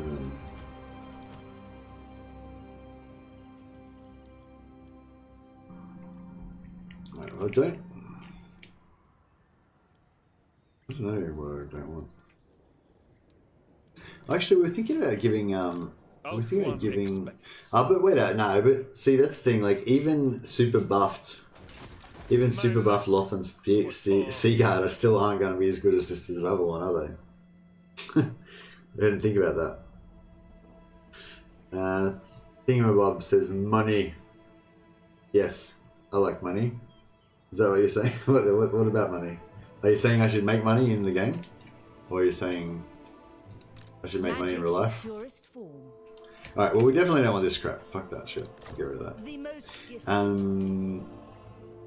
We definitely do want that. We maybe want that. We don't want that. Probably. Maybe. Probably not. Maybe.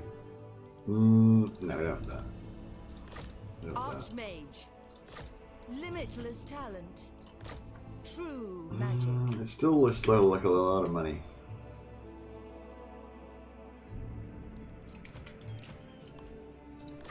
Safari's servant. Yeah. Oh, money commandment. Right, yes. Good call. I think that's what I went with.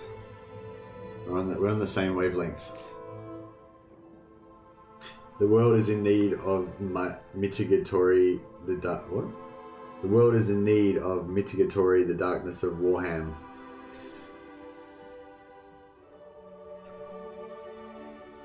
I don't know what that means, James. Sorry. I kind of feel like I almost like get a sense of what it means, but I just don't. The words don't like mean. They don't. I don't know. I don't understand.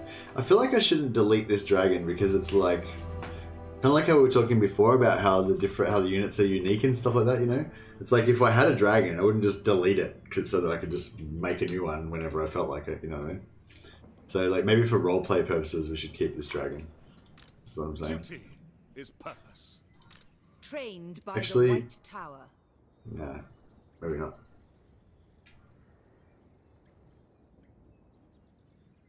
Yeah, fuck it. We'll get rid of it.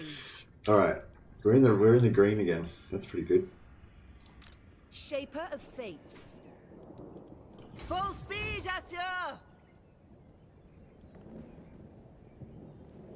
A new fortress of magic. Your orders? Let's just pop these guys back in here so they can get a bit of Isha sweet watches heals. over us. Oh yeah, what was that actually? Let's just take notice of that for a second. What was the... What did we... Where was the... A message just came out saying we got a war... Oh, it's not here. Equipment gained? No.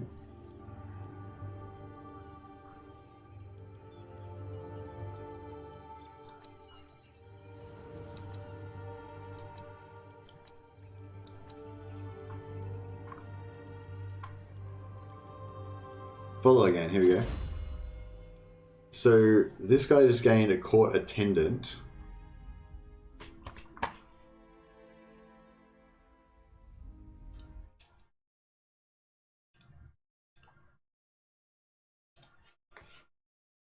Court attendant, right. Perform successful action against another character. Perform critical success action against another character other than assist army.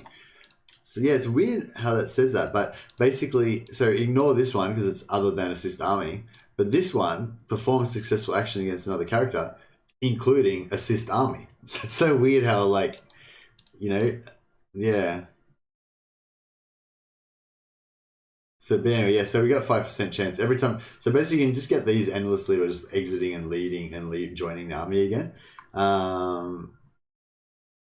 Where's another, I think that might be the only one. Yeah, I think that's the only one. So if you just keep exiting and leaving, joining characters over and over again, you'll have a chance to get that one, court attendant. You probably have all guys already found that out from your own testing.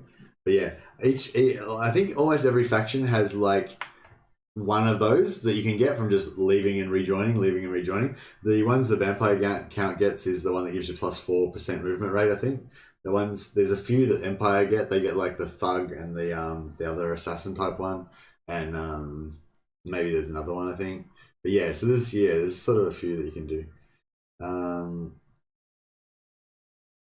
James is Tom version 2, is he?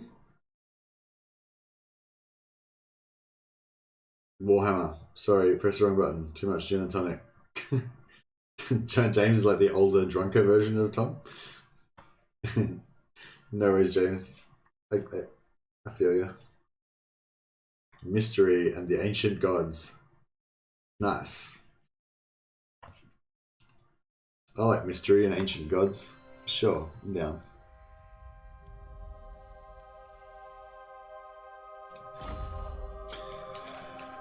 Alright. Weaver of Spells. High Elven Archmage.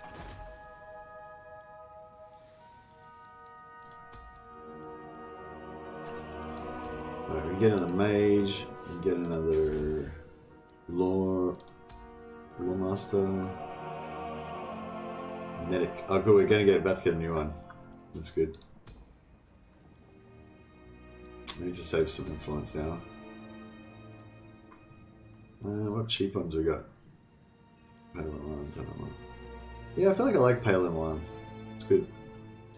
I don't think we have any capitals that are not on our territory, so we still have to hire them from here. The wind is purgatory.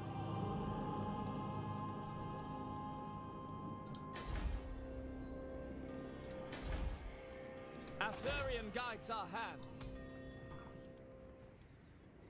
Yeah, I feel like Pale and Wine's a pretty cool one for High Elves. He's like a fop. True son of Ulthuan. Oh, he only came out at level 1. I thought we were going to get... Oh, whatever. I will move momentarily. Oh, that's right. We need to... I forgot. Imrik doesn't have anything that adds to the faction, but if you level him up, he gets like +2 to your agent cap for... +2 to your agent cap for nobles. So that's obviously really good.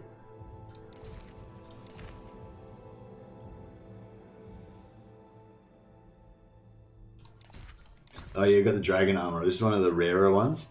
So,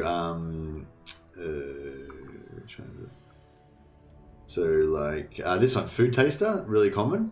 But so they can actually, that's what we were looking at before. There's actually 3 different ones you can get. So you got dragon armor and food taster. This guy's like minus 20% chance for enemies to do stuff to him. Plus I think you can get 2 or 3 different plus ones to make it, So, once you've got once we get all of these, we can like pop out a level 1 guy and you're gonna like have plus 30% success chance and minus 30% chance for enemies to get him. So, you can just like kickstart them, onto being more likely to be successful. The only bad thing is if he gets assassinated, you lose your like rare stuff. But come see, come saw, or whatever it is.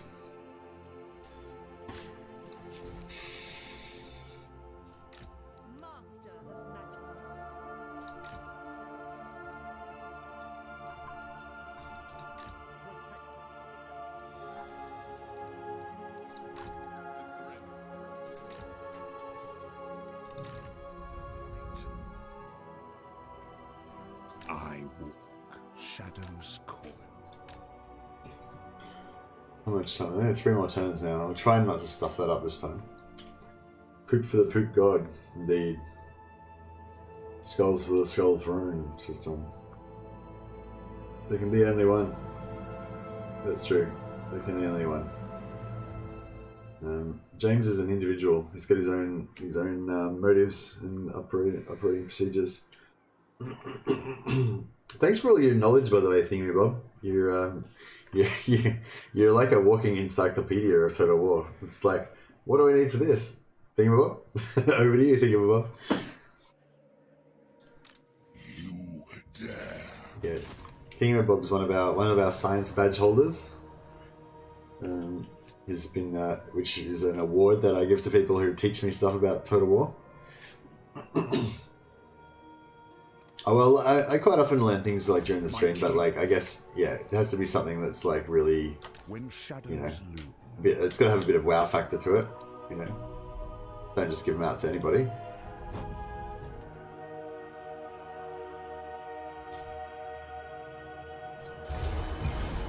In case you're wondering, a science badge is not a real thing. It doesn't have any real world value at all. My only concern But is it's, spilling you know, the a blood bit of fun. traitors, and you are in my way.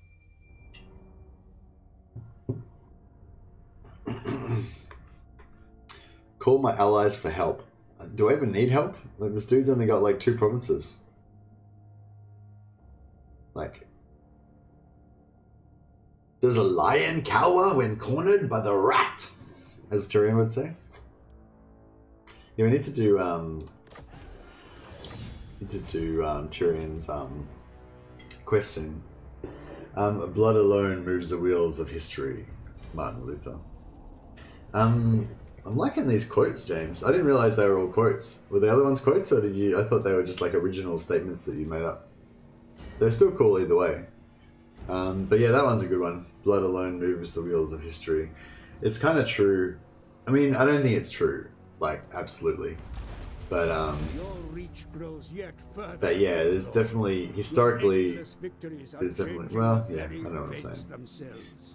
I mean, I hope that in the future we can have like real and effective social change without blood, but yeah, I guess historically that's not really the way it goes.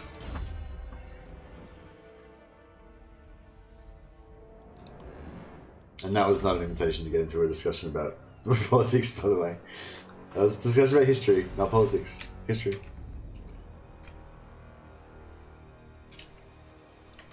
Ready. Oh yeah, what are we doing here? We're practicing our assassination.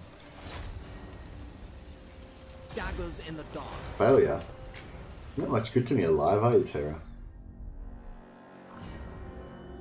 Setting a course. Well, this guy's did some things as well.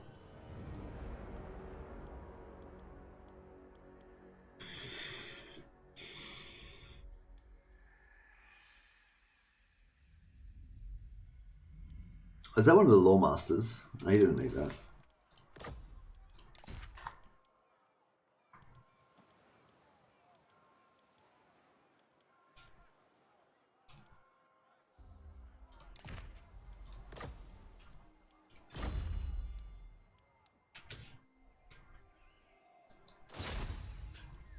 Destruction.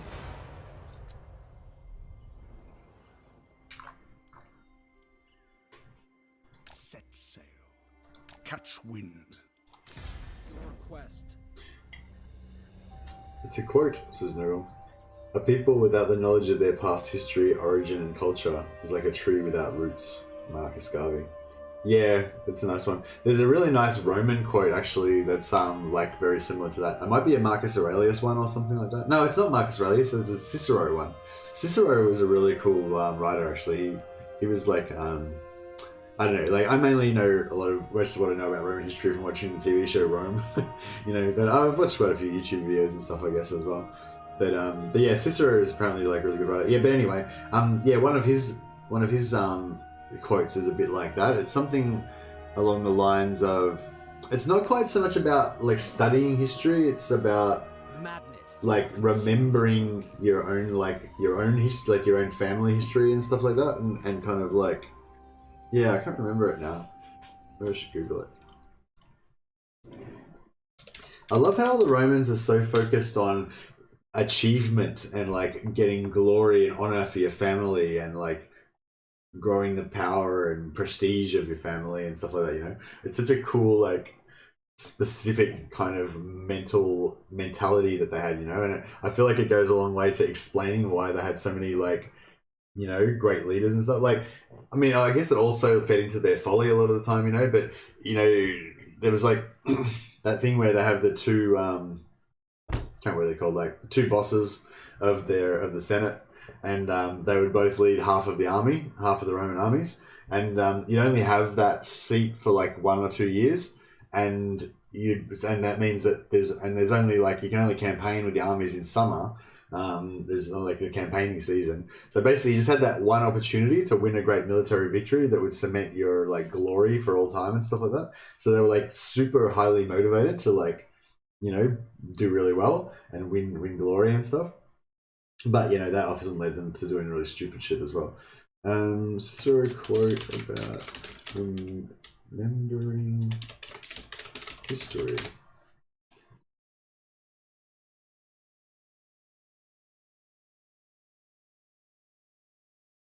Yeah, this is the one.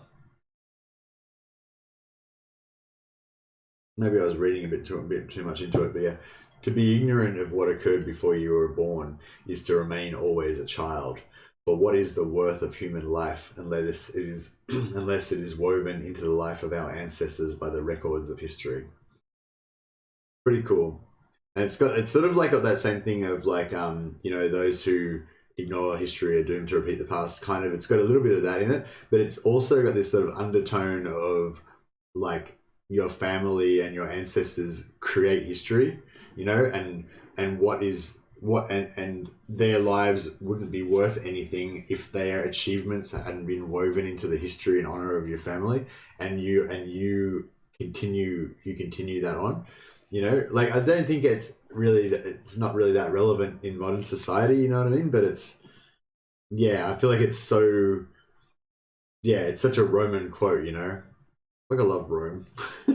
Love ancient Rome. But yeah. Maybe I should read that one again just because I really like it and I felt like I fucked it up. To be ignorant of what, no, I fucked it up again. To be ignorant of what occurred before you were born is to remain always a child. But what is the worth of human life unless it is woven into the life of our ancestors by the records of history? Yeah, it's just like, you know, if like, and it's also saying, what is your life worth if your deeds and your history isn't woven into the deeds of your ancestors? You know, like what is your life worth if you don't add anything to the honor of your house? You know. Yeah, it's cool. Like, I don't necessarily, like, it's a philosophy thing, you know, like, and I don't think, especially in the modern world, I don't think it's necessarily has to be a philosophy that you have to achieve. You don't have to, like, make your mark on the world to have lived a good life, you know. I think it's quite fine to be, like, you know, the meek, as it were. And just mind your own business, and you know, as long as you're not hurting anybody else, you know, you can have a meaningful life without, you know, being a world beater and stuff. But that was definitely not the mentality of the Roman nobility, you know, because if you weren't winning and getting ahead, you were getting behind, you know, and other houses were getting it over on you. You know, it was very competitive, I guess, you know. Food, history, philosophy. This stream has it all. Exactly. Yeah, exactly. The best prophet of the future is the past. Lord Byron.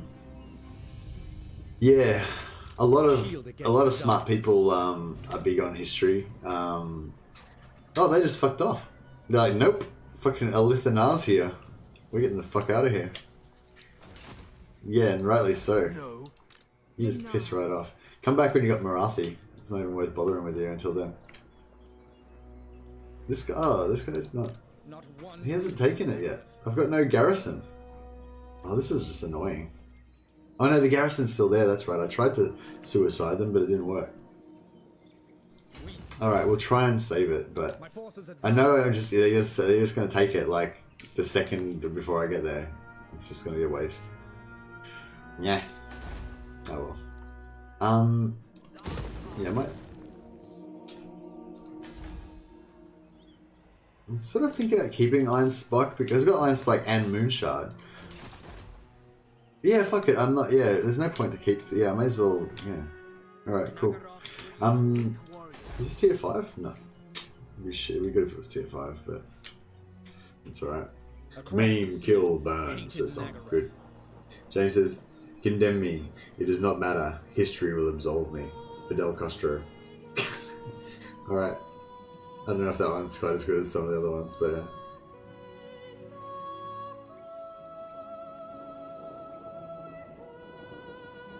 But yeah, that's a hard thing to do as well. I don't. Yeah, that's not. Shadowlands.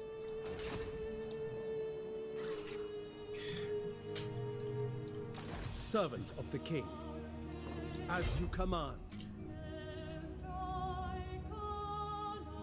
Oriah.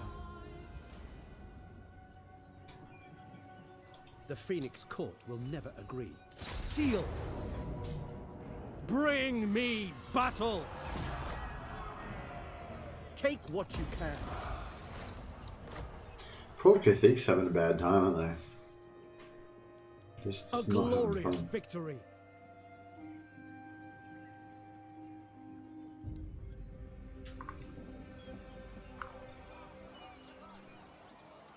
Beginning my journey. Ambushing.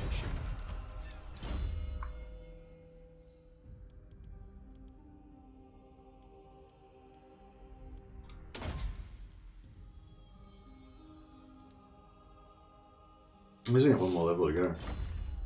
That's good.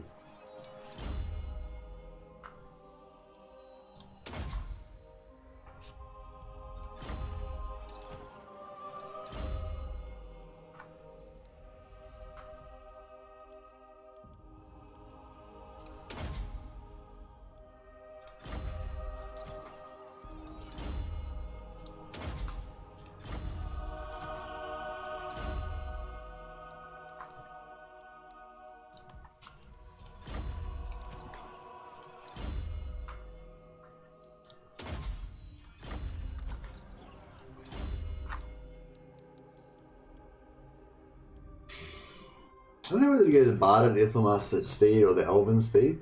I quite often like to just leave them on foot and have them hang out with the archers and just buff the archers and stuff and just use them as tanks if they need to. And I feel like they're probably better at tanking on foot than even they would be with the Ithilmar. But yeah, I'm not too sure. But I kind of like to have the steed for them just in case I want them to like run around and kite stuff or something. Yeah, I don't know. What do you guys normally do? Do you normally get a mount for your maidens, or and yeah, and if you do you actually use it or just keep them on foot? Accept the challenges so that you can feel the exhilaration of victory. George S. Patton. Yeah, I don't feel like Patton was like the best quote maker. Like his quotes are kind of cool, but like I think he was the one that says, war's not about dying for your country, it's about making the other guy die for his. I think that was what it was, George Patton was. Yeah, like his quotes aren't as like pretty, but the sentiments are pretty cool.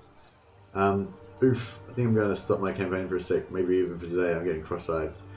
Gamer fatigue, oof indeed. Yeah, you gotta have a rest every now and again.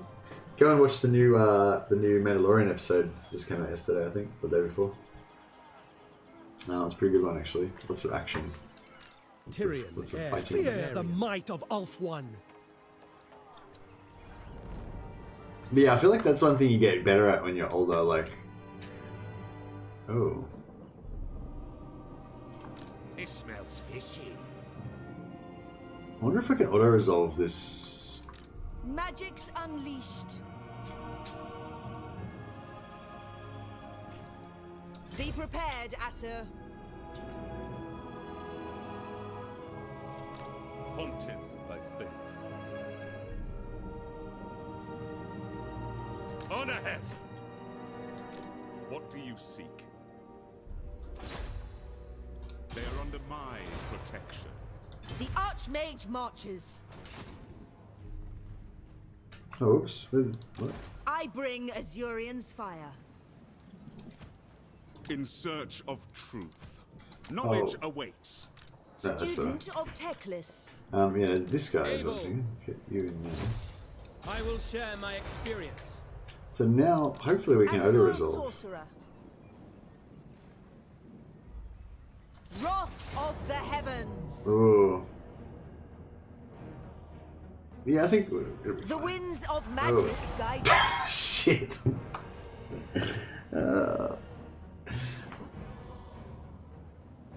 Fuck. That was bad. That was real bad. It said I was gonna win. It said I was gonna win. What the fuck? Oh god. That was bad. Fuck, I could have totally won that. I would have totally won that in a battle. Why did I do that? That was bad. That was real bad.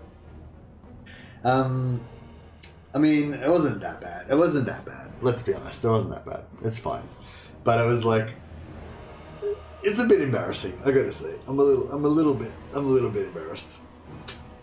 But yeah, it's fine because like we lost three entrepreneurs. But the 2 major entrepreneurs we can get back easily once we get the influence. That's no problem.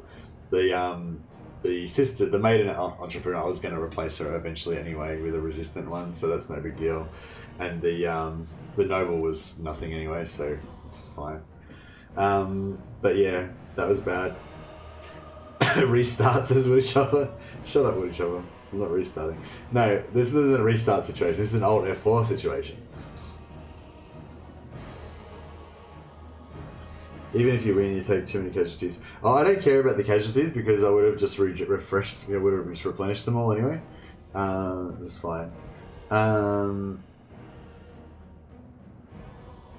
But yeah, I could have just I could just Alt F4 and then fight the battle again. That was a bit lazy. I don't know, should I just cheat?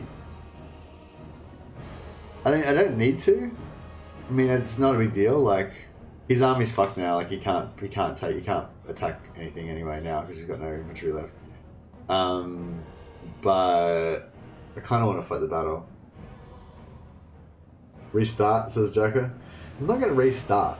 The choices are: we cheat, we Alt F4 and we cheat. We just pretend that never happened, and then we just replay that whole thing again, or we just play it as it lays and we keep going.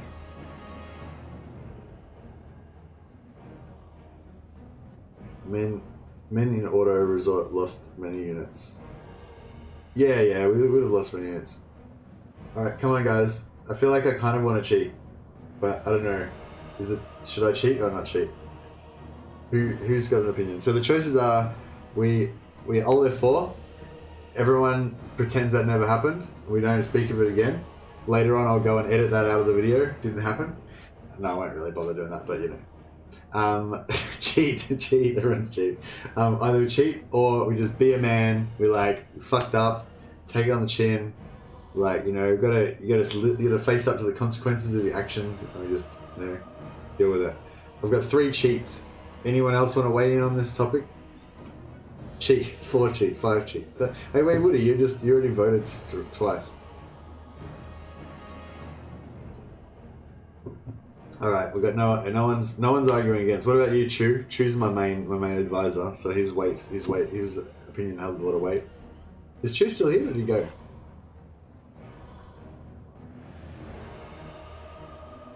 No, maybe he's gone. He hasn't said anything for a while. Sorry if I didn't say goodbye.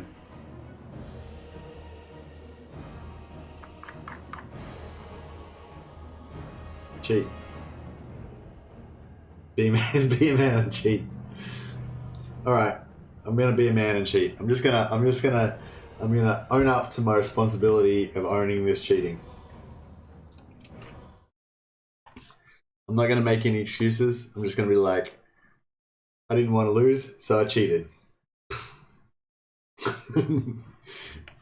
No, but this is also, we've got a higher oh, did he? I didn't see him say goodbye. Oh, well, sorry, Chu. Sorry, bro. He said fair enough. And then he was gone. Oh well. It was good to see him anyway. You can auto-resolve when the red bar is really tiny, yeah. Yeah, I shouldn't have auto-resolved. I shouldn't have auto-resolved it. I kind of knew it was like, yeah, it was pretty dodgy. If the heroes had been leveled or something, it would have been fine. But yeah, that was a pretty bad loss. Like, I didn't lose anything that was going to make me cry. Like, if I'd have lost like 4 resistant handmaidens or something, then I would cry. Oh,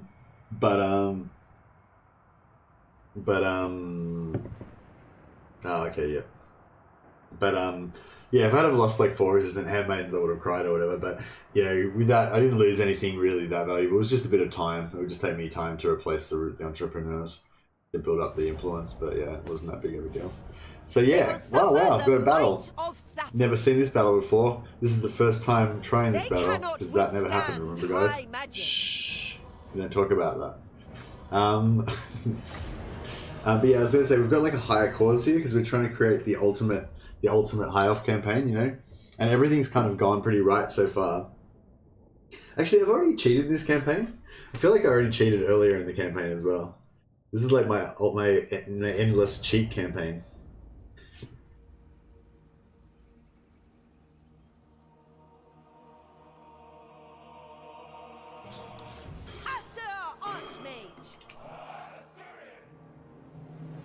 Can we can't really do hidden or anything, can we? I don't think our fire mage has even got any spells now. Yeah, we're pretty screwed. But we've got a lot of Sisters of Avalon, so that's pretty good. Oh, we're attacking, so we can just waste their ammo all day long. That's cool.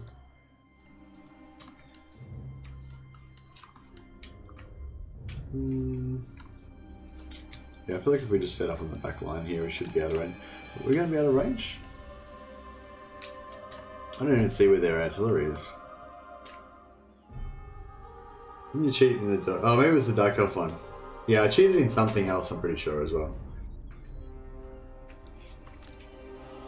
I'll have to wait till Nicholas comes back and he can give me the tally of how many times I've cheated. Although I think he considers restarts to be cheats as well.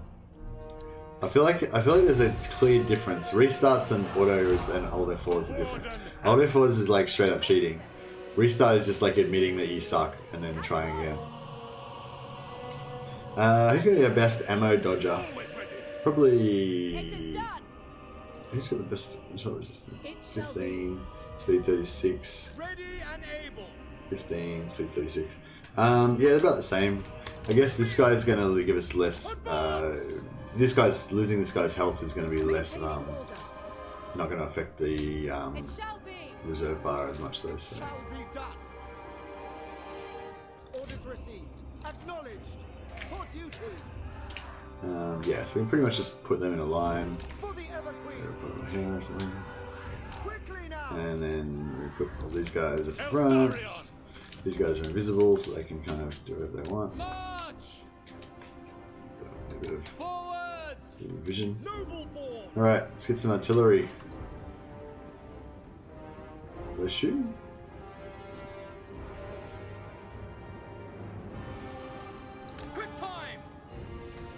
Maybe they're not gonna shoot. Oh shit. Doesn't look like. It looks like they're gonna. I don't think they're gonna go for it.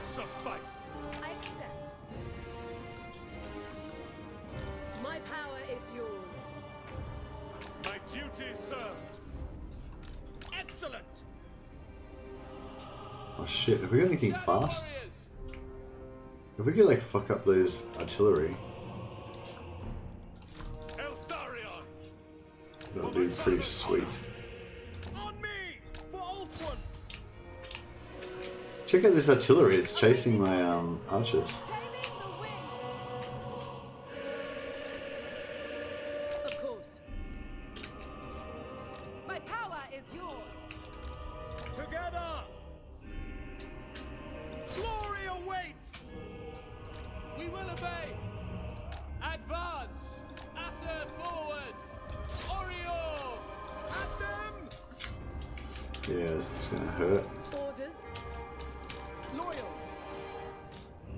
Seeking the foe. Following Ethua.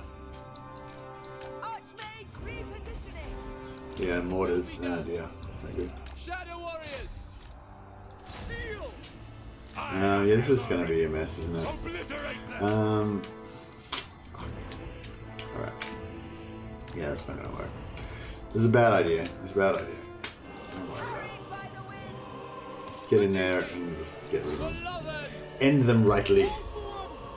May your hands always be busy. May your feet always be swift. May you have a strong foundation when the winds of changes shift.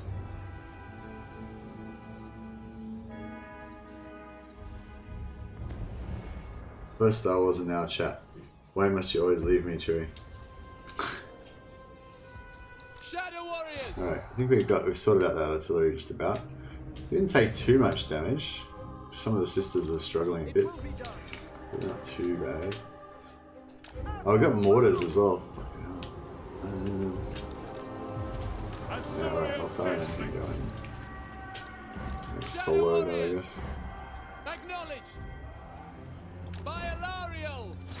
Eltharion!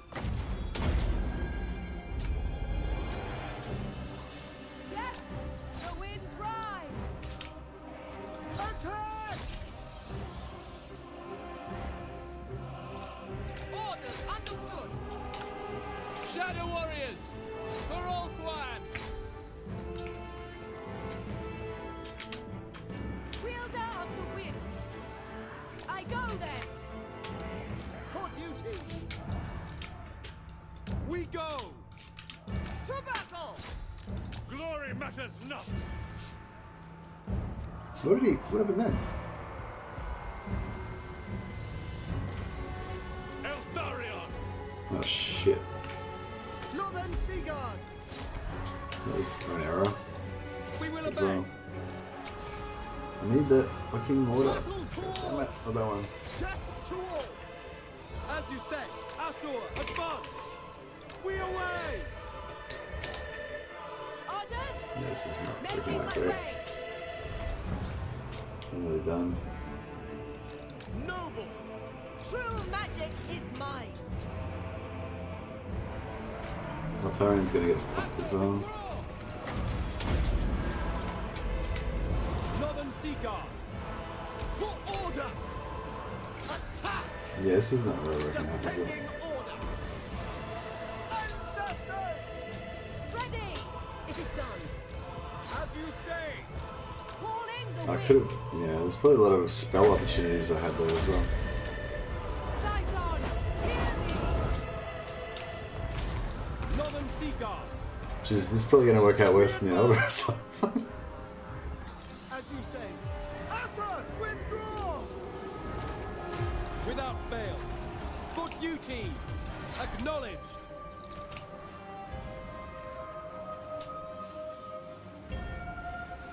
The Fang Sword hunts. Understood. Attack! Without question. Moving out. My power is yours. Handmaiden of the Everqueen. Or Alaria. Ready. Very well. Rapid advance. Noble. Wielder of the winds. Taming the winds. Awaiting orders. Of course. Handmaiden of the Everqueen. Awaiting orders. Lakoi Sario!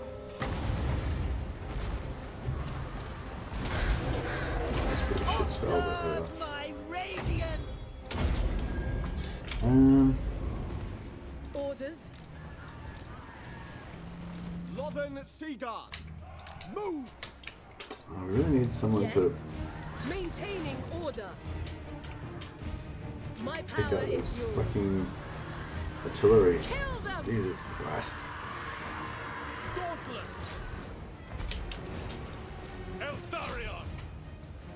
What do?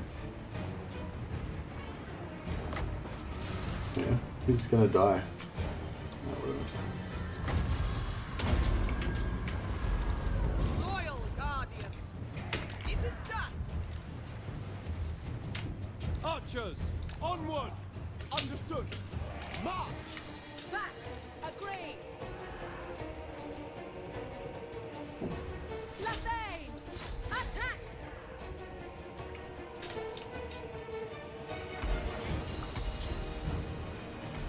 Acknowledged. Apace.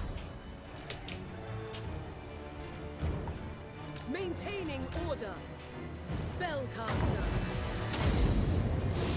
Lakoi Soraya. Ready. Going. Seeking the foe. Orders for the king. Moving out.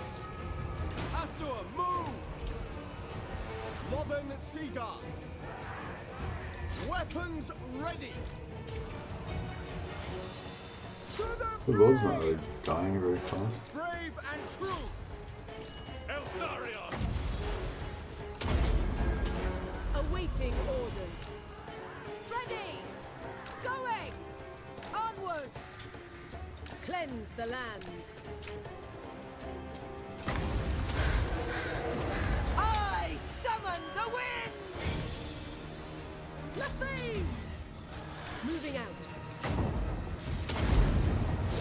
Effua!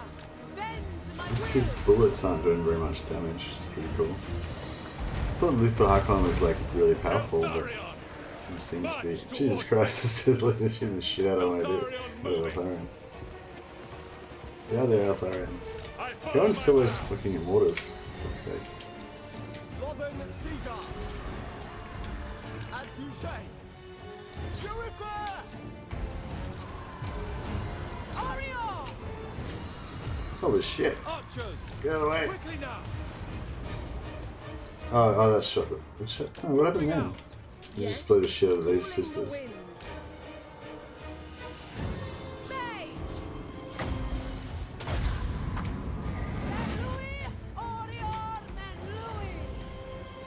For our ancestors! Destiny sends me. No surrender! Ulthuan mage. I go then. Going. Moving out. Is he gonna die? Fucking hell. Yeah. Yeah, they're very weak against him. I probably should have just not even shot at him at all. Robin Seagull. Oh well. The winds rise.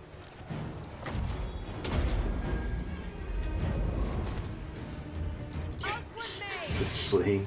Oh shit. Know that. Disciple of Hoeth. I go! I must!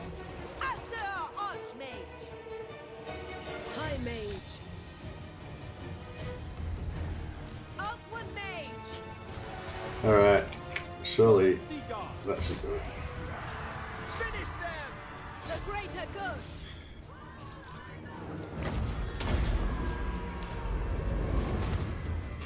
Back next time. Alright, see you, James. Thanks for all your quotes. That was awesome. Will you do a guide on how to confederate fast other lords after Tyrion as Alith Anar? No, I probably won't do a guide on how to confederate all of them, Jaka, but if you just watch the start of, like, that's what I did, that's what this campaign is, so if you just watch the first episode of this one, it's called Alith Anar Saves. So my preferred method now is to say get Imric first. So you do Calidor, then Imric, then Tyrion, then Alariel, then Teclis, then Eltharion, then Seyfri, then Prevails. Assyrian protects. Illyria.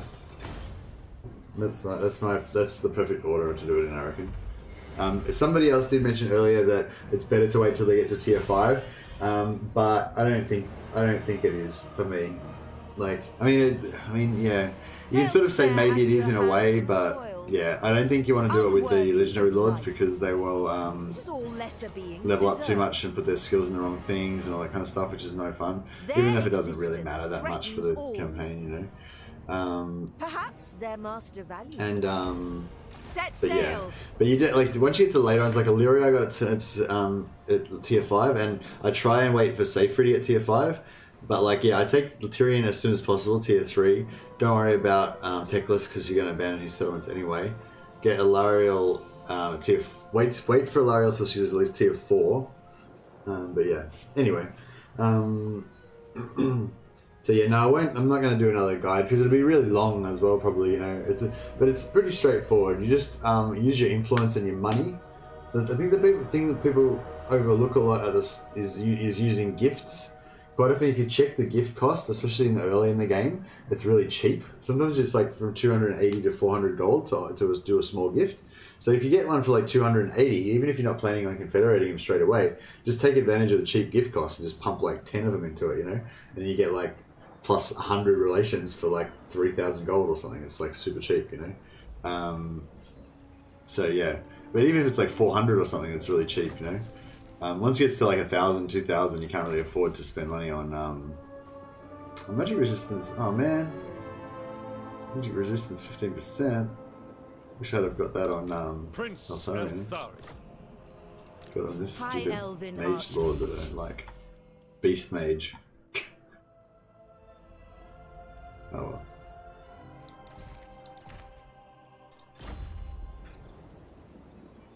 Calidor first, Imric second. Yeah.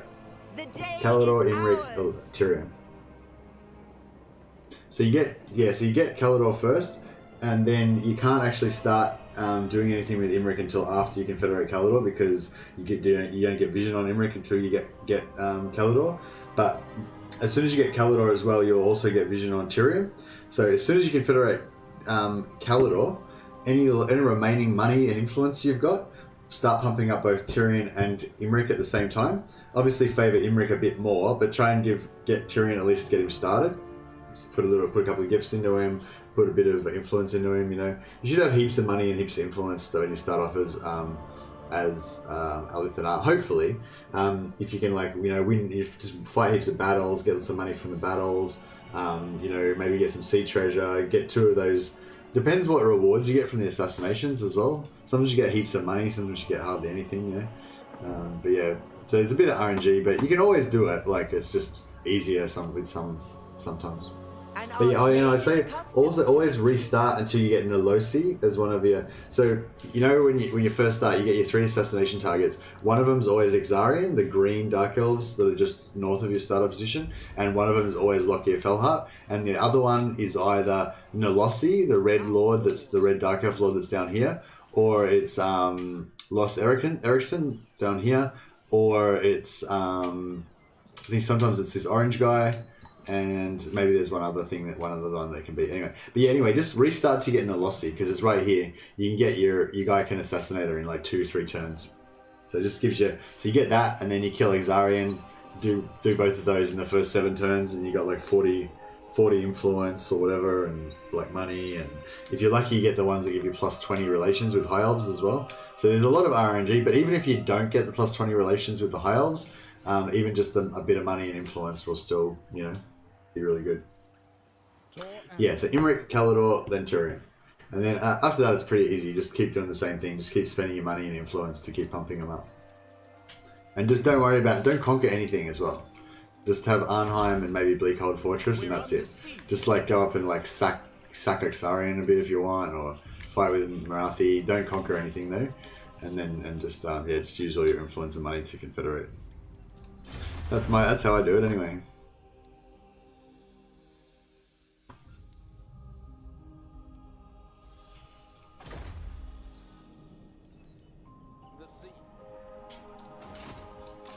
Weaver of spells.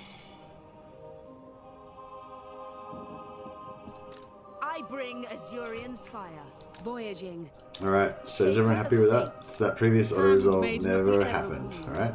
You have use of This is my completely separate reality that didn't exist.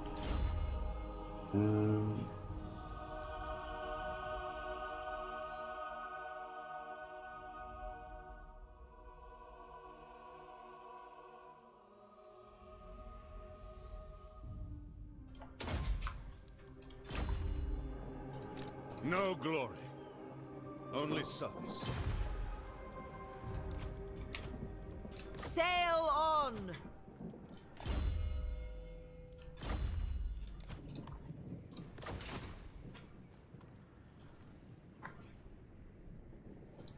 Alith Anar. Yeah, I kind of want to lose Arnheim because I just don't have to defend it. I feel like when you take over Nagarath as well, like Nagarath should become your new capital too. I feel like it's a bit whack that Arnheim remains your capital permanently. Ulthuan, oh yeah. Across the sea, hated Nagarath. Sorry if I missed any chat. If I missed any chat, just, you know, at mercy to mad me, so that and tell me again.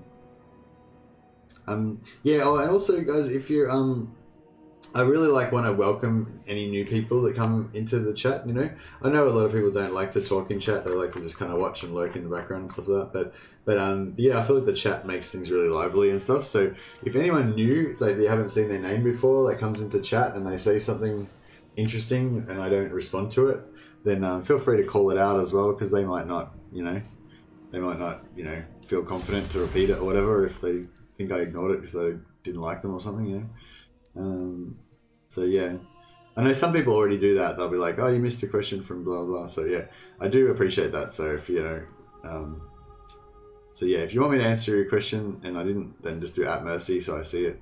And then yeah, if you see somebody else asked a question that you think's good that I didn't address, or you think that I might like to talk about or whatever, then yeah, just let me know. Yeah, I kind of keep going with the shadow. I think we're going to keep going with the Shadow Warriors. I mean, I kind of like the Shadow. I love the themed armies. You know, I love this Shadow Walker army. I'd like to maybe they'd even more cool. Like the theme would be even cooler if we had like less Shadow Walkers and some Shadow Warriors. Like maybe the Shadow Warriors are like, you know, like this is my little family that live on the road, you know, hunting Dark Elves, and they start off as like junior apprentice Shadow Walkers, you know, and they grow up to become Shadow Warriors or something. And then actually maybe we could have a few other just random troops in there, like some spearmen and some archers and stuff, because maybe they're like, you know, they're like other Nagarath soldiers that were in the normal army, but then they wanted to go off and become freedom fighters or you know, slaughter Dark Elf fighters or whatever it is that Alith Anar. Not really a freedom fighter, he's like a vengeance fighter or something. I don't know. Does anyone know like what Alith Anar's like stated aims are? Are these guys fleeing or coming back? They're probably going to come back now. As soon as he like moves away, they'll just come back and backdoor all my stuff.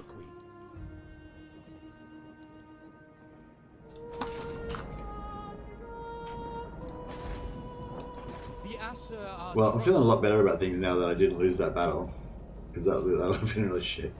Now we're back in the game. It's all good. Everything's progressing.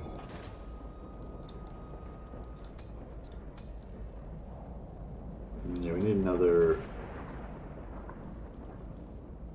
Oh yeah, Blade Lord. So I've been thinking about this for my Cheese White Lion army. It gives plus 10 charge bonus, so it's not 10%, it's flat rate 10. And it's I believe it's stackable as well. So I don't know. I mean, so if you're gonna go all melee infantry, like charge bonus is pretty good.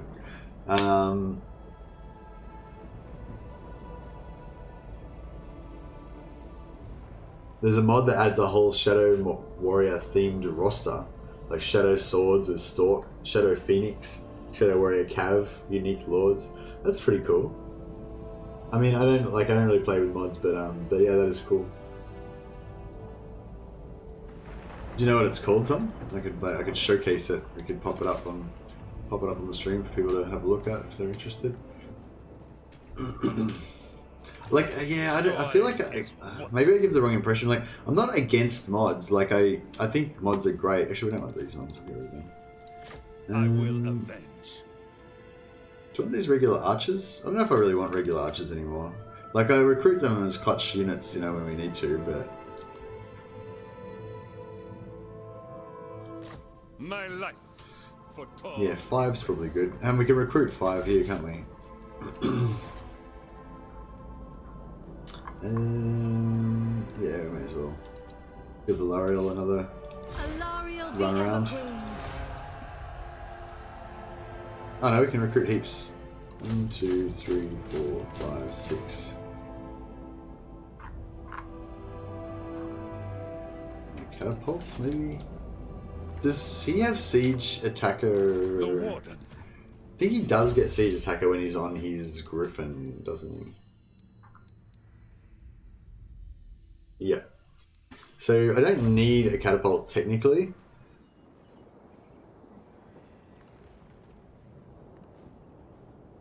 But it would be good.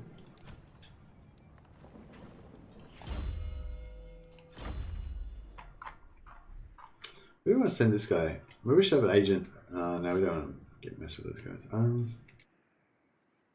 Actually, yeah, let's go down and mess with Luther Hakon. He's going to be sending fleets up here. Then I'm going to come down and start sealing influence off his towns. What a dick. Kill Malekith and every Dark Elf you can find. Other Alith Anar's only motivations. Yeah, I thought so. I was wondering if maybe it was like to cleanse Nagarath of Dark Elves or something like that. But I think Nagarath's already cleansed. Actually, I don't know. Nagarath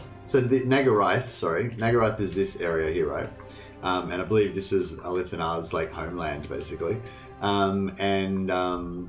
It's all like waste. It's Badlands climate or whatever. Like. And it's because like it got wasted by the spells that they used or whatever. Anyway, is there Dark Elves? Are there Dark Elves in Nagarath, or is Nagarath pretty much cleansed of Dark Elves now and just kind of like but still a bit of a wasteland? Because yeah, the Nagarath is where the Shadow Warriors kind of hunt, isn't it? Or do they hunt in Naggaroth up here as well? What's the geographical coverage area of the Shadow Warrior? I guess is what I'm asking. So shall I. Alariel the Everqueen. Yeah, I'm thinking we go 1 catapult. I know Legend says 2 is the optimal number, and I get it, but I feel like you can kind of get away with 1, you know. Prince Elthariel.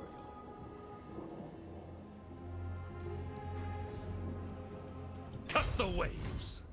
Oh, maybe we should have kept that. Born to lead. No, it doesn't matter. Too late now. You seek illumination. Now is not the time. Stand ready. Make sail. Row tirelessly.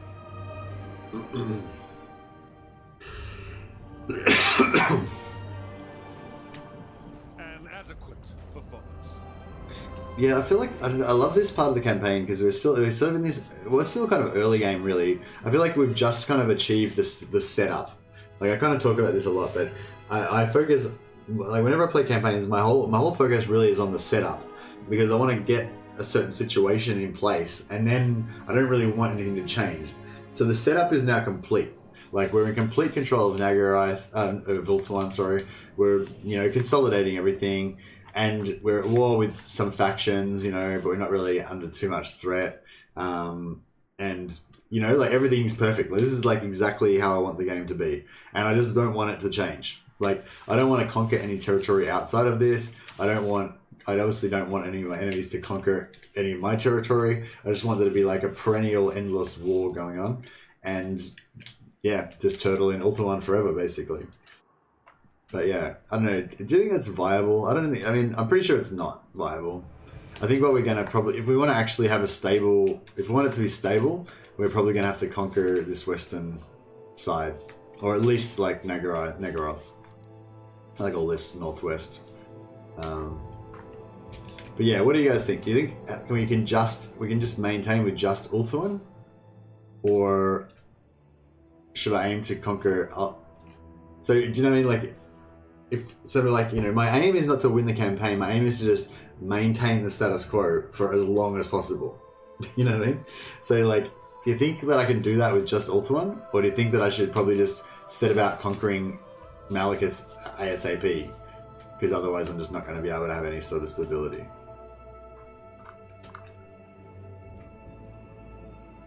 I feel like, maybe another option is, so I keep Ulthuan, I conquer Marathi's star position, get the Quintex, bit extra money. Maybe even we take, take stuff around here as well. Hexawaddle, sorry. And then we conquer all of this, but we don't really kind of bother holding it. We just like leave Alith Anar up here to just kind of roam around, like beating the shit out of Dark Elves, like forever. In Naggaroth live High Elves. Yeah, I know there's High Elves there, but is there any Dark Elves there as well, is what I'm asking. Is there still like some remnant Dark Elf patrols that the Shadow Warriors hunt and stuff, or what? Because the Shadow Warriors like kind of patrol around the wastelands and stuff, yeah? And is that in Naggaroth that they do that? Or do they do that in like Naggaroth? Anyways, I probably could tear these walls up at some point. How much? We got a crap load of money. Maybe we should just spend it. Alright, let's see what are all the things we could get if we want. We could do that. Yeah, Lothan, we can get another mage. We can get some more money. Oh, we're running out of money pretty quick. Can't we build a dragon building here just so we can get more of those followers? And also we need a temple as well. This is weird, I never build temples, but now that I know that we can get sick ancillaries from it, I'm like, oh yeah, maybe. Probably should have growth just temporarily. And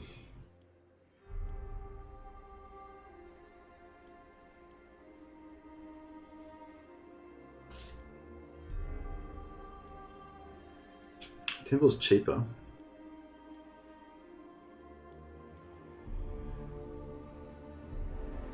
Yeah, we'll get rid of the Elven Embassy. So temple, dragons, and then the unique building. Oh, no, I've already got the unique. Oh no, this other unique building. Yeah. So you get like, yeah, maidens, nobles, mages, lawmasters, dragons, temple, unique.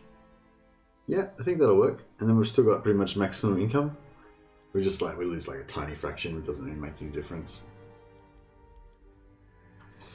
What was the sorry. What? There can be some raiders, but raiders can be on every coast region. Okay, so there's no Dark Elves left. The Shadow Warriors have killed them all. Sorry for late reply, but yeah, only High Elves in Nagaroth. Culture of Nagaroth and Nagaron are basically the same though. Worship of Cain and all that. So where you know how the Shadow Warriors, they kind of like solo and they're kind of like a bit like weird because they don't like socialize with other elves and stuff. They just kind of live in the forest being like Rambo psychopaths and stuff. Do they do that in Nagaroth, or do they go over to like Nagaroth and like hunt Dark Elves over there?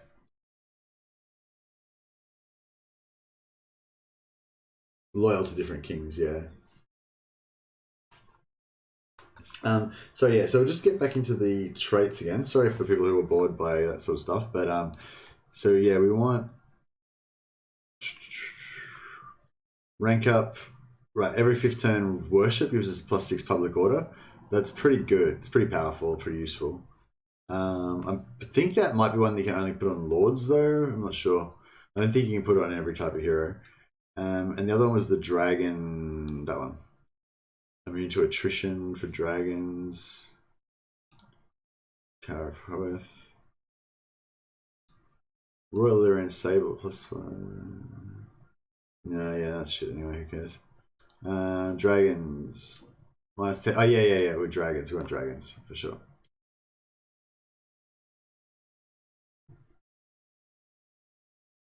Okay, so the temple one's not really that big of a deal. What was the temple one? Oh, the temple one's the +6 public order. I mean, it's pretty cool, but it's not like, yeah. The dragon one's the one we want. Oops. Alright, so yeah, in case you didn't, my ramblings there, basically we're building this dragon thing here just because it gives you a chance of getting ancillary that's really good. I think we've already got a few of them already, but we've got a couple, one or two. But basically, another aspect of my ultimate campaign is just having really powerful agents all over the place, and High Elves can get really powerful agents. Well, assuming all their ancillaries actually work. A lot of factions have like bugged ancillaries that don't actually work, which is not great.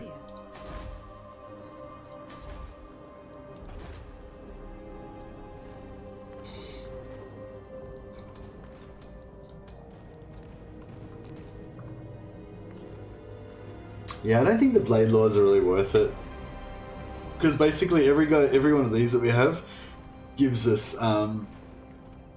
well, I mean, we could make an army free though. That's kind of cool, I guess.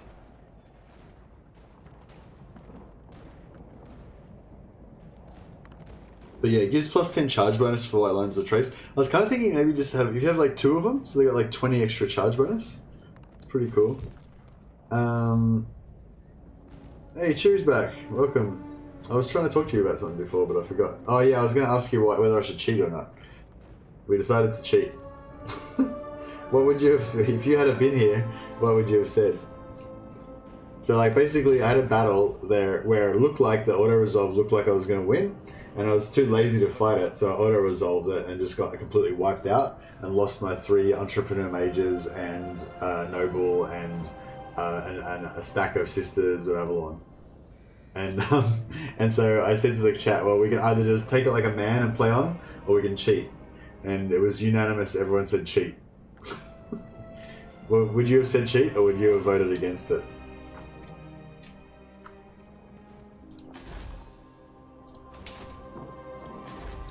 Scholar.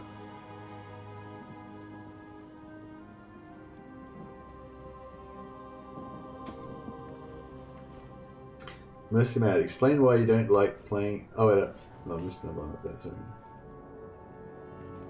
Dark Elves are much more extreme, yeah. Listen to Shadow Warriors are murder hobos, defend Ulthuan from Dark Elf raids and spies while also raiding them back with Alith every now and again. Okay, cool. That's what I wanted to know. Thanks, Nogos Chosen. Actually, explain why you don't like playing as lizards. I don't like playing as lizards. I guess the primary reason is because I have a hard time getting into the roleplay thing of playing as lizards. You know, like I can't like, you know, like the High Elves with their like armor and like magic and being all like racist and stuff. Well, not racist, like not what would you say? Arrogant. They're like arrogant and like elitist, and they just think everyone else is inferior to them and stuff. Yeah, yeah, and I don't know. Like, you know, I can get into that. And the Dark Elves, like, they've got a really strong kind of, you know, whereas the lizards, like, I don't know, the great plan thing doesn't really appeal to me that much. You know, but having said all that, I can occasionally get into it. Like, sometimes when I just look at that screensaver, you know, the picture where it's got the line of carnosaurs like walking on the left hand side and the Saurus warriors like walking in the middle, and it's just like, yeah, dinosaurs. You know, it's like, cool, I can get into it, you know, and then I'm like, yeah, I'm gonna play Lizard Man. But then, yeah, so that's the first problem. Because they're not anthropomorphic. I think that's the problem. I don't identify with them too much. Same kind of problem I have with the rats a little bit as well. But then also in the game, the way that their structure is, how they've got the bad economy, and they have to play wide. I like tall armies, and I like turtling. I don't like having to conquer large amounts of territory. But yeah, but I think they're a really good faction. I think they're really interesting. I love their sacred spawning units and stuff like that. I love having units that are like unique and cool and stuff. So I love that about them. I think they're a really cool faction. There's heaps of cool cheese you can do with them. Like, yeah, I do like them. I just don't, you know, they're not the right type of faction for me, you know? They don't appeal to my trigger points. I'm not one for exploits and cheese, but I know many are, but I do auto-resolve. It's fair game, part of the game. I don't know, I auto-resolved and I lost, and so then I Alt F4'd it out and then just fought it manually so that I didn't lose anymore. So I cheated. That was what, so yeah, what I'm saying, should I have done that, or should I have just, since I did the auto-resolve and I lost, should I have just taken the loss, or should I have cheated? I think the answer, I think Chu's saying, no, I should not have cheated. I should have just taken the loss like a man. I think I should have too. Because the story, yeah, alright, so no more losses. No more auto-resolve, cheat, no more, what did I say? Alt F4s. Yeah, I regret it now. You summoned me?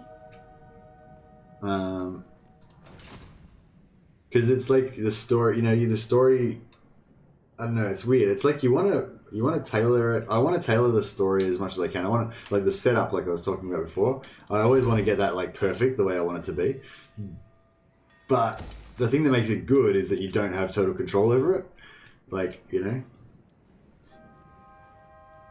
reloading into the game is not the worst. Most people reload. Yeah, I definitely would do it if I was playing by myself, but I'd try not to do it on stream. Although I think that is the second time I've done it now. So maybe I'm a bit of a cheater. I'm going to get a bit of a reputation. Of Ulthuan. But you know, I've done it now. Just got to own it. Just got to take responsibility for your actions. I cheated. I'm not proud, but I did it.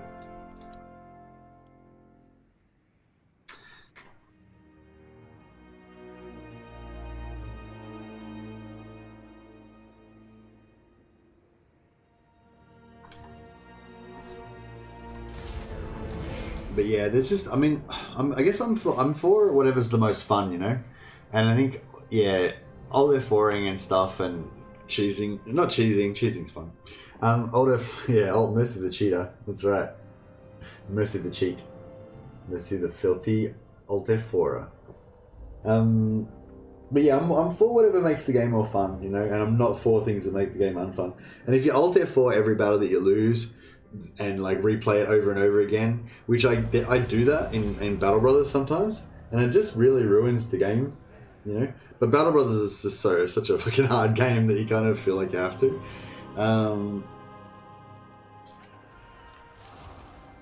Noble Wounded. God damn it. Was that Hexawattle? Did that fucking skink dude kill my... What the fuck? I'm not down with this. I'm not happy about this situation. This dude tried to take out Mother Noble and killed himself. That's pretty funny.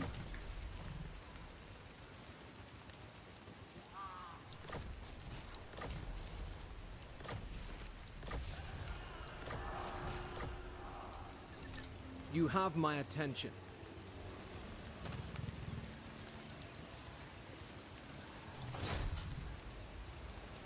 Can you like succeed, dude? Because like this guy's so tried. I failed twice in a row. Oh my god. What a dick.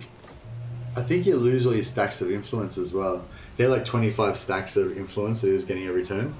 And like 25 turns that he was going to get influence. And I think when you die, even though he's only been out for like 4 turns, when he comes back I think he loses all his stacks, so I'll have to start again. Noggle, I watched YouTube videos of stories who got attacked by them. They're actually crazy strong. Beyond even, yeah, I know they're strong. What are we talking about? Monkeys? Oh, okay, monkeys, yeah. Apparently they're pretty strong.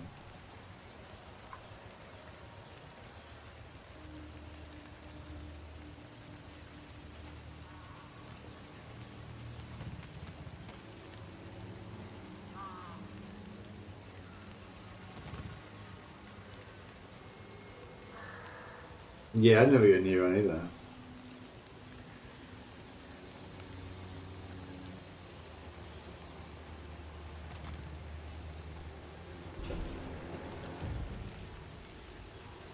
Crazy. Yeah, my niece is going to be showing up soon, guys. So I'll probably have to go soon. I just heard somebody come into the hallway. I don't know if that's them or not, but yeah, I might have to sort of end the. Is it? In my house? Just a second, I'll just check if they're here.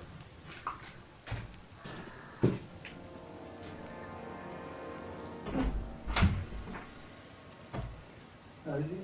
Oh, is Sarah here? No. Oh. Yeah, Steve.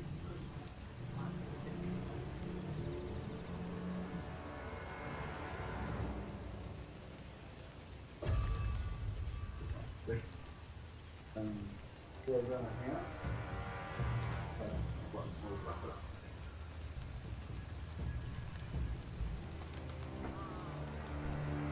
Alright, sorry guys, that's it. We're out of here. What's the largest animal you've been near, Mercy Dad? Horse, I guess. The largest animal I've been near recently is a cow. But yeah, the biggest animal ever that I've been near is probably a horse. I mean, I've been to the zoo and seen elephants and shit, but I haven't really been near them, like, I was pretty far away. But yeah, I've ridden on a horse. I remember when that, and I was pretty young as well. It was like I was probably about 16, and I was just walking around my neighborhood in like the suburbs, and this girl had a horse, and she was taking it home, and yeah, she told me to ride on it, so I did, and it was really weird. It was a really weird experience, just like perched on the back of this giant creature. There's no saddle or anything either, and just kind of balancing on it while it just kind of walked along. It was really weird.